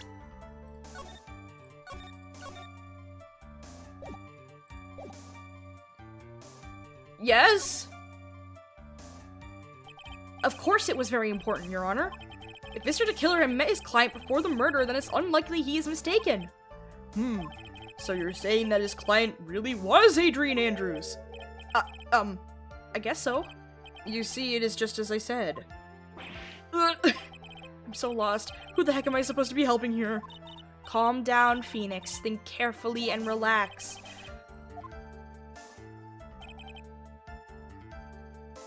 Hold on. What if I do the other option?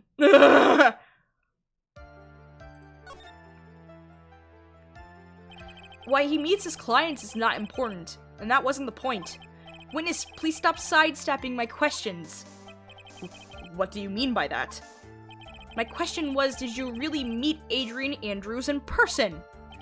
I have already told you, Mr. Wright, I did. It was only through talking with him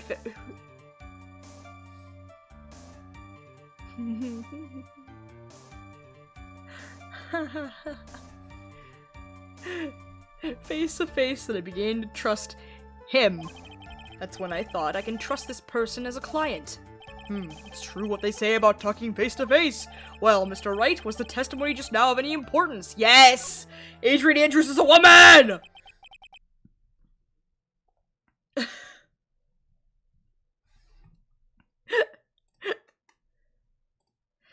If I heard what I think I heard just now, then I think I've got him. Your Honor, I believe the testimony of now was of the utmost importance. Huh? Really? If that's the case, witness, please include the statement just now in your testimony. Very well.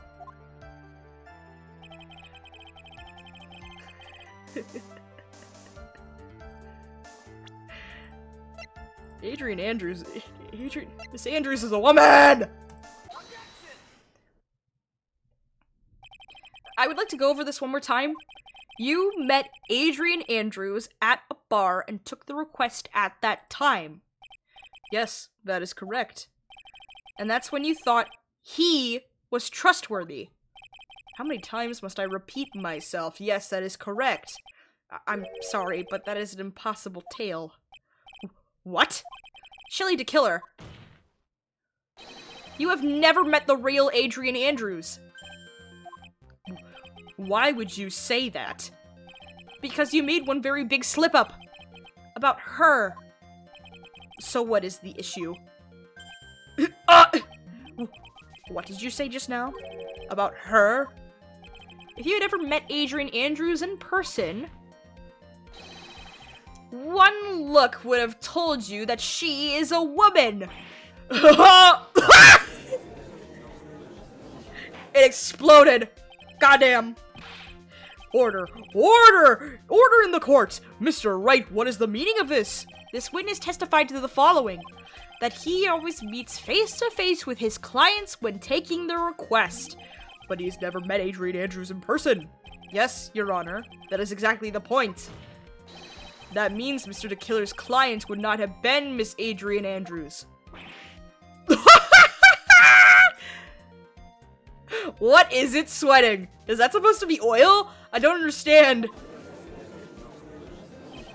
Mr. Edgeworth, I understand your logic on this one. However, why would the assassin make such a basic mistake? I believe it has to do with her name, Your Honor. Her name? Yes, Adrian Andrews is without a very androgynous name. Yes, I see. Unluckily for Mr. DeKiller, the entire time he was on the stand, no one has stated Adrian Andrews' gender. So, he simply picked the wrong gender to go with. What? What is going on? Shelley DeKiller! This court demands an explanation. I think somehow I must have mixed up this client with another. So does that mean you remember something different now? Yes, of course. Please, if you would allow me to testify once more. I know he's just going to spit out more lies. Okay, very well, but this time please give us the truth, and nothing but the truth! Oh boy.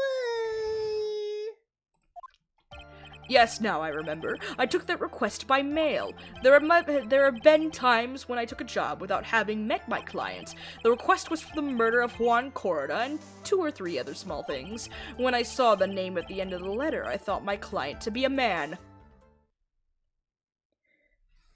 2 or 3 other small things? So you took this job through a letter? He didn't mention anything about a letter in his earlier testimony, which means he's definitely lying. Be careful, Phoenix.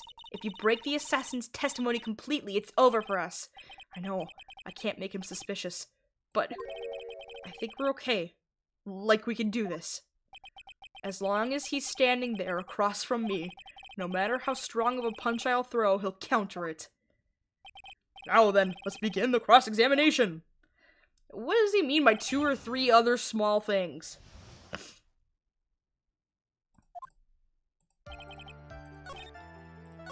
What do you mean? 2 or 3 other things? Yes. And what were these other things? A few other things that have nothing to do with this case. What should I do? Should I let him slide with that? It'd be really bad if I pushed his buttons the wrong way and he got mad. Press it further. Keep her going. Whether or not they're related to this case is for the court to decide. Mr. Attorney. Yes? Everything I have said from the beginning has been nothing but beneficial to your client, which is why I wonder what is pushing you to continue with this cross-examination. Could it be that you are planning to betray your own client? That's... I smell the stench of a backstabber, and should you turn out to be one... Wait! Uh-oh. This is looking really bad. I shouldn't press my luck. Alright, I have to think. Is this worth pursuing? Yes! Witness, this is a very important matter. Please cooperate and tell us what these other jobs your client requested were. If it's truly that important, I suppose I don't have much of a choice. The bear figurine. The bear figurine? After the assassination of the target, I was to find that figurine. I was told that this job was just as important as the actual killing. And where was that figurine? It was inside Mr. Corrida's suitcase. And then, what did you do next? I handed it over to my client right away. You gave it to your client. Interesting. This information certainly sounds important to me. Witness, please include what you stated in your testimony. As you wish. Yeah, boyfriends! Okay.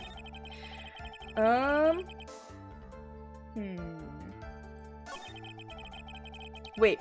One of these was to find the bear figurine. Give it to Adrian Andrews? I found this figurine at Mr. Engarde's mansion. If you gave it to Miss Andrews, then what was it doing there? I was waiting for her there. That was also part of the plan to frame Mr. Engarde, I'm sure. That makes a lot of sense. Well, Mr. Wright? Wait a minute. Wait. She didn't know that it was... forged.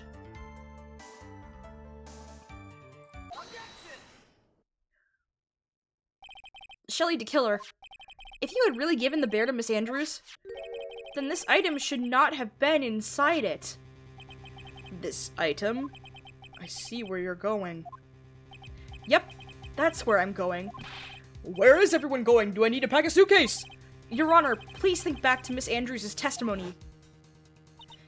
And I was going to burn it for her sake. Oh yeah, she was going to destroy it! That's right! If even for a single minute, this bear had actually been in Miss Andrews' hands, I'm sure she would have taken the suicide note out and burned it. Order! Order! Order! So that's where you two were going! So by the very fact that the suicide note was still inside the bear, tells us that your client didn't know how to disassemble the puzzle. Which means... It means, Your Honor, that it is impossible for Adrian Andrews to be the client.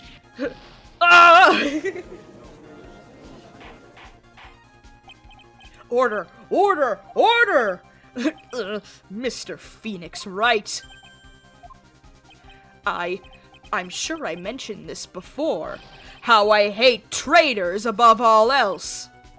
I think your cross-examination has clearly demonstrated something to me. You must wish to break your end of our agreement. No, that's enough. If that is your intention, then there's only one thing for me to do. Wait, please! Gentlemen, ladies, please excuse me. I have a matter that I must attend to. No! Please! Not that! Please wait! Mr. Attorney, bring this trial to a speedy end, and I may stay my hand. Otherwise...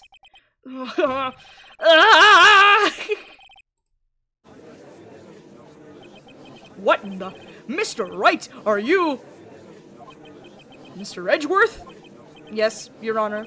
I didn't understand this witness's outburst just now. Do you think there is a need to hear more testimony, or is this enough? Well, we should. Edgeworth, we can't do this. If we keep this up, Maya, she'll... The prosecution... What has come over everyone? Even you are... The prosecution... rests. What is going on around here? The prosecution has no further questions, Your Honor. What?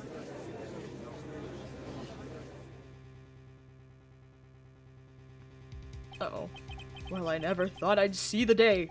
This is a most unusual situation. The prosecution rests with no further questions. Then, the prosecution has failed to uphold its stance. If that is the case, then even though I am reluctant, I must believe that Mr. DeKiller's testimony is accurate. That would mean that Shelly DeKiller's client is Adrian Andrews. Mr. Wright. Yes, Your Honor? If I end the trial here right now, then your client Matt Engarde would be declared innocent, and in his place Adrian Andrews would be charged with murder. Miss Andrews would be charged with murder. The prosecution has no further questions, so we will now hear the defense's final remarks. Bailiff, please bring the defendant, Matt Engarde, to the stand. The items from the DeKiller's hideout didn't make it in time. We tried as hard as we could, but it looks like our time has run out. I can't believe it. The outcome now lies in your hands. Oh, boy. Dude, did the old guy finally decide? To be honest, I can't think of you as a truly innocent and good person. You have done enough evil to drive a woman to death. But, at least on the charge of murder, it would appear that you are innocent. Ha! Oh, what? So, I guess even the old fuddy-duddy figured me out. Mr. Engarde! What an atrocious lawyer I have, giving his own client up like this. And that refreshing like a spring breeze crap is just as atrocious, don't you agree? Anyway, get on with it and pronounce me innocent already. Right, Mr. Lawyer? Should I side with justice, or should I save Maya's life? You better get Engarde a guilty sentence, okay? But if I did that, Maya will die. But if I say he's innocent, then Miss Andrews will be charged as the murderer. Do I say he's guilty or not guilty? Either choice I make, someone's life is going to end. It all hinges on what I choose. Now then, Mr. Wright, let's hear the defense's final statements on this matter. Oh my god! If the person who hired the assassin was Adrian Andrews, I am going to save. Then your client, Mr. Matt Engarde, is innocent. There's no need to ask, old man. After all, my lawyer is going to say what I want, aren't you? Right. I can't do this. But I have to decide something.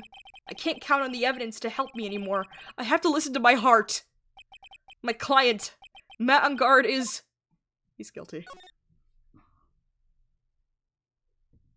I have to do it. I have to. Yep. He's guilty. We are waiting for your answer, Mr. Wright. Matt Engarde, your client deserves an answer. Maya. I'm sorry. Oh. Says I'm connecting to chat. Are we good? Are we okay? Are we still here? It says I'm still live.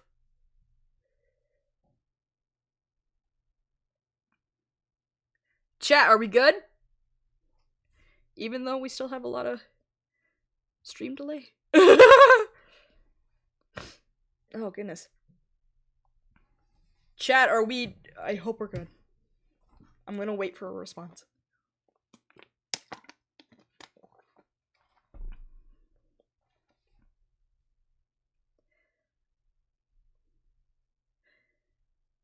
I hope we're okay.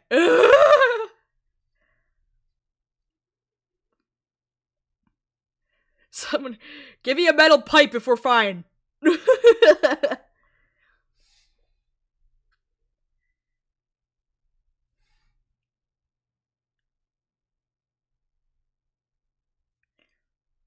I'm keeping an eye on stream. I'm keeping an eye. Oh, please. Please still be up. Please. I would greatly appreciate it.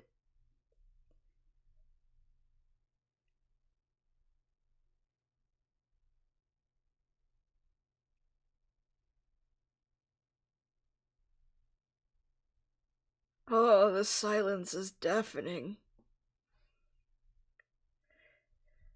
Still waiting. I'm keeping an eye. I have stream delay on my phone. So, I know where we are. But it looks like we're fine.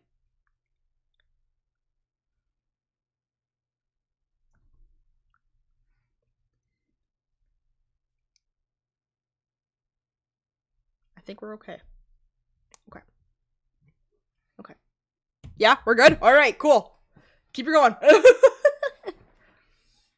Thank God. I just saw my OBS, like, saying connecting to chat. And so I was afraid that we were crashing. Okay. Okay. It also said was connecting to the chat for a moment. Okay. Cool. Awesome. Thank fuck. Okay. Matt Engarde is... Oh! Oh! Von Karma! Franziska Von Karma! What are you doing here? Ah! You see now, don't you, Mr. Phoenix Wright? This is exactly why you should never take your eyes off. There's a metal pipe. Okay. This is exactly why you should never take your eyes off that scruffy old fool. Did you bring them? The final pieces, do you have them? You should know better than to ask that, Mr. Miles Edgeworth. Von Karma is perfect in every way. The evidence is here in perfect condition. Don't worry about Scruffy. He's fine, and his injuries are minor. All the items are inside this. What a filthy old coat this is! That's Gumshoes. I can spot his tattered rags. I'm gonna... Yep, cool. Okay. I apologize for its ugliness, but there was nothing else to wrap the items in. I fought long and hard this whole trial, all for what is inside that raggedy coat. I'm sure that inside that coat lies a crucial piece of evidence. Your Honor, inside that filthy coat are the defense's final pieces of evidence. Your final evidence?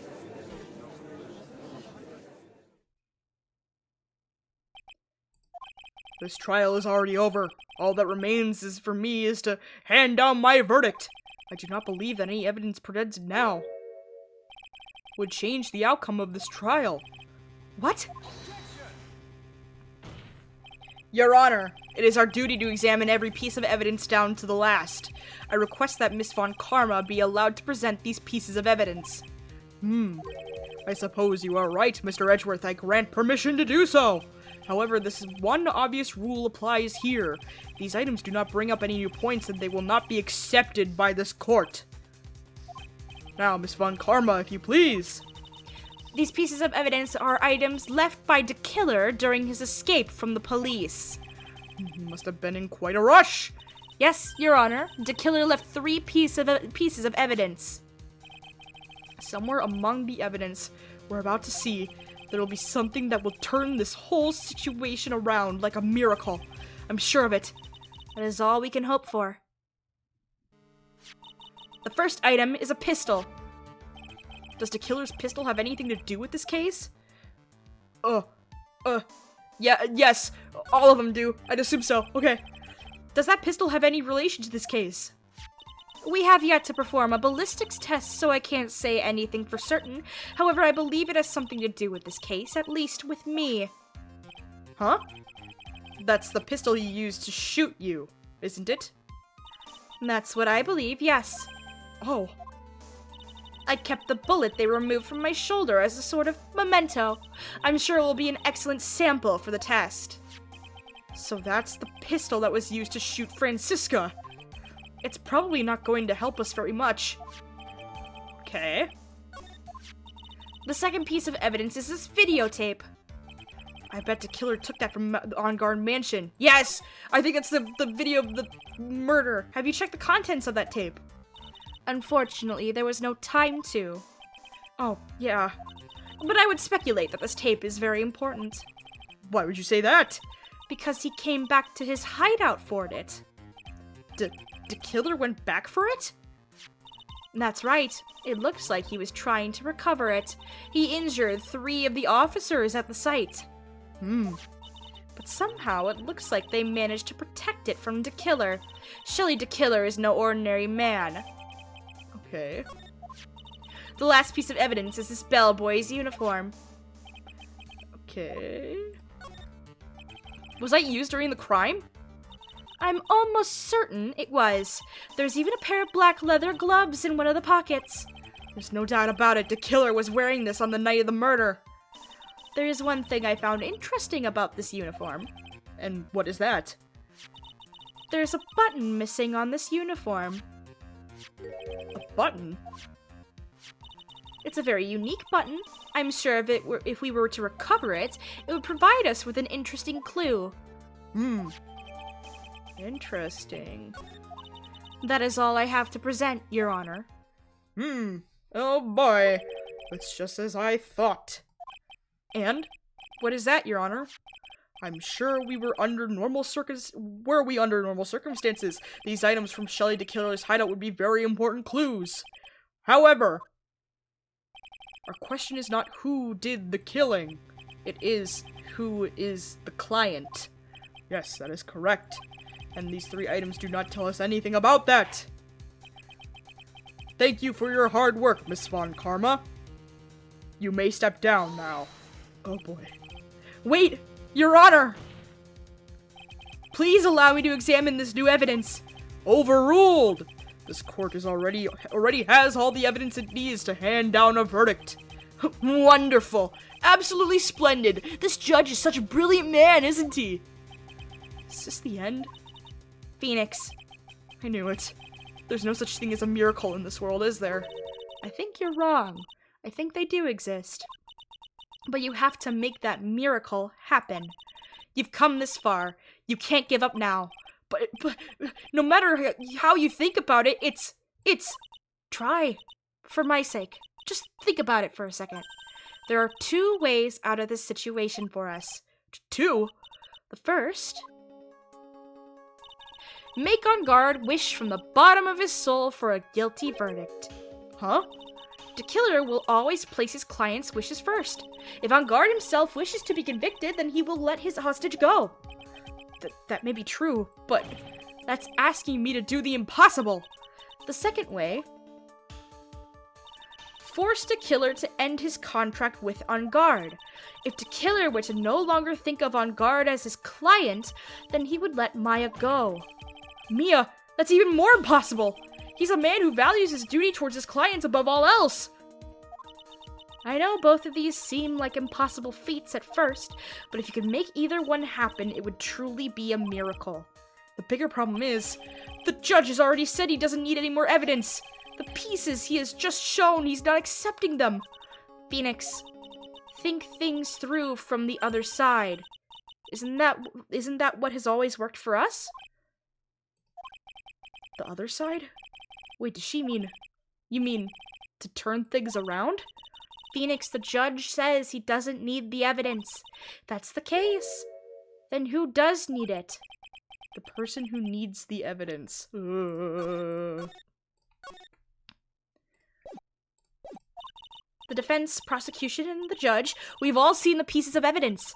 And that is how we have come to know the truth. But there's one person who has yet to see them all.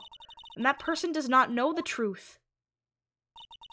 That truth, it may be what will bring out the miracle in the end.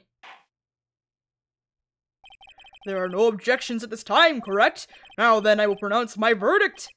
Why don't we all respectfully sit back and listen, kids?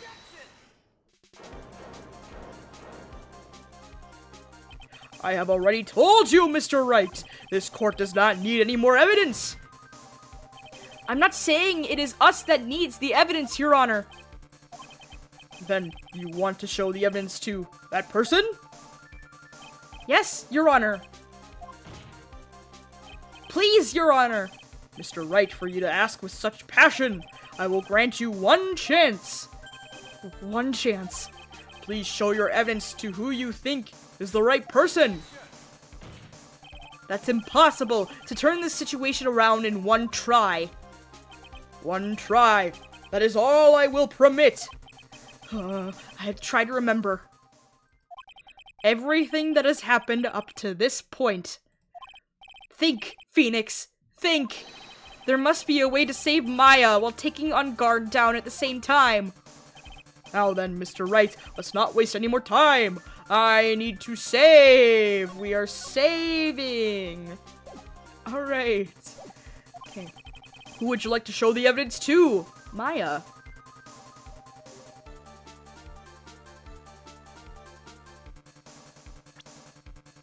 Maya. I need to show the evidence to Maya.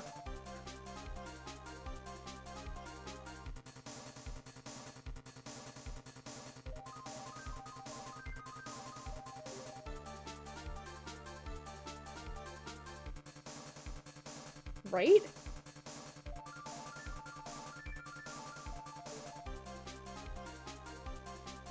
Or, wait. No, I can't wait.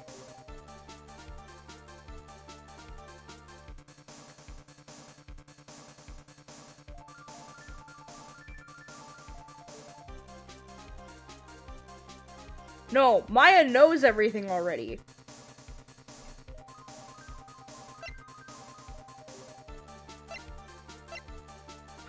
I love how there's two different things here.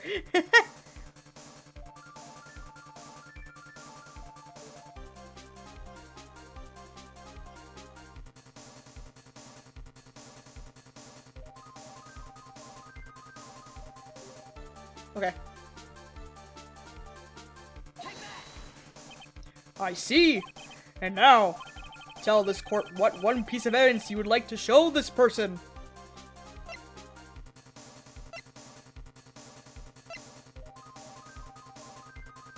Yeah, because he wants it. Yep. Well, what do you think, Mr. Edgeworth? I think there is some merit in showing this evidence to that witness. Bailiff, please bring in the transceiver from earlier. All right, looks like I managed to convince him. How can he see? Maya, she's okay, right? Didn't I tell you to concern yourself with bringing about a speedy end to this trial? Now, if I understand correctly, you wish to show me one piece of evidence. Yes, one is all I need. I have here a videotape. It was found at your hideout. I heard you injured 3 officers in your attempt to get this back. That was most regrettable. However, it was an order from my client. I was told to protect that videotape. I thought so. I'm afraid I seem to have failed in that regard. Do you know the contents of this tape? I was sternly told by my client not to watch it. So I have absolutely no idea. Actually, you are on this tape. Me? There was a video camera hidden at the crime scene. Your actions were being recorded. What? Is that true, Mr. Wright? Who was it that planted a camera? Well, the only person who could have placed a camera at the scene of the crime would be your client, naturally. That was Adrian Andrews. Be quiet and listen, Your Honor. Yes, sir. Your client specified a place and time for you, isn't that right? Yes. That was so they could film you. I had no idea. Mr. Wright, why would my client do such a thing? I would like to know why. Why did Matt Engarde film the crime scene? The reason why he did is that might take it out of this whole mess. There's only one reason why your client would secretly film the scene.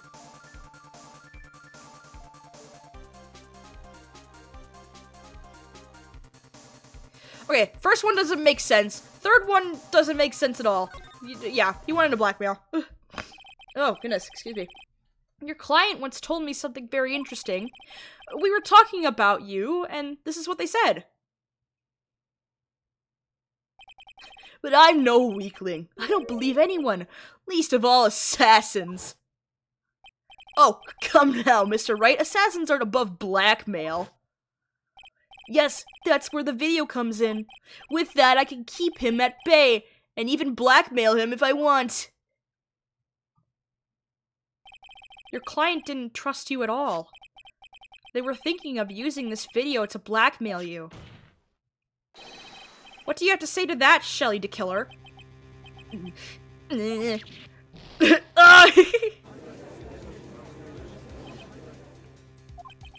It looks like I was being deceived from the very beginning. Yes, by a natural. That is the kind of person they are. Your client is a person who only thinks and plots of how to use the people around them to protect themselves from any and all dangers that may arise. That is the true nature of your client. I have one question for the witness.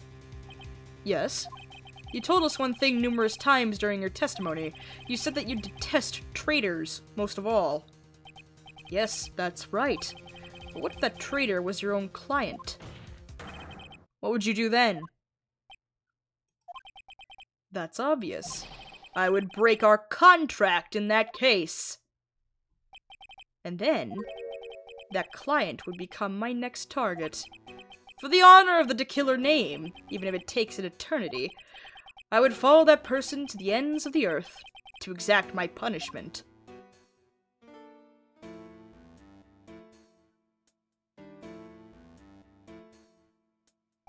I see. That's all I wanted to know. So the traitor becomes the killer's next target. Ah, I get it. This is how we'll turn this case around. Mr. Wright. Yes? My contract with my client is over, as of now.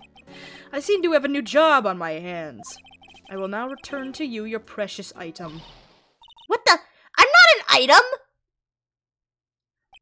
Maya, I thought I'd never see you again. Oh, thank goodness! Yay! Yes! This trial appears to have come to its conclusion. However, I am sort of. I don't quite know what just happened there with the client and the witness and— Miss Von Karma, where did that— She always has you in her sights. Now, I do believe it's time to finally hand down a verdict. Oh, he's sweating now! Yeah, fuck you. Mr. Engarde, it looks like somehow you got what you wanted. You will finally receive the acquittal you wanted so badly. You should be happy. But before that, I would like to make one final statement. Sometime in the near future, one very betrayed assassin may appear before you. Needless to say, that man is very good at what he does. I'm sure you would understand what I mean if you watch this video. Help me! Now then, Your Honor, the verdict, if you please. Is this all right with you, Mr. Wright? We have finally reached the end of a very long battle. Whether he's convicted or acquitted, there's no escape for him now. Go on, Phoenix. Plead whichever way your heart tells you. Right, Chief. Guilty! Matt Engarde. Even though I am a lawyer, a cannot make your crime disappear. I think a guilty verdict is appropriate here. Me? My wonderful self? Guilty? Even if you got an acquittal the instant you set foot outside the detention center, your life would be in danger. No matter which way you look at it. You can't run away from your crime anymore. No! Guilty! Oh my god!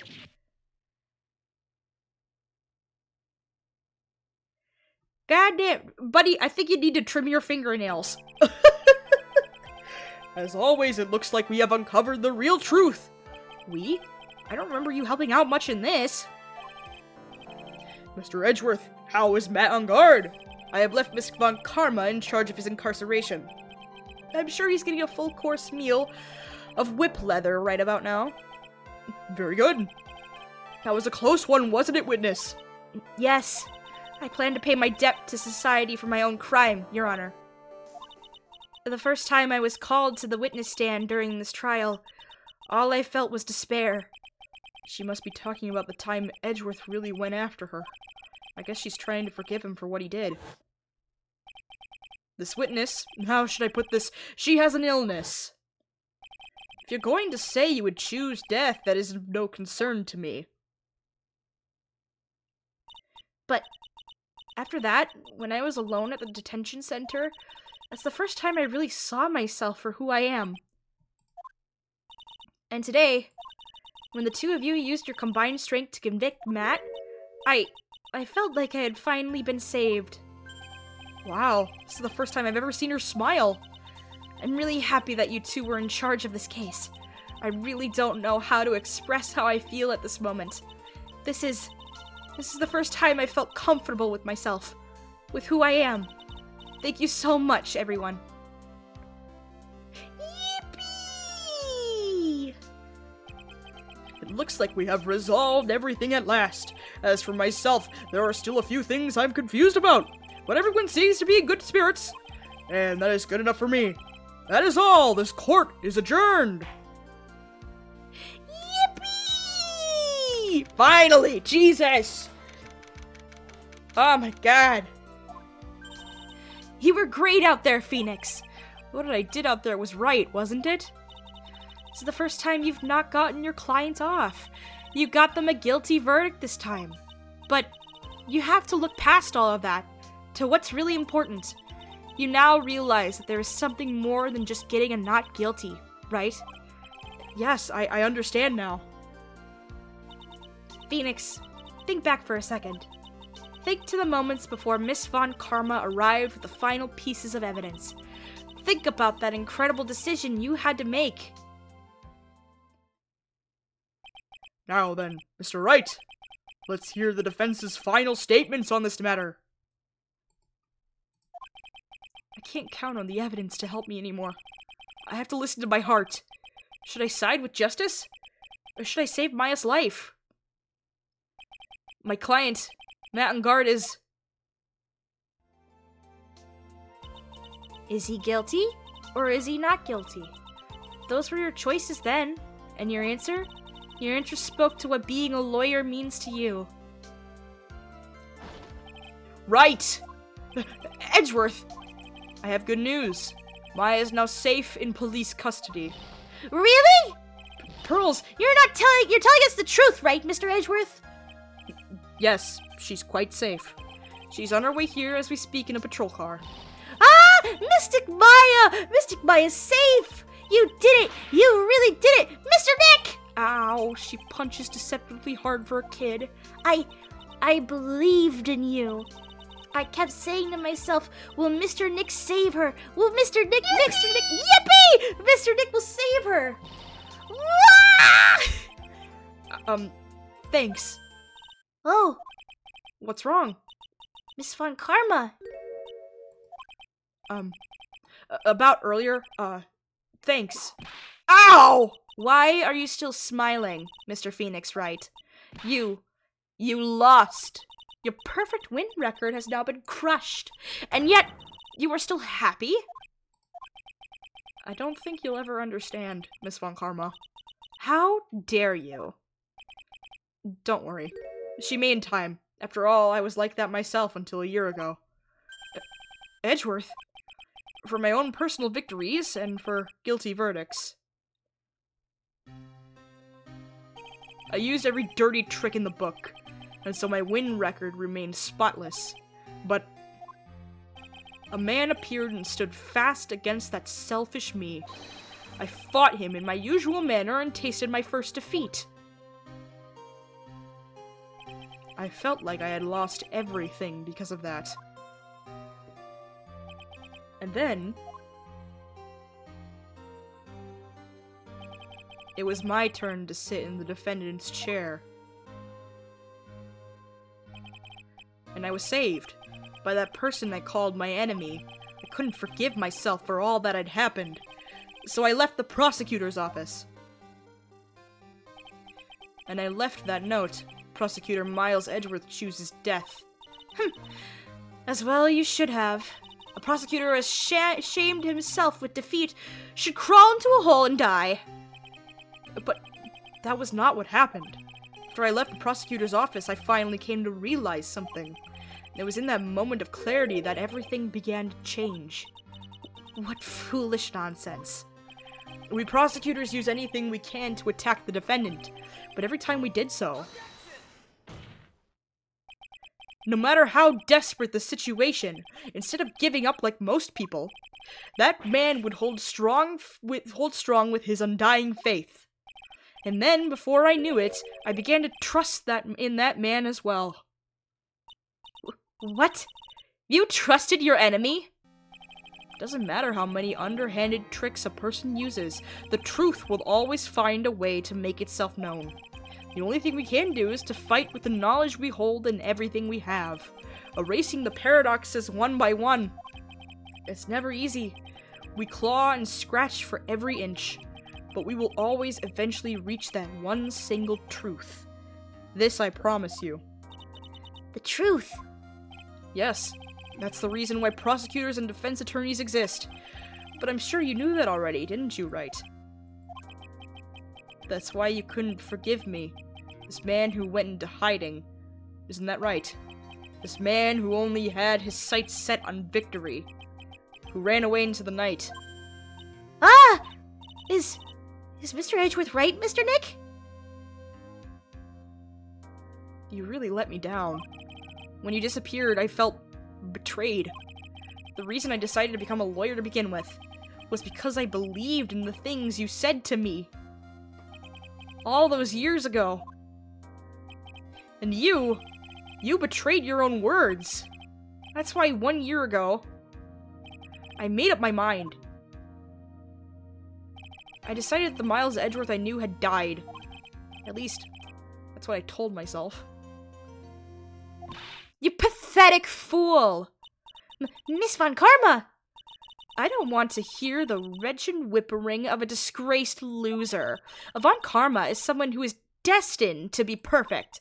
Miles Edgeworth, you are no longer worthy. You are no longer worthy of being a Von Karma, and neither am I. It's over. It's all over. Francisca threw something on the ground just now. This is an electromagnetic receiver. Isn't that the thing she used to track Detective Gumshoe? I'll return this to the precinct later. There's something else. Ah! Isn't that Miss Von Karma's whip? I'll never set foot in another courtroom again. I'm sure that's what she's saying by this action. You should keep this, right? Okay. Nick! Maya! Yay! Maya! Mystic Maya! Mystic Maya! Oh, yay! Oh my god.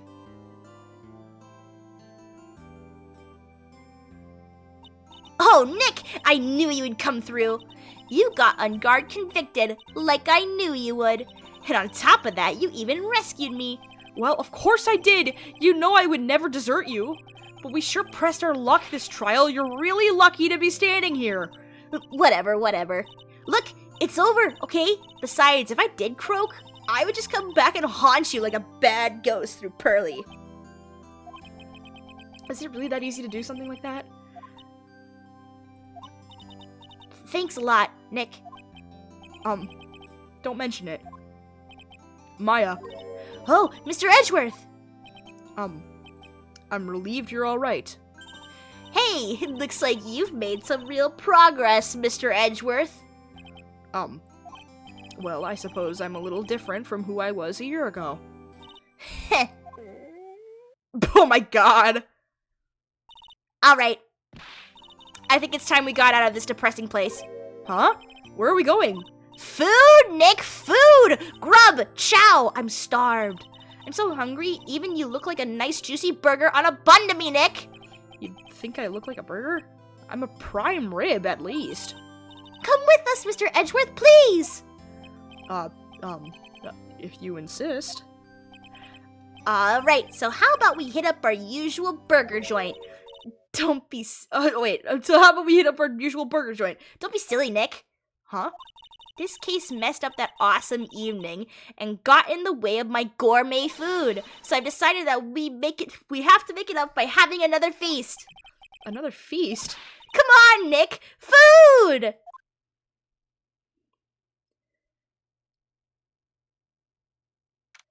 Oh yeah, back in the lobby. Oh! Gumshoe's okay! What happened to your head, dude? Yippee! Oh my god. You look a little fucked up, my guy. Hey, pal! Sorry to keep you guys waiting. Gumshoe, are you alright? Yeah, but I'm really embarrassed. I didn't think I would hit a telephone pole of all things. A telephone pole? And then it wasn't a red light that got him? You did it again, City. Oh, you're here too. I felt like my dear old heart was gonna give out on me, and I ain't joking. Yeah, it was more exciting than the very last episode of The Steel Samurai. Thanks. Now, looky here, Mr. Snooty Prosecutor. Don't you reckon you bullied Mr. Wright too hard? If you don't start being a lot nicer to him, he might just kick it. Tonight, even. I'll keep that in mind. Well, come on now. Everyone gather round. Y'all are gonna get your picture taken by a genuine professional photographer. It looks like Lana bought herself a new camera. Well, pal, at least we can put this messy case behind us now. Come on, tonight's all about eating, so let's go chow down, pal. Amen to that, pal. Amen. You know, when you think about it, you were the one who saved the day, Detective. Huh? Me? You really think so? He's right. If it wasn't for the 3 items you took, I think this trial would have had a very different ending. Ah, well, you know, it's... Huh? Wait. That's odd. When I ran off with the things from the killer's hideout... I come to make an announcement. Shadow the Hedgehog's a bitch-ass motherfucker. He pissed on my fucking wife. He took 4 things?! Right. I He get took his distracted. hedgehog, He and pissed put on my dick out, fucking and wife. He pissed on my fucking wife, and he said his dick was this big. And I said that's disgusting. And I said that's disgusting. So I'm making a call-out post on my Yup, Twitter.com. Shadow the Hedgehog, you got a small dick. It's the size of this walnut. It's the except size way of this smaller. walnut, And except guess what? way Here's smaller. what my dong looks like. Yep. That's right, baby. All points, no quills, no pillows. Look at that, there, it looks like 2 balls and a bong. He fucked my wife, so guess what? I'm gonna fuck the earth. That's right, this is what you get. My super laser piss. Except I'm not gonna piss on the earth. I'm gonna go higher. I'm Pissing on the moon! How do you like that, Obama? I pissed on the moon, you idiot! You have 23 hours before the piss droplets hit the fucking earth. Now get out of my fucking sight before I piss on you too. Nice. Yeah, cool. He took 4 things? I was sure I took 4 things in total, sir. What? 4? Yeah, I'm sure I put one of the items in my coat pocket. There was a 4th item? Oh, come on, y'all. It's over. But whoo boy, I tell ya, you really are something else. Between between getting accused of murder and getting kidnapped? Never a dull moment with you, huh? Ha ha, you think? Why does she look so happy about that? But being shut away for 2 whole days? Weren't you scared? Yeah, it was really scary. I felt so hopeless. So to keep my mind off of things, I drew a picture. Sounds like you had it rough, gal. So where's this picture of yours? Yeah, I want to see it. I want to see Mr. Maya's picture. You know, I don't know where it went. Oh, that's too bad. Well, it's all right. It wasn't anything important anyway. It's sure nice to finally see them both smiling again. What is it, Edgeworth? It's this thing is picking something up. That's Miss Von Karma's receiver! Oh, thanks to her, I had the most awful experience of my life, sir. I can't believe she stuck a tracking device on me. That's odd. Even though you're standing right here, the tracking device seems to be in a different location. Oh, it's probably busted or something, sir. Well, it doesn't matter. I'm afraid it's about time for me to excuse myself. I still have some work to do. Huh? But Mr. Edgeworth, you haven't eaten anything yet! And you've eaten way too much, you glutton. I had fun tonight. Now, if you'll excuse me. Wait. What? I just want to say, oh, I love you, Edgeworth. Thanks, Edgeworth. You really saved me out there. If anyone should be saying thanks, it should be me, right? I feel like words alone aren't enough here. I wonder if there's anything I can give him to express how I feel. A kiss!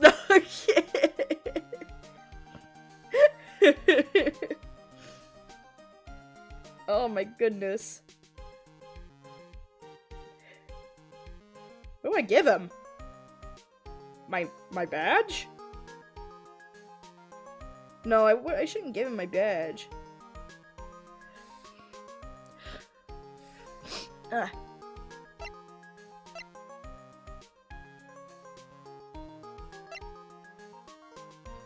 Nah, he should take Von Karma's whip. Yeah. What's this? Thank you. It's all thanks to you two.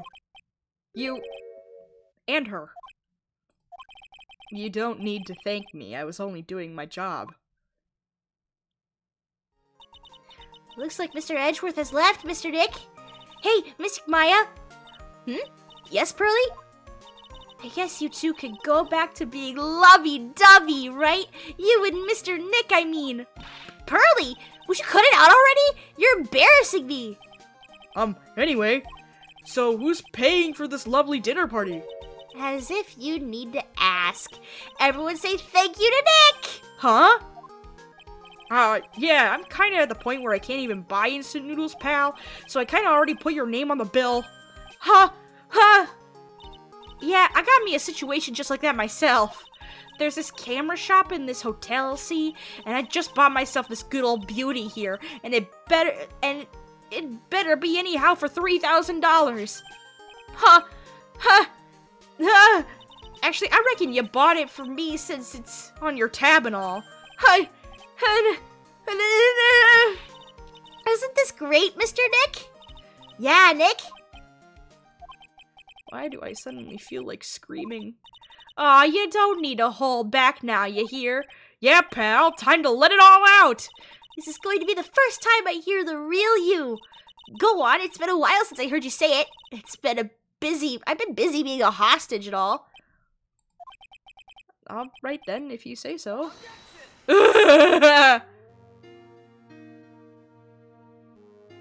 Yay!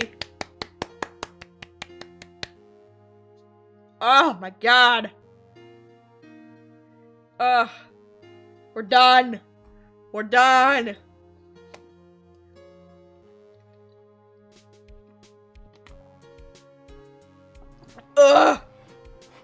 God. We're done. Oh. Yippee! Chat's still super behind. We love it! Technical difficulties! Okay, we weren't behind in the beginning. And I don't know why.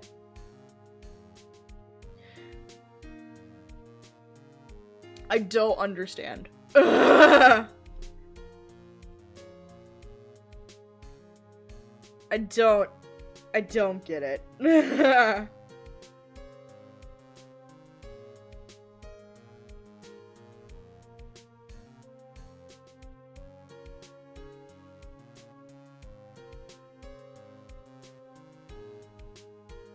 I don't understand. But if you close Emotional damage, emotional damage, emotional damage, emotional. Oh my god, it's Maggie. I guess Maggie's being a waitress. Okay, cool. Good for you, ma'am.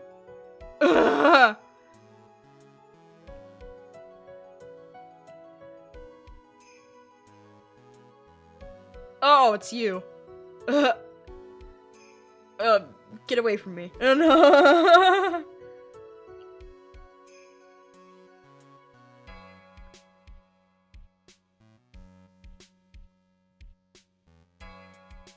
Oh, man.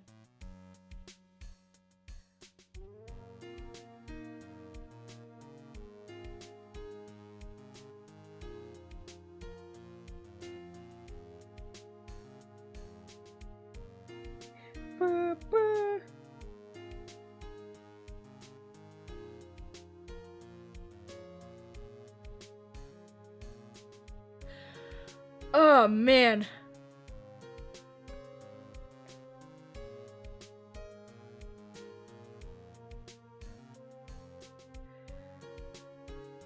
Oh, we're done. No Edgeworth and Phoenix kiss. Oof. Ripperoni. Oh, man.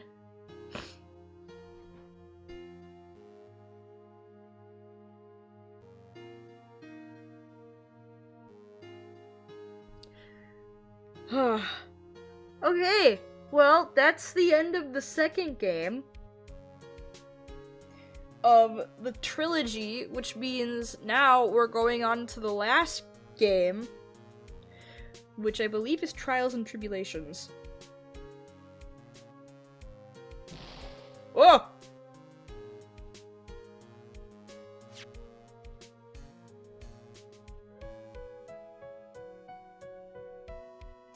Oh, she's still going! Oh my god.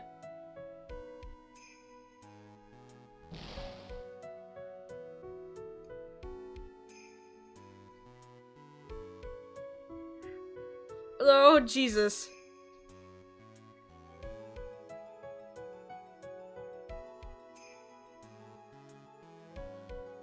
I indicate how far behind I am, so just in case, bye! Oof. Ripperoni. Yeah, I don't know what the fuck happened with the stream delay this stream. I thought everything was fine. This, like, the beginning of this case.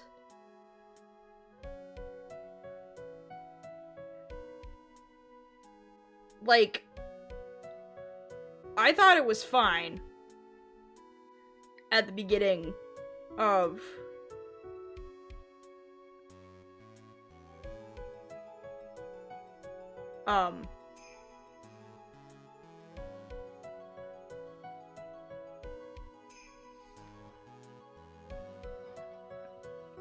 oh, I just lost my train of thought. Oh, it's dead. Okay, goodbye.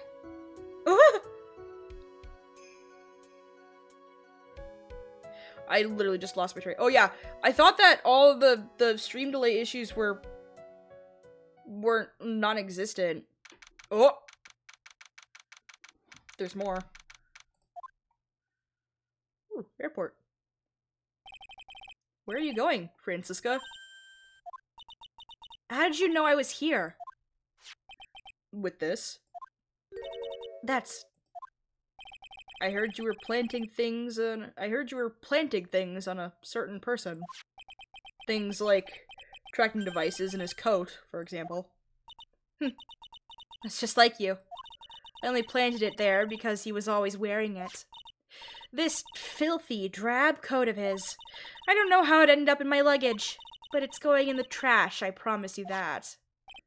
Oh, that's right. Speaking of that man, he told me something very interesting. When I ran off with the things from the killer's hideout, I was sure I took 4 things in total, sir. 4 things? It seems he put the last one in his coat pocket. He put it in here? It doesn't matter anymore. The case is already over. What are you going to do now? That's none of your business. Are you running away? Shut up! You don't understand a thing. You can't possibly understand what it means to be Manfred von Karma's daughter. Franziska. So many expectations from everyone around me. Expectations I must fulfill. I'm expected to win no matter what, and failure? Such a thing is not an option for me. My father was a genius. There's no doubt about that, but me? I'm no genius. I've always known that. But I had to be one. I had to. You may not be a genius like your father, but you are a prosecutor. You have been and always will be. No, I'm not. Not anymore. I've even thrown my whip away. Speaking of that, Wright gave me this to hold on to. Right. You knew something like this would happen, didn't you? I'm going to say this again. We prosecutors do not fight for personal honor or pride. I hope you will think deeply about what you should be striking down with that whip. You haven't changed a bit. You've always left me alone and walked on ahead without me. Miles Edgeworth, I've always hated you. And then, finally, my chance to take my revenge on you arrived. If I could win against that man, if I could make Phoenix Wright bow down in defeat, then this girl you left behind would have risen higher than you. That was supposed to be my revenge. I see. You know, I can't do it. I can't change who I am. I can't throw away everything I've been until today. I believe you can. Just like how Adrian Andrews did. Adrian Andrews? You were going to use her during the trial, right? But you were dependent on your father by using his tactics. Isn't that right? Huh. Today, you chased after me, after I'd left you behind all these years. And that's why we're standing here now, side by side. But I have no intention of stopping. If you say you are going to quit your walk down the prosecutor's path, then this is where we part ways, Franziska von Karma.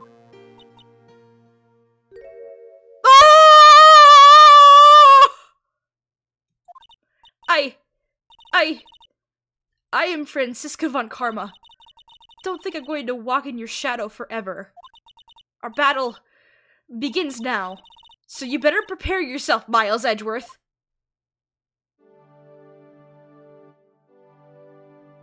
Oh my god.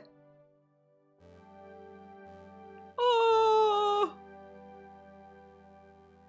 Phoenix Wright. One day, someday, I'm sure we'll meet again in battle. Until then, this last piece of evidence that never made it to you, I'll take good care of this 4th piece, so I can give it to you when at last we meet again.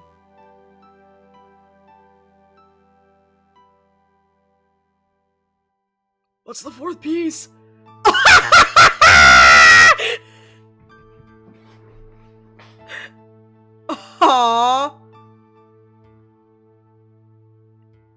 It's Maya's doodle. Oh, oh, my heart. Oh, achievement! Yay!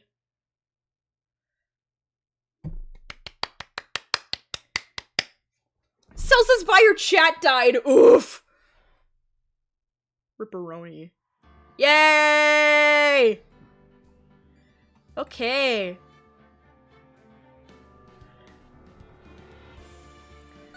Alright, so that is the last case of Justice for All. There is one more. There is Trials and Tribulations. And that is the last Phoenix Wright game of the trilogy. And then we are done with Phoenix Wright.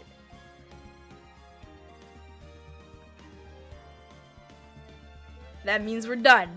At least with Phoenix Wright, Ace Attorney Trilogy. There's still, there's the Edgeworth game that came out, that was only released in Japan. That came out. And then there's also, Apollo Justice that I might be interested in playing. I do not know. But there's this one. Trials and Tribulations, I believe, has 5 cases. Like the original game. So after these 5 cases, and once I get a capture card, is when I will begin my Legend of Zelda Tears of the Kingdom create run. It's gonna happen, guys. Once I figure out my shit with my capture card, it's gonna happen.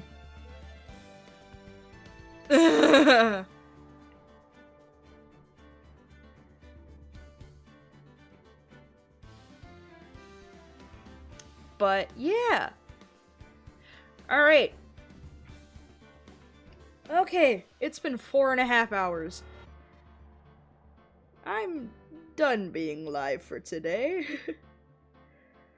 Oh, there's no one I could raid. Fuck! Double checking Discord just in case.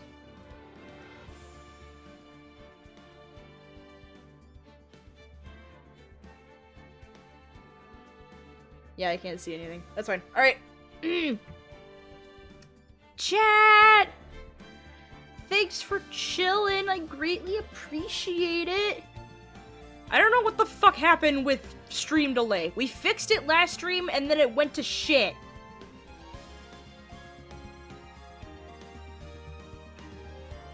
Like, I don't know what happened.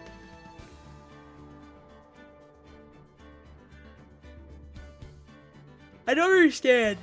But it was fine earlier in the stream. I don't know what happened. But whatever. It's alright. Okay. Big thanks again to Lazarius, I hope that I'm pronouncing that right, and Hex Speedruns for the follows. I greatly appreciate it. Thank you so much. Thanks for chilling, and welcome to our weird little corner of the internet.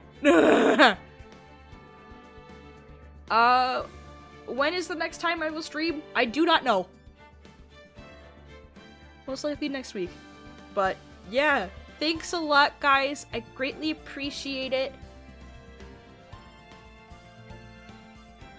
The next stream will be the first case of Trials and Tribulations. So, yeah. I think that'll be a short one, because, again, it's intro case for a game. We should be fine. But, yeah. I feel like that all my stream delay stuff that was going on today, I don't know what the fuck that was. It was fine earlier, and now it just went kaput.